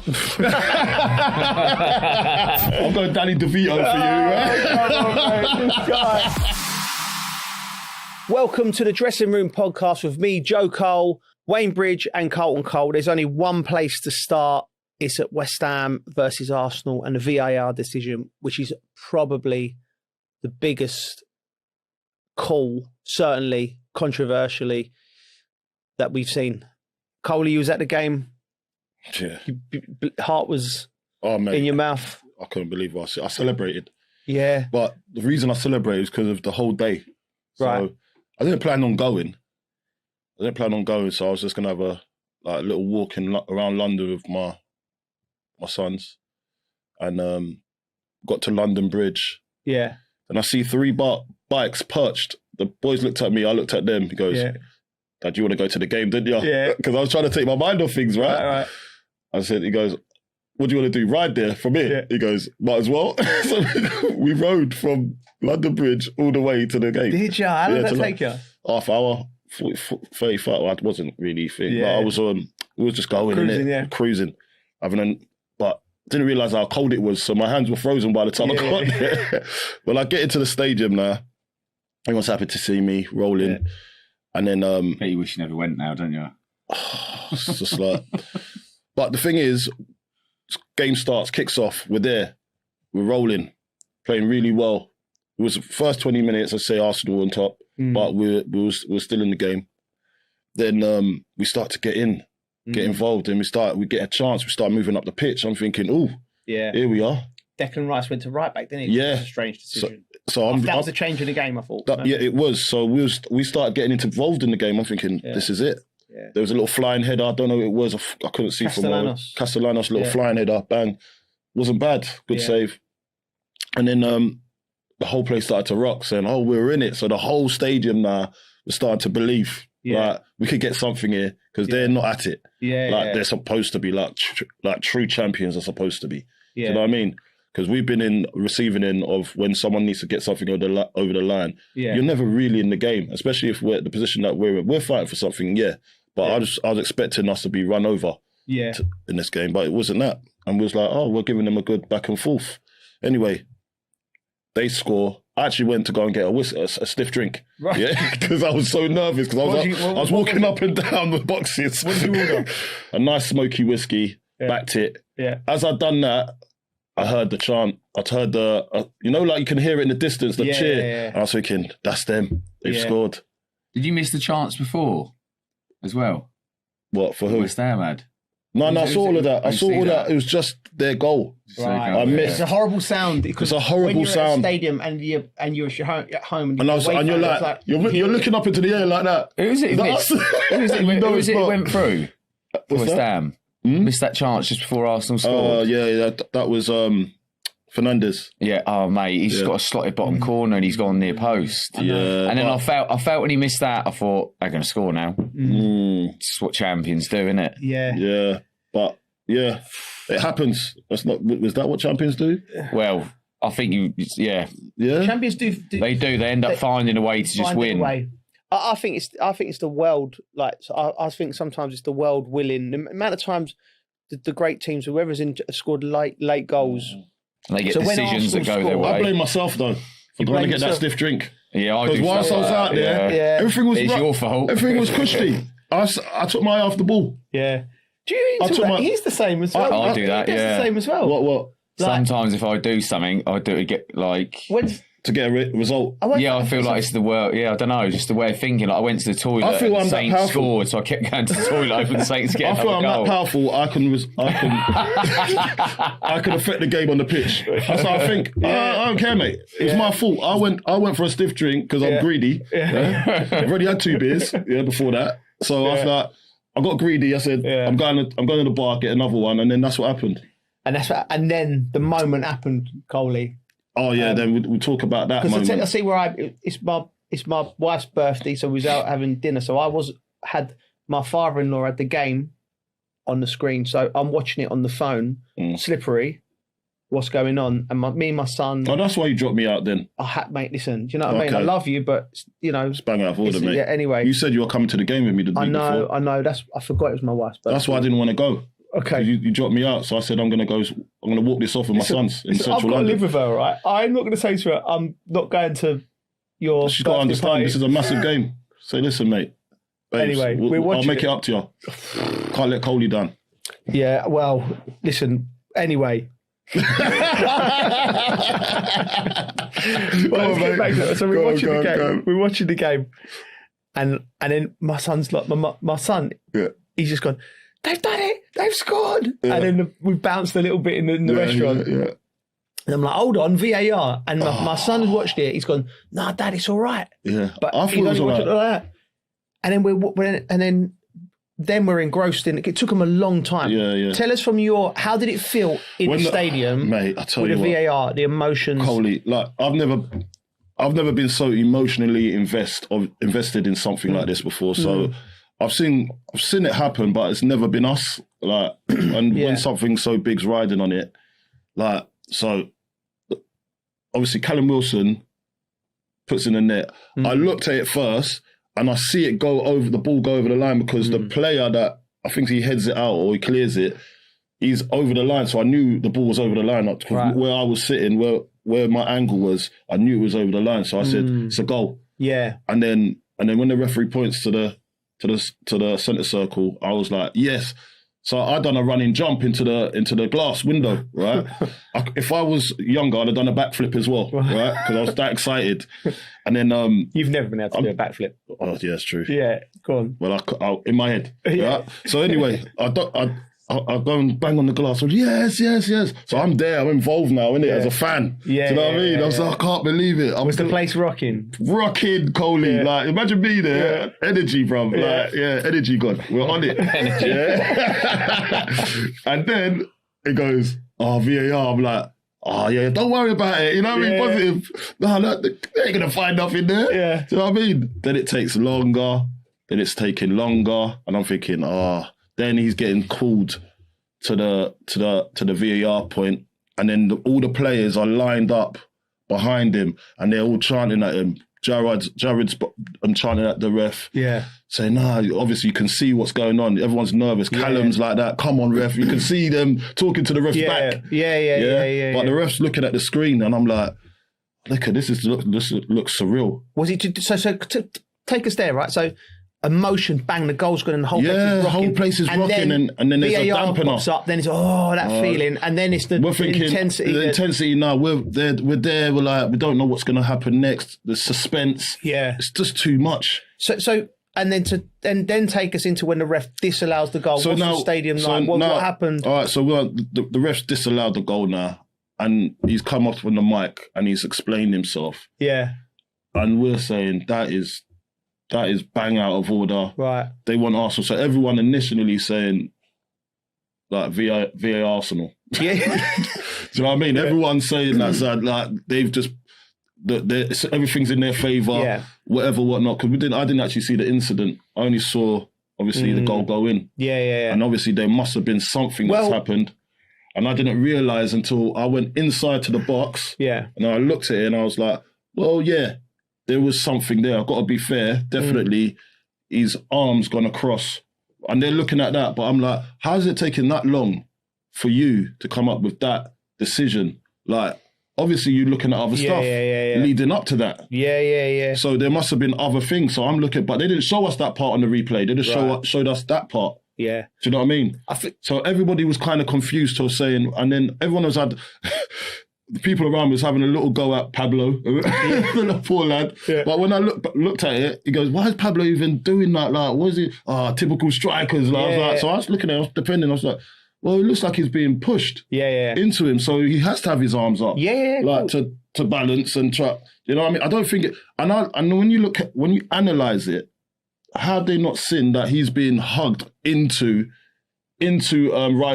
Raya's position? So he's been pushed in there. So obviously your natural thing is you're gonna put your arms up, and then it just happens to be that Raya was underneath his arm. He didn't line him up and go like that. Do you know what I mean? He didn't even. It could have been anyone there. Yeah. But because it's the goalkeeper, it makes it sensitive. Right. So Darren England, who's in charge of VAR, he this is what they said. He's identified that Pablo's arm was in an unnecessary position across the Arsenal goalkeeper Raya's chest, clearly impeded his ability to move and catch the ball. Darren England believed this action had a direct impact on the outcome of the goal, and therefore a foul should be awarded. VAR is to identify any contact that has or is likely to have a direct impact on a key outcome. In this case, a goal. Who is this guy? Who's this Darren England? Darren England. Has he ever played football before? Listen. Look, has he ever walked on a balancing beam? I don't know if we've got that information on him. No, I need to know, because this guy says it's on an unnecessary position. Who deems it unnecessary? Yeah, exactly. Well, that's the problem, right? So let's take this back, right? Because I looked at it, and I've looked at it multiple times, right? So first of all, the goal's been disallowed, right? The ref for me is in a situation where this is their fault, VAR's fault. They've allowed this to go all season, right? You footballers and football managers, we will bend the rules as much as we can for our own advantage, right? So straight away, VAR is supposed to be for like, think about how we were taught to defend from corners, right? You can't grab if you grab a shirt, it's a foul, right? Okay, if you hold someone like that, it's a foul. You can put your arm on someone like that, right? Just so because you're feeling them, and you're supposed to be. If you're marking or blocking, you're supposed to be always watching the ball and watching a man, right? And that's the art of defending, right? That was what you get taught, right? Now, first thing I saw when I saw it was a Trossard not even looking at the ball. Like, I mean, it just blows my mind how that's allowed, right? Arms like that. So two arms. Focusing on the player. Declan Rice, like that, right? That. So like, I'm like, who's the other geezer? I'm holding Mavropanos' foot. Yeah, there was like it's a tag team. Tag team action. Bushwhackers. Where's the W? I don't know what WWF. It's like I don't know. Do they discuss it? Go, you grab his foot. Yeah. I don't know what they're doing. Don't worry about these cameras. We're all right. We're all right because we'll get away with it. And this ain't us battering Arsenal, Bridgie, because Arsenal are just the best at pushing it to the limit right? And I think it's pathetic from the referees and VAR. We'll get into that in a minute, but we'll just look at this incident, right, to say why it's wrong. Yeah, they're saying his arms in his face, right? There's 3 fouls going on before that by your players, right? So basically they've gone. If you would have got the cameras on every one of Arsenal's or any club for that matter of fact, but with Arsenal's case, their corners and gone right. The goal's gone in. Someone's headed the ball in. Right, we need to find a foul. You will find a foul. Definitely, you will find a foul because they're not doing that. And this is annoying me, right? The referee, like, I'd much prefer to lose a game because it hurt, right? I'd much prefer to lose a game, right? And I've lost big games in our career, right? The ghost goal at Liverpool, Lampard's goal with England where it's gone over the line, right? More worse than this, right? But it almost feels worse because you've got these bunch of, well, these referees and VAR, they're all in it, right? The referee's given it. He knows what, you get a feel for the game. Every corner's gone in, everyone's wrestling, right, we're letting it. But this one that's gone in now, which is massive implications on the title race and relegation, right? And then what it does is it opens it up to like your conspiracies and thinking like that. But it's not, it's just incompetence. It's like the same way that referees, right? So imagine you put yourself in their shoes, right? Referee, VAR, they all get together. I don't know how many of them there are, 100, 150, right? And every time the referee misses, the referee thinks, well, that might be a foul. I'm going to leave that for VAR, right? And then bang, VAR. Then VAR call him to, they find something, so that them three, so they all stick together. Yeah, they always stick together. They're not pushing each other like, you make a decision. Right, it's like at school. It's like at school. My son, you might say something wrong to a teacher, but another teacher might not think it's wrong. Do you know what I mean? But because that one teacher complained, right? They've all got to stick together because they've got to look like they're on the same team. Yeah. So it's us v them. Yeah, yeah. And that's what they're doing. Bridgie? Boring, innit? Like, mate, when the corner comes in, right, as soon as the corner comes in, where's the first foul? That's it, isn't it? So it's the first foul. You're not allowed to hug, so they give a penalty or give a free kick the other way, but it doesn't happen, does it? No. So just get rid of it. Yeah. Let a referee just make a decision. He gets it wrong. That's it. That's what if you have VAR, if it's going to work, you're going to do it right. But then no one's doing it right. They've messed up all season. Arsenal got away with scoring goals. Other teams have probably got away with scoring goals. So it ain't worked, is it? No. So they should stand up and just go, hasn't worked. Sorry. See you later. They're not man enough. They're not man enough to do that. Let's go back. So goal line technology, we all like, yeah. It's there. It's black and white. It's there. It's in and right. Even this semi-automated offside stuff, right? Even that, it's a toenail. But even that, we're not arguing like this. Okay. If the goal's gone in and his foot's offside, we go, right, it's annoying, but it is what it is, right? And we'll swallow it, right? But this nonsense that's going on. This is down to interpretation as well. It's outsourcing the decision making to somewhere else. Do you know when he watches it back, the ref? Does he watch the whole clip?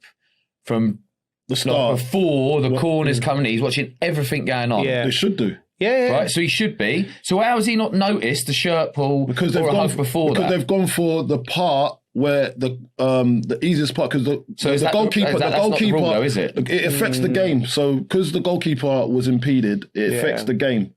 So they've gone for that decision where.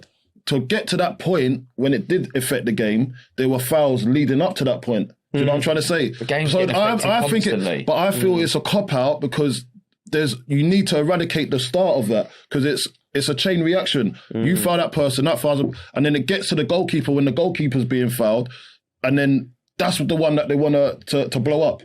That's where it's wrong because I'm saying, and you're saying, stop it at the source. Stop it at the source. Don't put your hands on him. Don't put your arms around his waist, pushing him into the goalkeeper. Yeah. There's too many things going on. And then obviously, as I said, he's got his arms out. Yeah. So what are you supposed to do? Just be like that. What's a natural position? Darren England, right? Who was pushing him? Who was pushing him again? Trossard. Right, Trossard's not a big lad, but he's a professional footballer, right? Yeah. You know, if he comes in and he's nudging you. And you put your arms by your side, you're falling over. Yeah, of course you are. What are you going to just? We're not cones. You've got to put your arms up. We're not mannequins. And you put your arms up in a box. So I've got no problem with an arm going there. Yeah. What I've got a problem is that and that. Yeah. Do you know what I mean? Because when you jump like that naturally. Yeah. When you're trying to hold balance, you've got to move your hands. Yeah. Someone's pushing you and you're trying to go and trying to head a ball. Yeah. Obviously, he's not looked at him and says, "Oh, it's the goalkeeper." Yeah. It's too quick. It happens too fast. Yeah. Oh, it's the goalkeeper. I'm going to put my arm around him. It doesn't work like that. So it needs, come on, something natural has to happen here. Can I put another layer on this? What I think's happened. Like, if we're going to be like, but it's a foul. It's a foul, right? It's a foul. West Ham got stiffed. Arsenal had a right touch. Anyway, but I want to say the reason I think this won't get changed is because FIFA, UEFA, the FA, useless. Right, you can say that. Premier League, right? They've all got together and they've gone, we want to put this technology in, because they've looked at tennis and gone, right, that works, and Hawkeye and all that, and they've gone, right, we're going to put that in. So there would have been some kind of committees, companies, lots of money involved. We're going to change this. We're going to do this. It's going to get football better. And they've all pat themselves on the back. How clever are we? We are the leaders. We're going to make football better, right? It's been there for 5 or 6 years now, right? The fans have spoken, right? If you're in a democracy, no fan and no players and no manager want this, right? But these people were making money out of it, and it's put their name to it and their reputation to it. They can't turn around and go, you know what? We tried. It's okay. We tried it. It's taken away from what we love about football. West Ham have got taken away, and fans in that stadium got taken away a beautiful moment where they've fought, they've dug in, and they've got a point and they're in the game. Arsenal would have been a bad moment for them, but it would have been the right. You're losing the moments, basically. You know, sometimes there's no point in celebrating a goal. Well, you do. You see players on Do Arsenal want to win or lose games like that? Do you know what I mean? Do they, in this era, do they want to win? Don't they also want to win it cleanly? You want to win anyway. If you are them, by the way. If you are them. If you're Arsenal today, you are buzzing, right? Yeah. But you got to give them credit. Do you know what I mean? Know where they are. Yeah, no, got absolute credit. Like, I've made my peace with them. I think they're a brilliant side, and I think they're going to win the league. Made my peace. What have they done to you in the past? It's only because he's got a few Arsenal friends now. No, I've always had Arsenal friends. I'm happy for them, right? I'm not one of them that really don't do you know what I mean? It's about time they won something. It's been a couple of decades. VAR's just got to go because it's too inconsistent. It's just got to go. But that's why they're never going to admit it. When have you ever seen anyone in power go, you know what? We made a risk there. What I mean. It'll be like they'll come out of a statement just basically saying they're right, and until whoever's put their names on it is ready to retirement, and then they'll go. We'll get rid of it. And because listen, it makes football worse to watch, right? Yeah. Ultimately, it's an entertainment business. What would you do? What would I do? Yeah. What if I'm president? Yeah. Of FIFA? Yeah. Oh, mate. What would you do? I'd go, right, see. So, you tried it. You tried it. So I go, listen, if I'm president, I go, listen, we tried this. We tried to do this. But I'd say the beauty of football is in between the lines. It's in the mistakes. It's rawness of it. It's in the human error. Like we goal line technology, that works. I'll keep the semi-automated offsides. I mean, because we want to make it more. We want the better teams to win more often. So how would you explain? I'd say, listen. Part? What do you mean? I'd just say, listen. Whoever put their names to it, come up here. The jury's out. Come here. Yeah. Right, you thought this was a good idea. That's all right. You still got your job. Yeah. But you ain't going to be... You're not making decisions, right? No more ideas. It didn't work. Go and put back in the queue. Put the kettle on or something for the rest of us, right? I say, listen, but that's what it should be about. If you've got a meritocracy, if you come up with a good idea and you smash it and it makes football better, great. You're going to go up the ladder. If you're putting your name to... You can't just be in power, keep ruining everything, and you're still in power. No. Get rid. That's what I would do in the nicest way. And I'm sure they ain't going to be on the streets, are they? Listen, so that's my first Premier League, I've got your new president here. Coley, I think you're down to take Richard Masters' job. President of the Premier League. And then I think you should be changing a lot of things. I would love Richard, that job. Look out for you. I'm voting Joe Cole. Yeah, I'd love that job. So Coley, Bridgie, like before VAR, it was like referees are getting 92%. Okay. Go and look this up. I might be wrong. 92% of decisions right. Yeah, okay. Now VAR comes in it, now it's gone up to 98% of getting it right. Yeah, that's them saying they. But Exactly. that's what I'm trying to say. So it's opinions. That 6%, is it worth it? Yeah. No, to take the fun out of the game. That VAR, taking the fun out of the game, is that 6% really worth it? Absolutely not, mate. It's not, is it? So we need to there needs to be a petition. There needs to be a petition, and it's starting on this dressing room today. Yeah, we're gonna start saying in or out. Yeah. VAR in or out. Yeah, I think we should get. I reckon most people go voting out.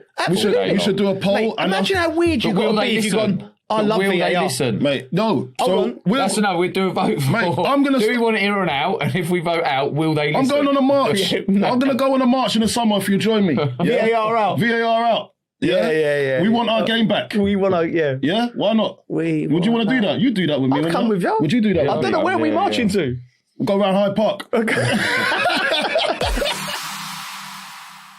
Right, moving on from what was a real sort of emotional incident. We've got to put that to bed now. It's still not done, Coley, right? It's still not done. West Ham would have to win the last 2 games, that's for sure. And we'll have to hope. But anyway, we're moving on. I wanted to talk about these 3 clubs, Bournemouth, Brentford and Brighton, because all very similar in the stature. You played for Brighton, Bridgie, and they've been incredibly successful in buying and selling players, the same as Bournemouth. Bournemouth sold their whole back 4, more or less, and they could get Champions League position. Brentford lost Thomas Frank, Keith Andrews. They look. We talk about West Ham and Chelsea and how poorly run they are.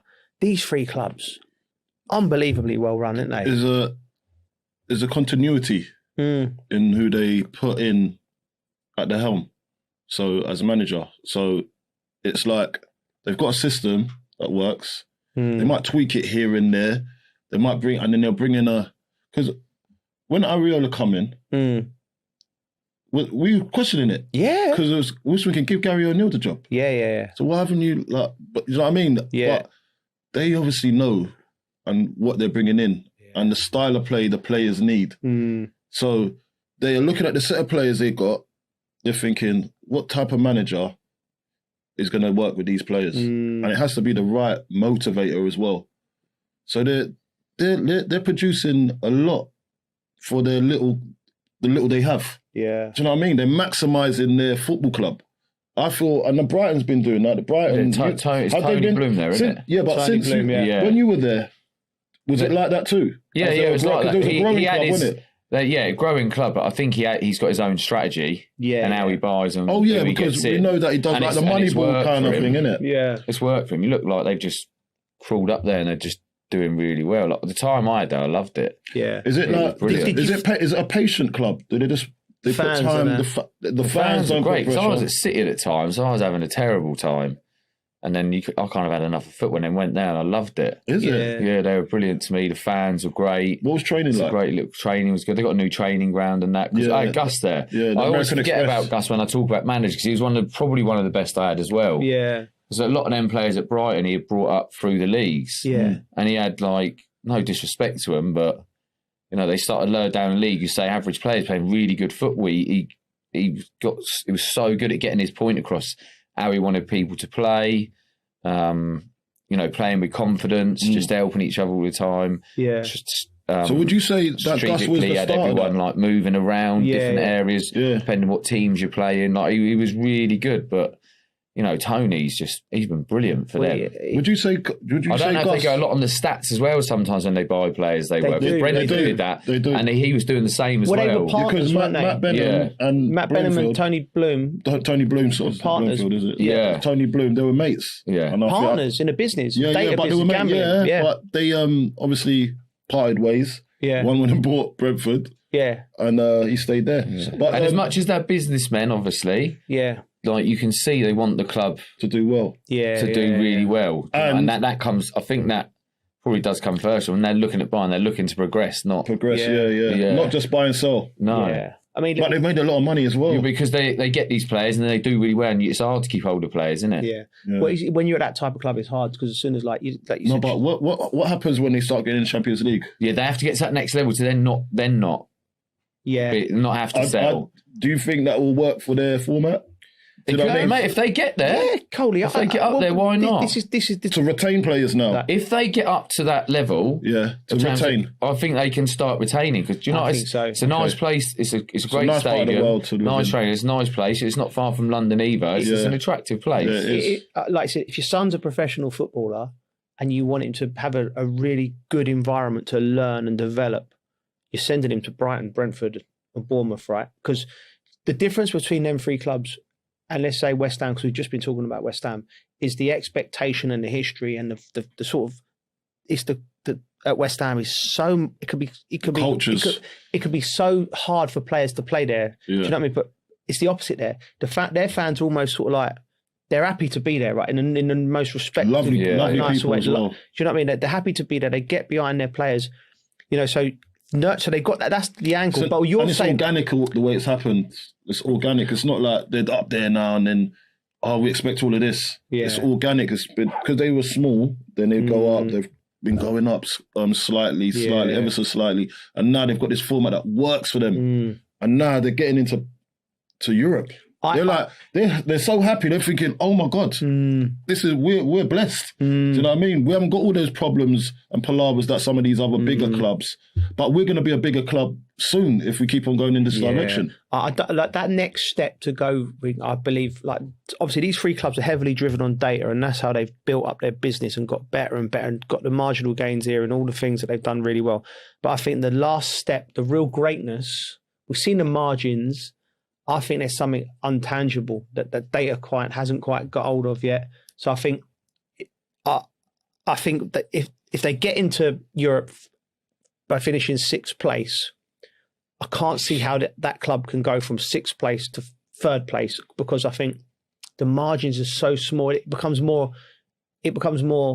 like what the manager's saying to players. You know, there's something like, do you know what I mean? Like to get the best, like that's why Pep's a genius. That strategy take you to the next level? Can it take you to the next level? I don't think the data's there for it to do that yet. Maybe I'm wrong. Well, Chelsea's regressed. Exactly. Chelsea's tried to use it because they're thinking. I think the owners at Chelsea have come in and gone, let's look at. They've got people from Brighton. Let's try and do what Brighton's done and all that. But when you do it at we don't know Chelsea, exactly everything they've done, though. They've definitely done that. They've definitely done that. But it's just you can't do that with a club at Chelsea like Chelsea. Mate, Champions League winners, all of the like you can't tell the fans to start lowering their expectations all of a sudden and say we're going to go that way. Like, what was the point? What's the point? Yeah. We're already here. Why are we going back? So it needs to be addressed. Yeah. So this is not the format that's going to work for the expectation of this club. Okay, so I just want to ask you this quick question. So the three managers, Fabian Herzler, Adoni Areola and Keith Andrews, outside of whoever wins, Mikel Arteta wins the league, he's probably got to get manager of the year. And then three in the running for manager of the year for what they've done at their clubs. Areola definitely is. Yeah. Why do you think him more than the other two? Who were the other two again? Keith Andrews. Keith Andrews had a system Herzler. there that was already there, that left by Tom Frank. Yeah. Herzler had a system there. Yeah. But what sets Areola away from them is that we already know about those two systems, Brentford and Brighton, and they're going scout. But Bournemouth still had to strip it back a little bit and go again. They had to sell a load of players and go again. And you can see he's talented. Yeah, but Brentford sold Visser and Buemo. Yeah, Norgard, but they've got that system in place. That system, that Moneyball system's not a joke, you know, bro. That's like they've got someone lined up already to come in and do that same job. That probably not to the extent, but give him some time, he'll get back up there, and it just fills in that void again. Okay, so who would I pick? Yeah, like I'll tell you in a minute. Like if we had Moneyball in a dressing room podcast, who would be lined up to replace us then? Who would the gaffer? Who would Tell bring in? Me, I think with me, definitely someone. Like I'm throwing you there, aren't I? Yeah, I'm going Idris Elba. you're going. I'm going Danny DeVito for you, right? This guy. I don't know what you are. Oh, Tell's your bag of tricks. Your bag of tricks. Adam Sandler. Yeah, I'm not that funny. Right, okay. Anyway, I'd probably give manager of the year to Keith Andrews, because I think that was a big Thomas Frank coming out, and they sold 4 players. Is that because of because I'm close to the. It's close maybe. His son plays for a minute. Trying to get him in the first team already, isn't he? I know what he's up to. Max Downward did it at 15. And would you say probably because you weren't expecting it? Yes, Yeah. I didn't see it, and I hold my hands up. Listen, see, we see it coming, me and Carl. Yeah, obviously we see things. Listen, like what I said about with VAR, the people that have made the mistake. I made a mistake on Brentford. I got it completely wrong, and I've held my hands up. From the managers that are doing great to the ones that are struggling a little bit, you were at Liverpool at the weekend. I was Arne Slot. He's under pressure, isn't he? I'm massively under pressure, mate. And do you know what? We had I had great seats, so I'm sitting literally 2 seats away from the manager. I'm listening to him talking to his backroom staff, and we're chatting to the bench. Like Andy Robertson's on the bench, great lad. Joe Gomez, like, so you're really in it, right? I've never been to Anfield and felt it so restless with a manager. You speak, obviously when we go to the game, we do our own work, we're speaking to people, they're not happy. I'm like, blows my mind. He won the league last year. All of the incidents that have happened, Jota, Isak being injured, Ekatike being injured, Wirtz, nobody saw Wirtz not saying it. So I'm like, this is so un-Liverpool where they're restless, right? And no more so when he took the young kid Rio Ungamoa off after 70 minutes. A strange decision. I clocked it, right? So we're sitting there and Rio Ungamoa's looked over at the bench and gone, like his muscles are tightening up, right? And Crouchy's nudged me and gone, listen to this when he takes him off, they're going to go mental, right? I've gone, what do you mean? Like, so he took him off because he said he's struggling, and the whole... And he's young as well. They're fuming because they love Rio, right? Yeah. But I've never heard that. They've always backed the manager at Anfield. And so... It's always manager first before It's always player. manager first. It's the only club I feel like it's like Shankly, Paisley, Fagan, Dalglish before any player. All the great players they've had. Yeah. Klopp, obviously. Yeah, the Slot is Benitez. just... Slot don't slot in. Mate, but Klopp won the league once in his tenure. Slot's one in one. 1 in 1. He's still 1 in 1. No one's taken off him yet. Yeah, I know. And I couldn't believe it. I could not believe it. There's not a lot of patience in football, is there? No, but Liverpool usually have patience. No, I think it's a character. I was listening to something the other day, and it just made sense. Go on. He's a bit cold, that Arne Slot, isn't he? He's not like a charismatic guy. So you're going through. I bet it's hard when you're going through it. No. You're going from because he's won the league, so he's got a bit of He's having a tough leeway. season, though, isn't he? Yeah, but he's not like that anyway. So how did he look? Look, you've gone from Klopp. Did he look like a man that think, oh, he's struggling a bit here? No, do you know what? He looked like he lost a bit of weight. He looked all right. He looked good. He looked like he's beach ready. Slot. Mate, he was on RB for like 3 weeks before the season finished last year. That's what I'm saying. Well, he's obviously spoke to Wayne. He ain't doing that this year, is he? He's not doing that this year. He looks all right. I must admit. Yeah. He looks all right. I'll tell you what. So as I was saying, look, Arne Slot is Arne Slot, but he's a little bit of a dry personality, isn't he? He's not. Klopp is charismatic. Yeah, do you know what I mean? And before the ones before him as well, apart from probably there's a few that didn't get along. So Rafa went through it a little bit, didn't he? At the end, he did. It got a bit toxic. Yeah. Who else was there? Roy. They loved Houllier, didn't they? Yeah, they loved Houllier. But I'm saying like they back the manager. They always back the manager. Found it but I think strange. Going from Klopp to Slot is always going to be a recipe. You think for it's done? disaster. Time's up. I don't think it is. So the reason I think the time's up for him, and I don't necessarily agree, but this is the only thing that Xabi Alonso's available. And it just seems like, like when you just see, when you see a couple together and they're in love and you're like, I can see that works. I can see it. Yeah. I think Xabi Alonso and Liverpool are just that. I just think they just are, yeah. And I think that's the problem for Slot. I think it's going to be harsh on him, but I think... Without that, do you think he goes anyway? No, I think they stick to type and go, let's give him a bit. But the only reason is because Xabi Alonso's available. I think they'll go with him. Is this an insight? No insight, man. No. You just think? That's just what I think. It does make sense, but at the same time, I think they stick with him. In the opposite dugout, Callum McFarlane, we spoke to him again. They needed that, Coley, Bridgie. 6 games in the league on the bounce without a result, and they went 1-0 down after 10 minutes. And I looked over and I was like, you're just like, I'm like, this is going to be a long day. But they played well. Casado got on the ball. Santos got on the ball. Cole Palmer he worked his socks off. He looked better. Pedro was brilliant. And they got back in the game and they deservedly got a point at Anfield. And we spoke to him afterwards and I was chatting like, you can't help but root for him. And this is something that struck me. I think there's a lot of noise around Chelsea in regard to the ownership and how bad they've been in the structure and everything. And Callum's in the job, right? And no matter what you like, you know, Chelsea used to Conte, Mourinho,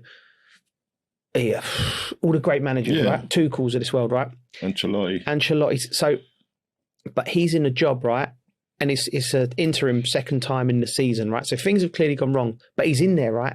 And his story, you know, he's managed Croydon. He didn't make it as a footballer. So I just think it's such a great story. He's going to be leading Chelsea Football Club out in an FA Cup final against Manchester City and Pep Guardiola.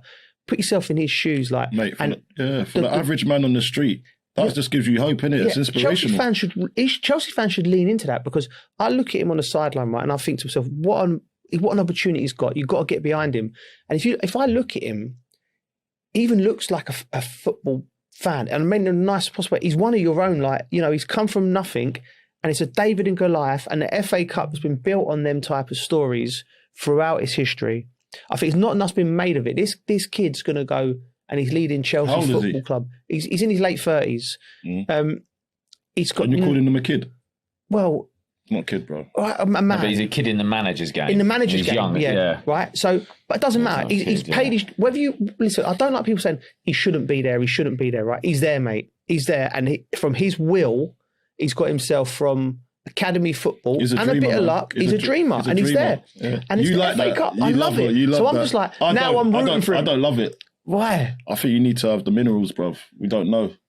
You used to sound like me, William, for like fairy tales. Yeah, I love a fairy tale. Listen, you're wishing it, but I wish him all the best. I wish him all the best, but it's a very tough ask because of the way they have been playing. It's Chelsea Football Club, bro. Like, honestly, like, it's different levels. You got to manage that type of team. You've got to have some credit in the bank. Do you know what I mean? You can't come from can't go from nothing to something like that. You've got to put in the work. Do you know how many people out there put in the work for 10, 15 years and they don't get an opportunity like that? No. Put in the work though. The level I'm talking about the levels. Like the levels. Like they've travelled, they've gone different lands to go to do this. Do you know what I mean? So now when I look at the whole scenario, I'm not saying that he's just gone from Croydon to Chelsea. I know he's put in work, don't get me wrong, but that's at youth level and then doing, you know what I mean? But this is a different kettle of fish. This is like Premier League, bro. Do you know what I mean? This is like, some people don't even get opportunities. Yeah. All right, I know exactly what you're saying. Ashley Cole has had to go to Italy, bro. Cesena, that is very true. Do you know what I mean? Like that is very true. Like, I agree with you there. We've got to think about, okay, opportunities, but I'm not giving my mate just an opportunity because I just think, do you know what I mean? Like, he's my mate. Okay. And I've seen his route. And I know him this one, it's fallen into place. I know it's fallen into... to get rid of Liam. But what is it? That happens in football. You get a little bit of luck. You get a break. Yeah. Bridgie, what do you think? What is it in the world? Like I said, all of them young coaches out there trying to make it, basically. Ex-players, Ashley, trying to make it, right? What is it? What's Callum done? That's made him in them. So what's the universe? The universe has conspired to put him in the dugout for the FA Cup final at Chelsea, and he's going to win. Yeah, but it's right place, right time. That was like me when Saints played City in the semi-finals. 50 years on since they've won it. I live in that fairy tale. They could get a result here. Do you know what I mean? Yeah. That's. I know the way you're thinking. Yeah. But where you can't. You're talking about like manager. That's just right place, right time, mate. I don't think Chelsea are ready to go. Right, we're going to get a manager. But I don't think some people are making enough of the story. Like, look, Jamie Vardy, for instance, right? Jamie Vardy went from like... No, but listen, he's going to want a movie made after this if they go with that. You're going to be producing a movie. He's already working with Netflix and stuff. Something going on with this guy. It's like, we need to make a movie about McFarlane. He's like, I don't know if anyone's buying into that idea, geez. If he's saying it next pod if they win it. I think I'm the only one thinking along these lines. Everyone else is more worried about the owners and all the trip-ups. You're going with your heart. That's it. Well, that's the best place to go. Yeah, you love the underdog. I do, man. Right. Whilst we're in the FA Cup, quick predictions. What do you think is going to happen, Bridgie? You've played for both clubs. What do I think? Going with my head? Going with whatever you go with what you want. Your my head. Your heart, I your just gut. think it's too much for. I think Man City should win. No. They should. Everyone knows they should win. I'm trying to what do you think is going to happen? You just asked him. He's dodged it. I haven't dodged it. I just said to you, I think City will win. What do you think's happen? Well, they should win. That's not. That's not committed. I'm not saying they will win, because if I knew, I'd come and bet on it. I'm not calling. You're not Mystic Meg. They should. What does your heart say is going to happen? Not what you want to win. I said my head says City will probably win. That's right, maybe Bridgie will answer the question next week. After the game. My head says City will win. All right, his head says City will win. He's so angry at my answer. Go on. What does your head say? Chelsea win. Yeah. Where's that coming from? My heart. Yes. Okay. What's your head say? Chelsea win. Yeah, exactly. You can make your head think with your heart. We're trying to teach him how to think and use your heart and your head. It connects. It does, mate. Leave him alone. He doesn't have to go with the way you want it. Lead me. Are you working? Am I working? At the game. Are you working at the weekend? Game? I'm working. Yeah, I'm doing the game. boxes. I'm at the game. I couldn't do it because I got the kids. Well, yeah. What suit are you wearing? We talked about you'll wear a personal suit, so I'm wearing the green one. Yeah, I've stepped it up a little bit for the green Percival. Yeah, I feel you should do on a cup final. I feel like I love what I love about the cup final? The manager walking out. All right, this is what we're going to do. So you wear the blue one, I wear the green one, and then you wear a white t-shirt underneath. Okay. Yeah. Right. Okay. It's anyone's game, isn't it? That's the beauty of the cup. That is the beauty of the cup. It's anyone's game. It is. It is. One off. It is. Anyway, he's up there. Right, we're talking jackets, and he's back, Quizmaster General, with his jacket. What you got for us this week? Yeah, lads. So a good one. Okay. So welcome to Colt and Cole's quiz. All right.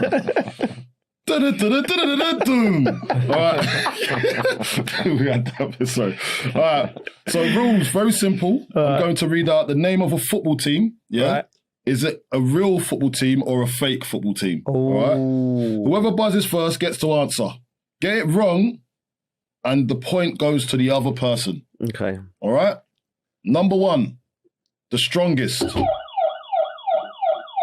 Fake. No, it's a real, and it's a team in Bolivia.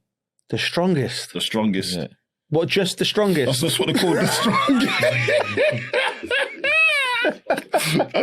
The strongest FC. Stupid name. Well, stupid name. That's someone's football club you're talking about. Yeah? Sorry, it's not really. It's strange now. I'm not used to that. It's a team in Bolivia, all right? I'd like to go to Bolivia. I would like to go to Bolivia. Going to be. Well, you're not welcome now. They're all going to be fake, aren't they? Number two, who got that right? Me. You got that right. Well, you didn't. You got it wrong. Mysterious Dwarves. That's got to be fake. It's got to be fake. If it's true, Harris survived the cancellation period. Do you know what I mean? Harris survived woke. I don't know. It's a real club. No way. In Ghana. It's actually a real club. No way. Yeah, the Mysterious Dwarves. I've heard of them. Oh, you ain't heard of them. I have. I've heard of the Mysterious Dwarves. Real. It's a real team. There's no way it's a real team. Mate, I'm going the stewards. Mate, they're all like professional. They're all 2 foot. A professional. I'll tell you what, they wouldn't deal with Bartez. They'll run through their legs. They'll run through. Is it a professional team? Yeah. Yeah. Mysterious Dwarves. Why are you laughing at my people? Anyway, all right. Next one is Swingers City. Fake. True. I'll go true.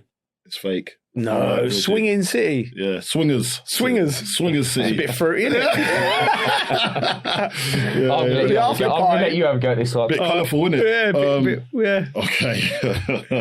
The next one's up. Right, okay. Spurs. Get ready. Spurs. Real or fake? Wanky FC. Oh, mate, no chance. True. And I think they're from the Far Eastern region somewhere. What do you say? Well, I'm faking. He's gone in.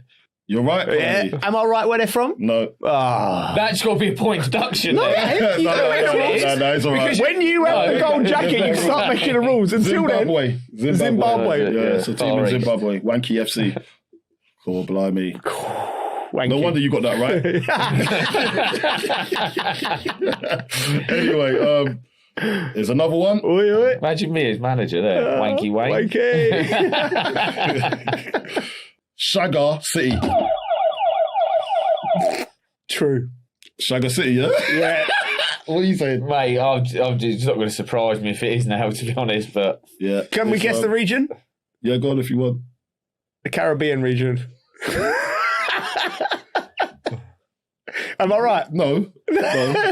South Africa again. Shagger City. Shagger City. Top Shagger. Conversation with the missus. I've been offered a job. Shagger City. And I'm going on my own. Boots, like, go from there to Wanky. Go from Wanky to Shagger. That's by the way, if anyone's out there and they support any of these teams, please follow us. Yeah. And please send us some merchandise. Yeah, we need it. We need to see if this is merchandise would be brilliant. We're going number 6 We need to Google the shirts. We're going number 6. Get ready. Go on. Tax Dodgers United. Bridgie. I want it to be true, but I reckon it's false. Yeah, you're right. Yeah. There's no such thing. I thought it was... We should start up our own team. What was you going to say? It's Man City, innit? Oh, no! Shots fired! Shots fired! They're so angry. Just you got them in the final. Oh, gosh. So it could be sent to Chelsea, though. Yeah, well. Yeah. Number 7. Go Ahead Eagles. True. Dutch. Bang. I know it is. I was first, though. No, you weren't. Yes, I was. Yeah, it was him. Can we have a video replay, please? VAR. Let's go back to VAR. That's the only one I knew. That's the only one I knew. No, we need human error. Sorry. Are they Dutch? Yeah, they're Dutch. Well done. And the last one, Fart. There's him again. Just off the back of this, some wild names. I'm going to go true. You're right. Really? Yeah, Dutch? No, it's a team in Norway. Fart, mate. Like, Fart. They just can't sign English players, can they? Mate. You wouldn't want it on your CV. Mate, I need to get some pictures of their kits. Yeah, we need to get them up for the people. Yeah. Please, if there's any fans, please contact us. If anyone's seen Fart FC, let me know. We'll come to a game. And Joe, in this week's quiz, you're the winner. Well done. Give yourself a round of applause. Well done. Stupid quiz, though. Right, before we go, I need to pick up on saying on socials last week, you chose Gaza as leadership, as in build a player. You chose Gaza as leadership. I think as in lead by example on the pitch. On the pitch. Don't. Let him explain himself. That's my thinking he's gone with. I'm just going to ask him. Because he's got a bit of stick for it. I couldn't believe my ears. Just justify your answer. I couldn't believe my ears. For the people. Really? I couldn't believe my ears. You couldn't believe it? I couldn't believe my ears. I would have thought you'd know where I'm going with this. Right? I would say, I tell you why, right? And I'll break it down for you. Go on then, mate. Because football's become too sanitised, right? Yeah. You know, it's all PR, this and that. Yeah, you know, and when you go to win a World Cup or to win anything, I think now you need somebody wild to follow. You need somebody that first of all, is going to be there. Yeah. Spiritually and emotionally in the game. Okay. Right? And I just think if he was there and he turned up in all the big moments for England, right? And you're just like, we can't be sanitised. You need that wild spirit leading England, because that's what we are. Does he have to be the leader of that group? Yeah, I'd follow him. Would you? Yes, 100%. What, to the nightclub a night before a game? I have to believe in him. That's how much I love him. That's how much I love him. You'd go. I would go. I'd be questioning myself. I think you will be questioning yourself a lot. I think there's some magic. There's something magical about him. Yourself. I'll tell you why, though. You think that works? You think that technique works with professional footballers at elite level? Listen, I don't think it does. I think it's only certain people. He was the reason I Exactly. played. He's the reason I played. He's the reason I played football. I remember He's it the reason a lot of kids specifically. played football. But I remember watching him when he captivated the nation, and when that semi-final when he started crying when he lost, when he got booked, and I just had everything. He was in the game, Heart on his sleeve, isn't he? and I was like, I don't mean he's a leader. He led me because I was like, I want to play for England. Who's your best ever captain, Coley? My best ever captain. Do you know what? It's a hard one to say. I'm probably going to go. Do you know what I think is a really good captain? As Kevin Nolan. Yeah, he was good. Do you know, like, in terms of the group? Because remember, Oh, he's not. Is he your best ever captain, Coley? And you just got to say it. No, I say Kevin Nolan. I think Kevin Nolan was. I think it's because Kevin was a very, very good player. He wasn't he'd say himself, he wasn't a top player. Yeah. But he made the best of. He was a very, very good player. A very good player. Of course he was. Right, but as a captain, in terms of holding the dressing room, He was very good at that too. At his level, Yeah. He was really good. He said the right things, the right people.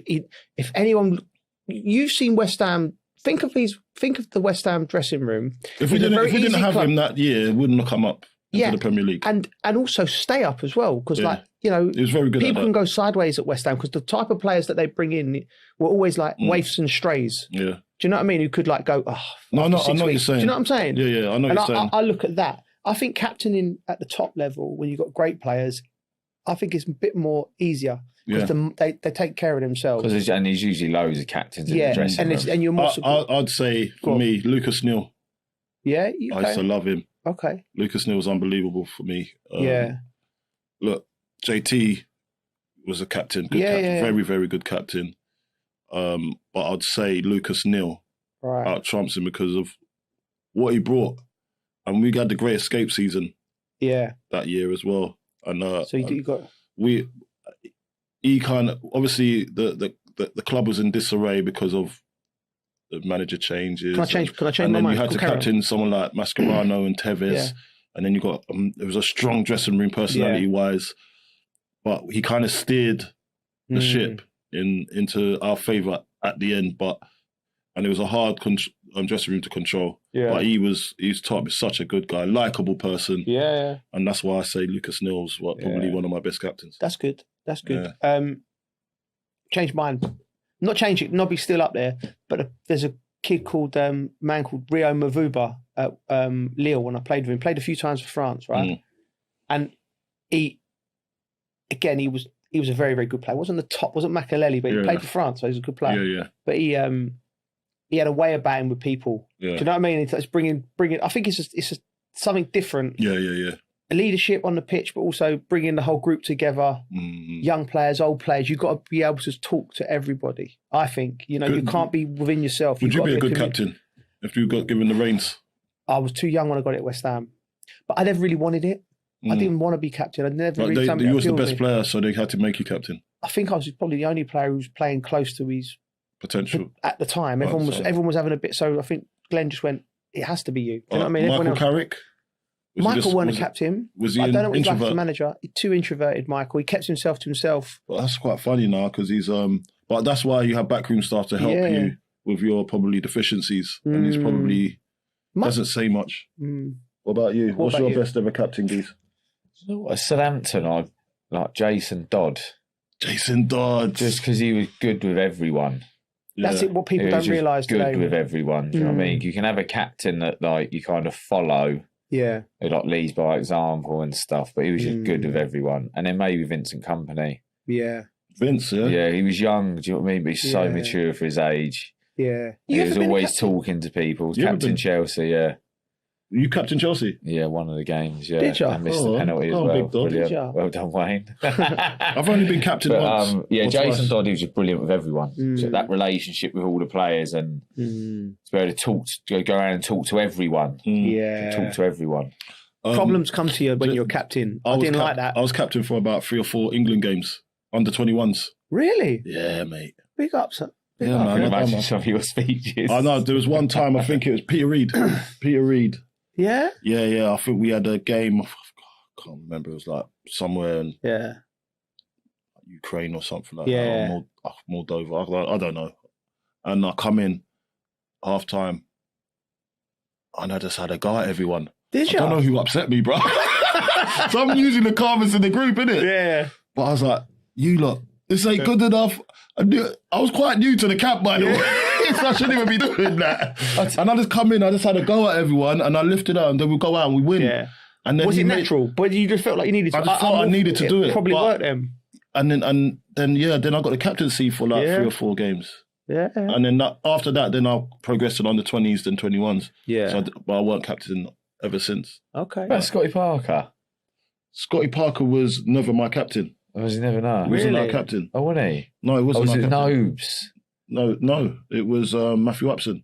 Oh, was it? Yeah. No, Scott Parker wasn't. He felt like a captain, though. He felt like a captain, especially with the tough times. Yeah, but he wasn't my actual captain. Yeah. Yeah. Like I said, what I didn't like about being captain was like all of the problems that come to you. I've got enough problems that come to my way through naturally without everyone else's problems. Like, you know, it just didn't sit well with me. I'd love to be a manager because then because you can delegate. You can delegate. No, but like, I like. Oh, mate, being a manager's at hard work. I played a charity game at the weekend. Yeah, go on, speak to us. Nah, they're not for me. No, why? I would quite happily be a coach. Yeah. Yeah, Why- I know it's what- very different in it. Why? Just like. What is You it know, about look at some management? players. Oh, mate, I need to drag you off here. Like, do you know What, what you I feel mean? bad about I need that? to get these beat. I felt bad, but it's only a charity game. I don't feel bad. But I was like, it's just I the would've headache of right. We're going to play this way. We're going to do that. I was thinking, I could do without this. No, I'm telling him, mate, you're not doing it. So you got to Jimmy get off. Hasselback was manager of the other team. We played a little bit as well. Yeah. Is it? Yeah. It was a charity for getting a AstroTurf 3G pitch built for this school, like autism dyslexic kids. Yeah. But me and Jimmy both played a little bit, mate. Jimmy, he's still so competitive. Is he really? But can he run? Yeah. Mate, he can move a little bit. Jimmy done well. He scored a few. Did he? Of course And he a did. free kick. Yeah, he He's played still well. banging them like not the same. He like, can still move a bit, Jimmy. Not like me. He can move a bit. because he's got an artificial knee now as well. So I'm looking he was at that. moving well, mate. Yeah. Yeah. Bionic knee. Bionic. You two could get a double up, couldn't you? Yeah, One each. Yeah. Buy one, get I'm one not free. sure I Get can be one bothered free. with the recovery at the moment. I'm Yeah. still recovering from the weekend though. Just Are you that hobbling? walk. Yeah, mate. Yeah. Do you know I've managed in a professional game for one game? What? Yeah. Where? In Tampa, I was a player. That's not professional. Sorry, mate. I'm joking. I just wanted to put him down. I wanted to put him down. You enjoy that at the moment, don't you? I know. I'm sorry. That's all right, no. I'm a bit, How did that go? I'm upset at the moment. We lost 1-0. We'll cut there. Let's not go into the Can I make a case of myself? Go ahead. Right, so I'm player assistant manager.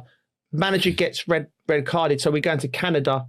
I missed the game for injury, so we're going to have to take the team. So I'm in the back and I'm practicing my Churchillian speech for the lads. I'm getting them fired up. We're playing on this AstroTurf in Ottawa. So you're looking in the mirror? I'm looking in the mirror doing it. Imagine someone walking into that. Right, and I've gone in there.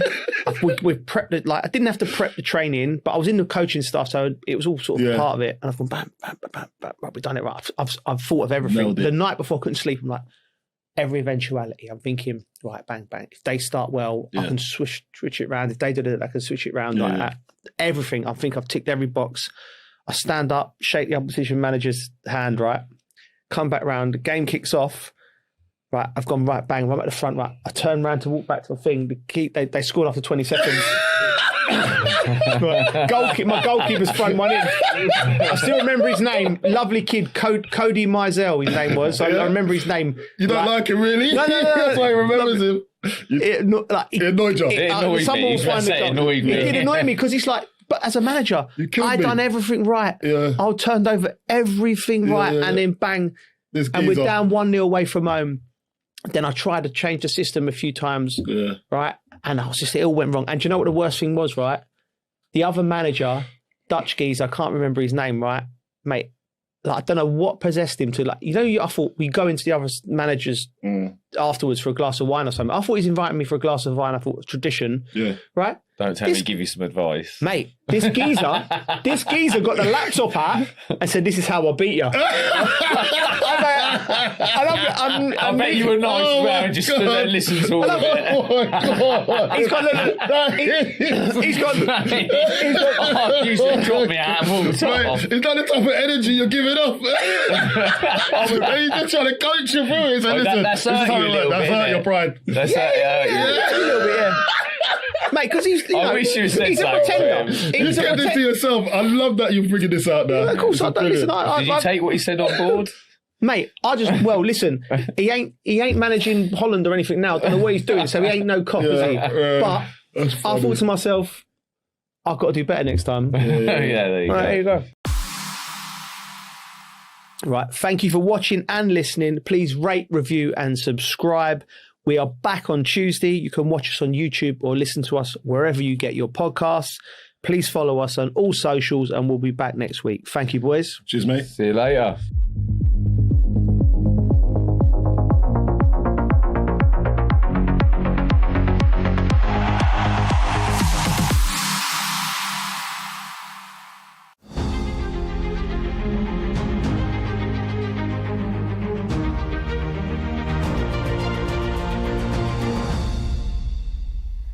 Welcome to this special interview with Lord Roderick Balfour, the great nephew of the former British Foreign Minister Arthur Balfour. Lord Roderick, thank you for your time and for this interview. I'd like to first start by asking you about your family legacy and the history of the name of the family of Balfour. Being a descendant of former Foreign Minister Arthur Balfour, how do you think that carrying the name shaped your own perception and understanding of the declaration and the impact given its significance and to the whole world, I would say? Good. Well, listen, thanks for your interest. The Balfour Declaration, you may have read before, hung on the back of the lavatory door in our house in France. Nobody ever talked about it. It was just not a feature through the 50s and the 60s and the 70s when I was growing up. Although I say the 70s, by then it was a bit, because the first time I came across it seriously was during the Six-Day War in June 1967, when I worked for the New York Herald Tribune in Paris. And unlike today, you'd be amazed, all of the Champs-Élysées and all the area around was completely pro-Israeli. Bizarrely, that wouldn't be the same today at all. And then I really, when it first sort of mattered and people wanted to talk about it, I would say was really around the centenary. So really quite recently. And I wanted to ask, looking back 100 years ago, do you think that the UK government and your great uncle have foreseen the long-term consequences of this declaration? Do you think that President Trump and everybody else can see the long-term consequences of what they're proposing today in 100 years' time? I mean, nobody can. And I think it's very important to stress, I mean, a lot of people who talk about this talk as though it was a problem 100 years ago. It wasn't. I mean, there were only 700,000 people in the whole of Greater Palestine and Cisjordania and I think the south of Syria. 700,000. There are now, 12, 13 million people inhabiting a smaller area. We hadn't had the Holocaust, which made a huge difference. And no, I mean, Arthur Balfour and the rest of the cabinet. And I mean, I think it's important to stress that this document was not typed out by his secretary dictating to him over breakfast. I mean, this was, he was the foreign secretary, and somebody else might have been the foreign secretary. In fact, somebody else did say somebody else should be writing it, I think. But anyway, it ended up with his name on it as the foreign secretary. And before moving to, I will ask you a bit more about the declaration itself, but before moving to that part of the conversation, I have a question about how you talk about the Balfour Declaration in your own family. Is it usually a source of pride, or is it usually a source of controversy? Oh, I think in its original form, and for the reasons it was written, I think that there is pride. But I mean, I think we very much see Arthur as having done it as the Foreign Secretary. Admittedly, you know, he was, particularly through my great aunt, a great friend of Chaim Weizmann and Theodor Herzl and people. And he was, you know, he was a great philosopher and he was a great humanitarian. And so obviously he was very influential within the cabinet and as the Foreign Secretary, you know, because you had, you know, what goes around comes around. You had the Tsar expelling all the Jews from Russia who ended up here and in America, not being able to speak English, with their strange habits and everything else. And that preyed on people to say, and they wanted to, you know, go to the land of their forefathers, to the land of Moses. And that meant Palestine. So it was very much a humanitarian gesture, but I mean, it's not as definite in here as a lot of people would like to think it is. And moving on to the declaration itself, and I think this is a question on everyone's mind in the Middle East, as you may know. Why do you think that it was a promise to one group of people, a homeland for one group of people, but did not promise the same for another group of people who were inhabitants of the land at the time?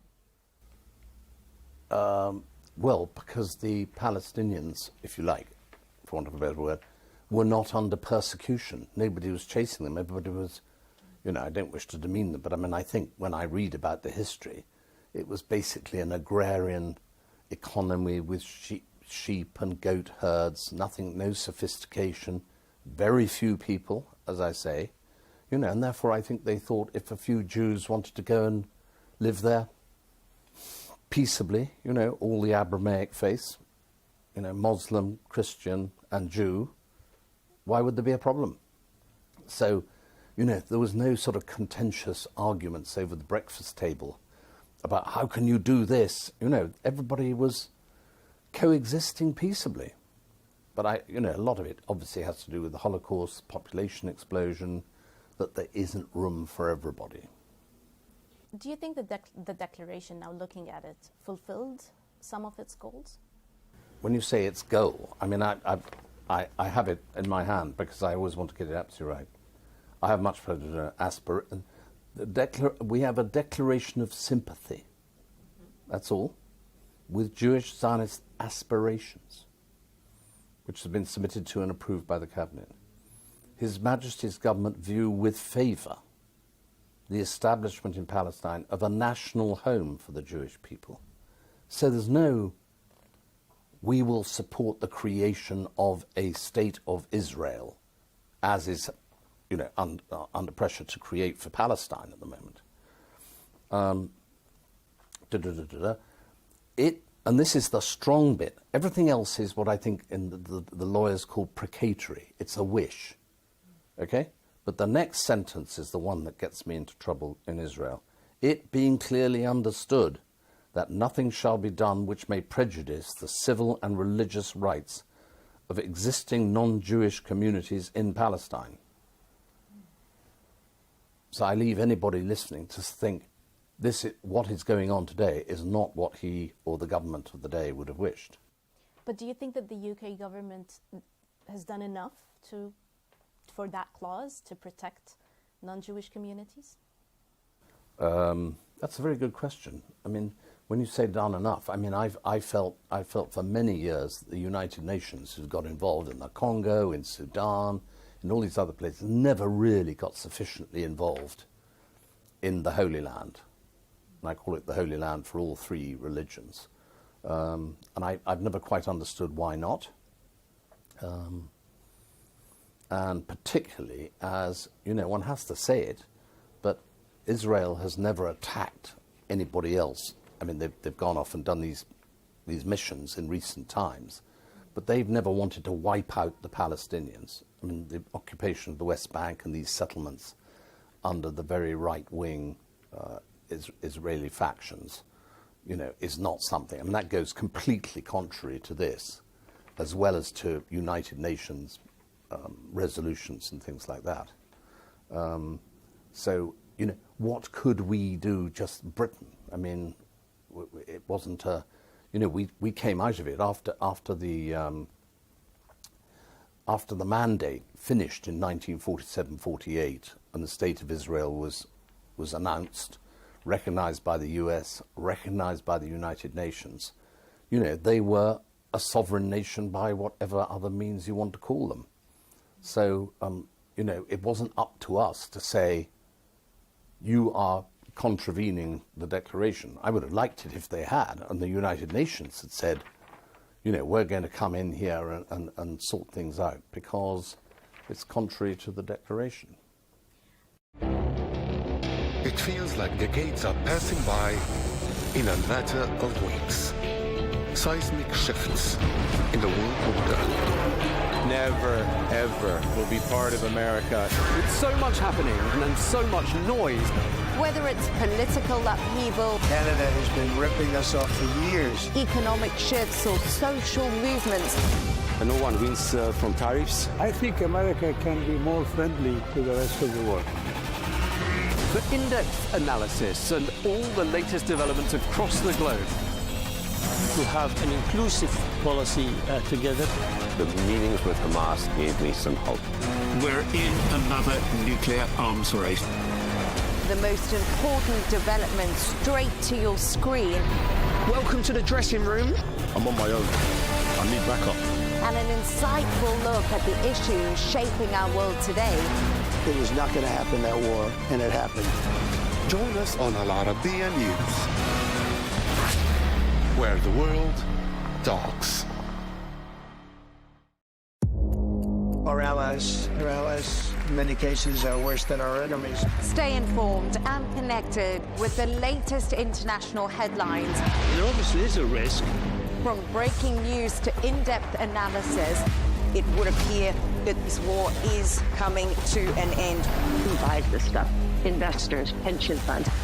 We deliver the most important developments straight to your screen. Iran always wanted to deal with militia. Join us for compelling, expert-driven conversations. A curfew order has been established. And an insightful look at the issues shaping our world today. There are a lot of proposals about European architecture for security. I'm Leigh Ann Gerrans, and this is W News. We dealt with this when I was Chief of Staff in the first term. Where you don't just hear the headlines, you get the full story.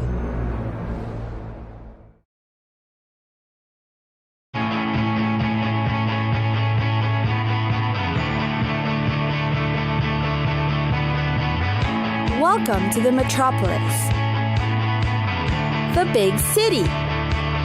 This is where tech, trends, and culture meet. Meet the people. See the sights. Walk the city streets. And experience the lifestyle.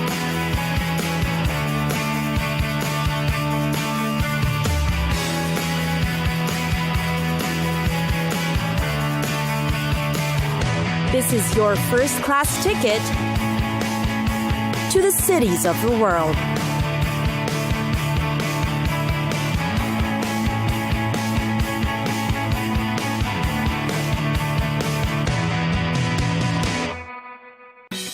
Dublin. The capital and largest city of Ireland, Dublin. It has become a historical and contemporary center for education and the arts, a fast-improving economic industry.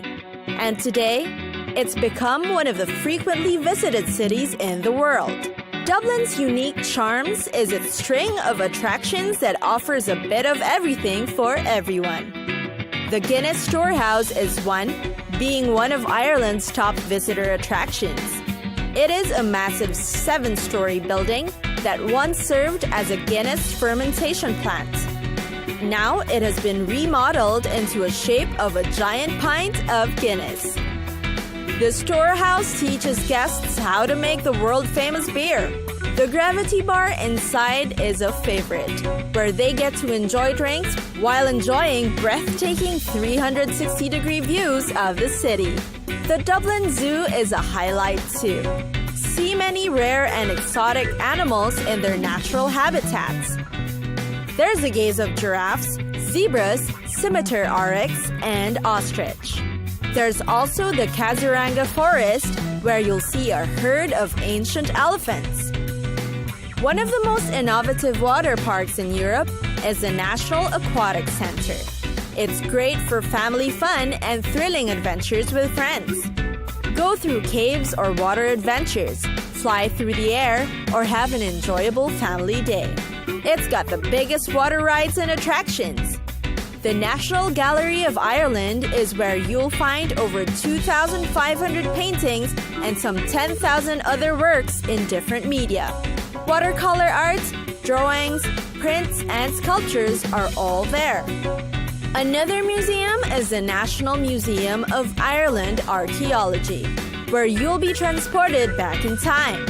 The finest collection of prehistoric gold artifacts in Europe can be found here. Then, there's also the National Botanic Gardens.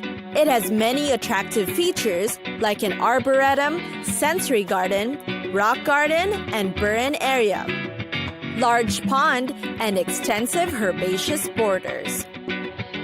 Plus, it has an annual display of decorative plants, such as a rare example of Victorian carpet bedding. Another popular destination is St. Patrick's Cathedral. It is one of the few buildings left from the medieval city of Dublin. It remains as the largest cathedral in Ireland, with a fascinating history worth knowing.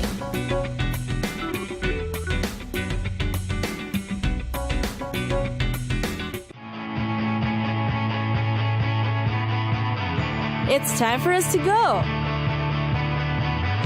Pack your bags and get your tickets ready. And we'll see you on the next destination. Catch us again next time on Cities of the World.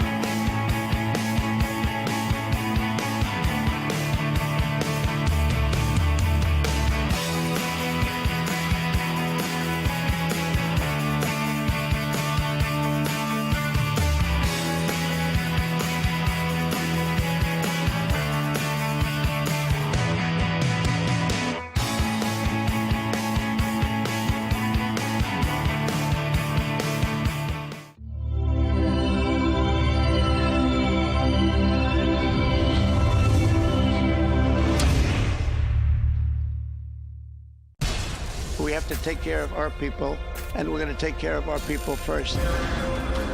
For in-depth analysis and all the latest developments across the globe, make sure you join us every weekday. President Trump is trying to negotiate a ceasefire. With so much happening, so much information, and so much noise, International law will have no part in his administration. it can be hard to keep track. Tariffs will just fuel inflation. We're going to fight these tariffs. But you can count on us to tell you what you need to know. We stand by your side. Join me, Tom Burges Watson, for Global News Today, right here on Arabiya News.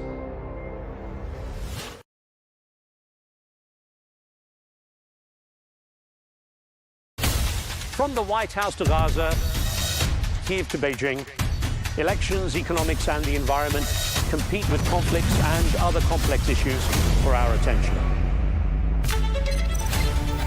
In an age of fake news, deepfake, and artificial intelligence, They've got to have a vote and a say. it's important to look beyond the loudest voice to understand the truth. From newsmakers to groundbreakers, My campaign is going very well. presidents, prime ministers, princes and peacemakers, and cultural tastemakers. As Arabs, as Middle Eastern, we're too emotional. Join me on The Riz Khan Show for empowering conversation. It feels like decades are passing by in a matter of weeks.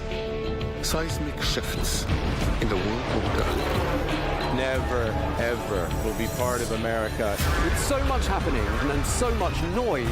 Whether it's political upheaval, Canada has been ripping us off for years. economic shifts or social movements, And no one wins from tariffs. I think America can be more friendly to the rest of the world. For in-depth analysis and all the latest developments across the globe. To have an inclusive policy together. The meetings with Hamas gave me some hope. We're in another nuclear arms race. the most important development straight to your screen. Welcome to the dressing room. I'm on my own. I need backup. And an insightful look at the issues shaping our world today. It was not going to happen, that war, and it happened. Join us on Arabiya News, where the world talks.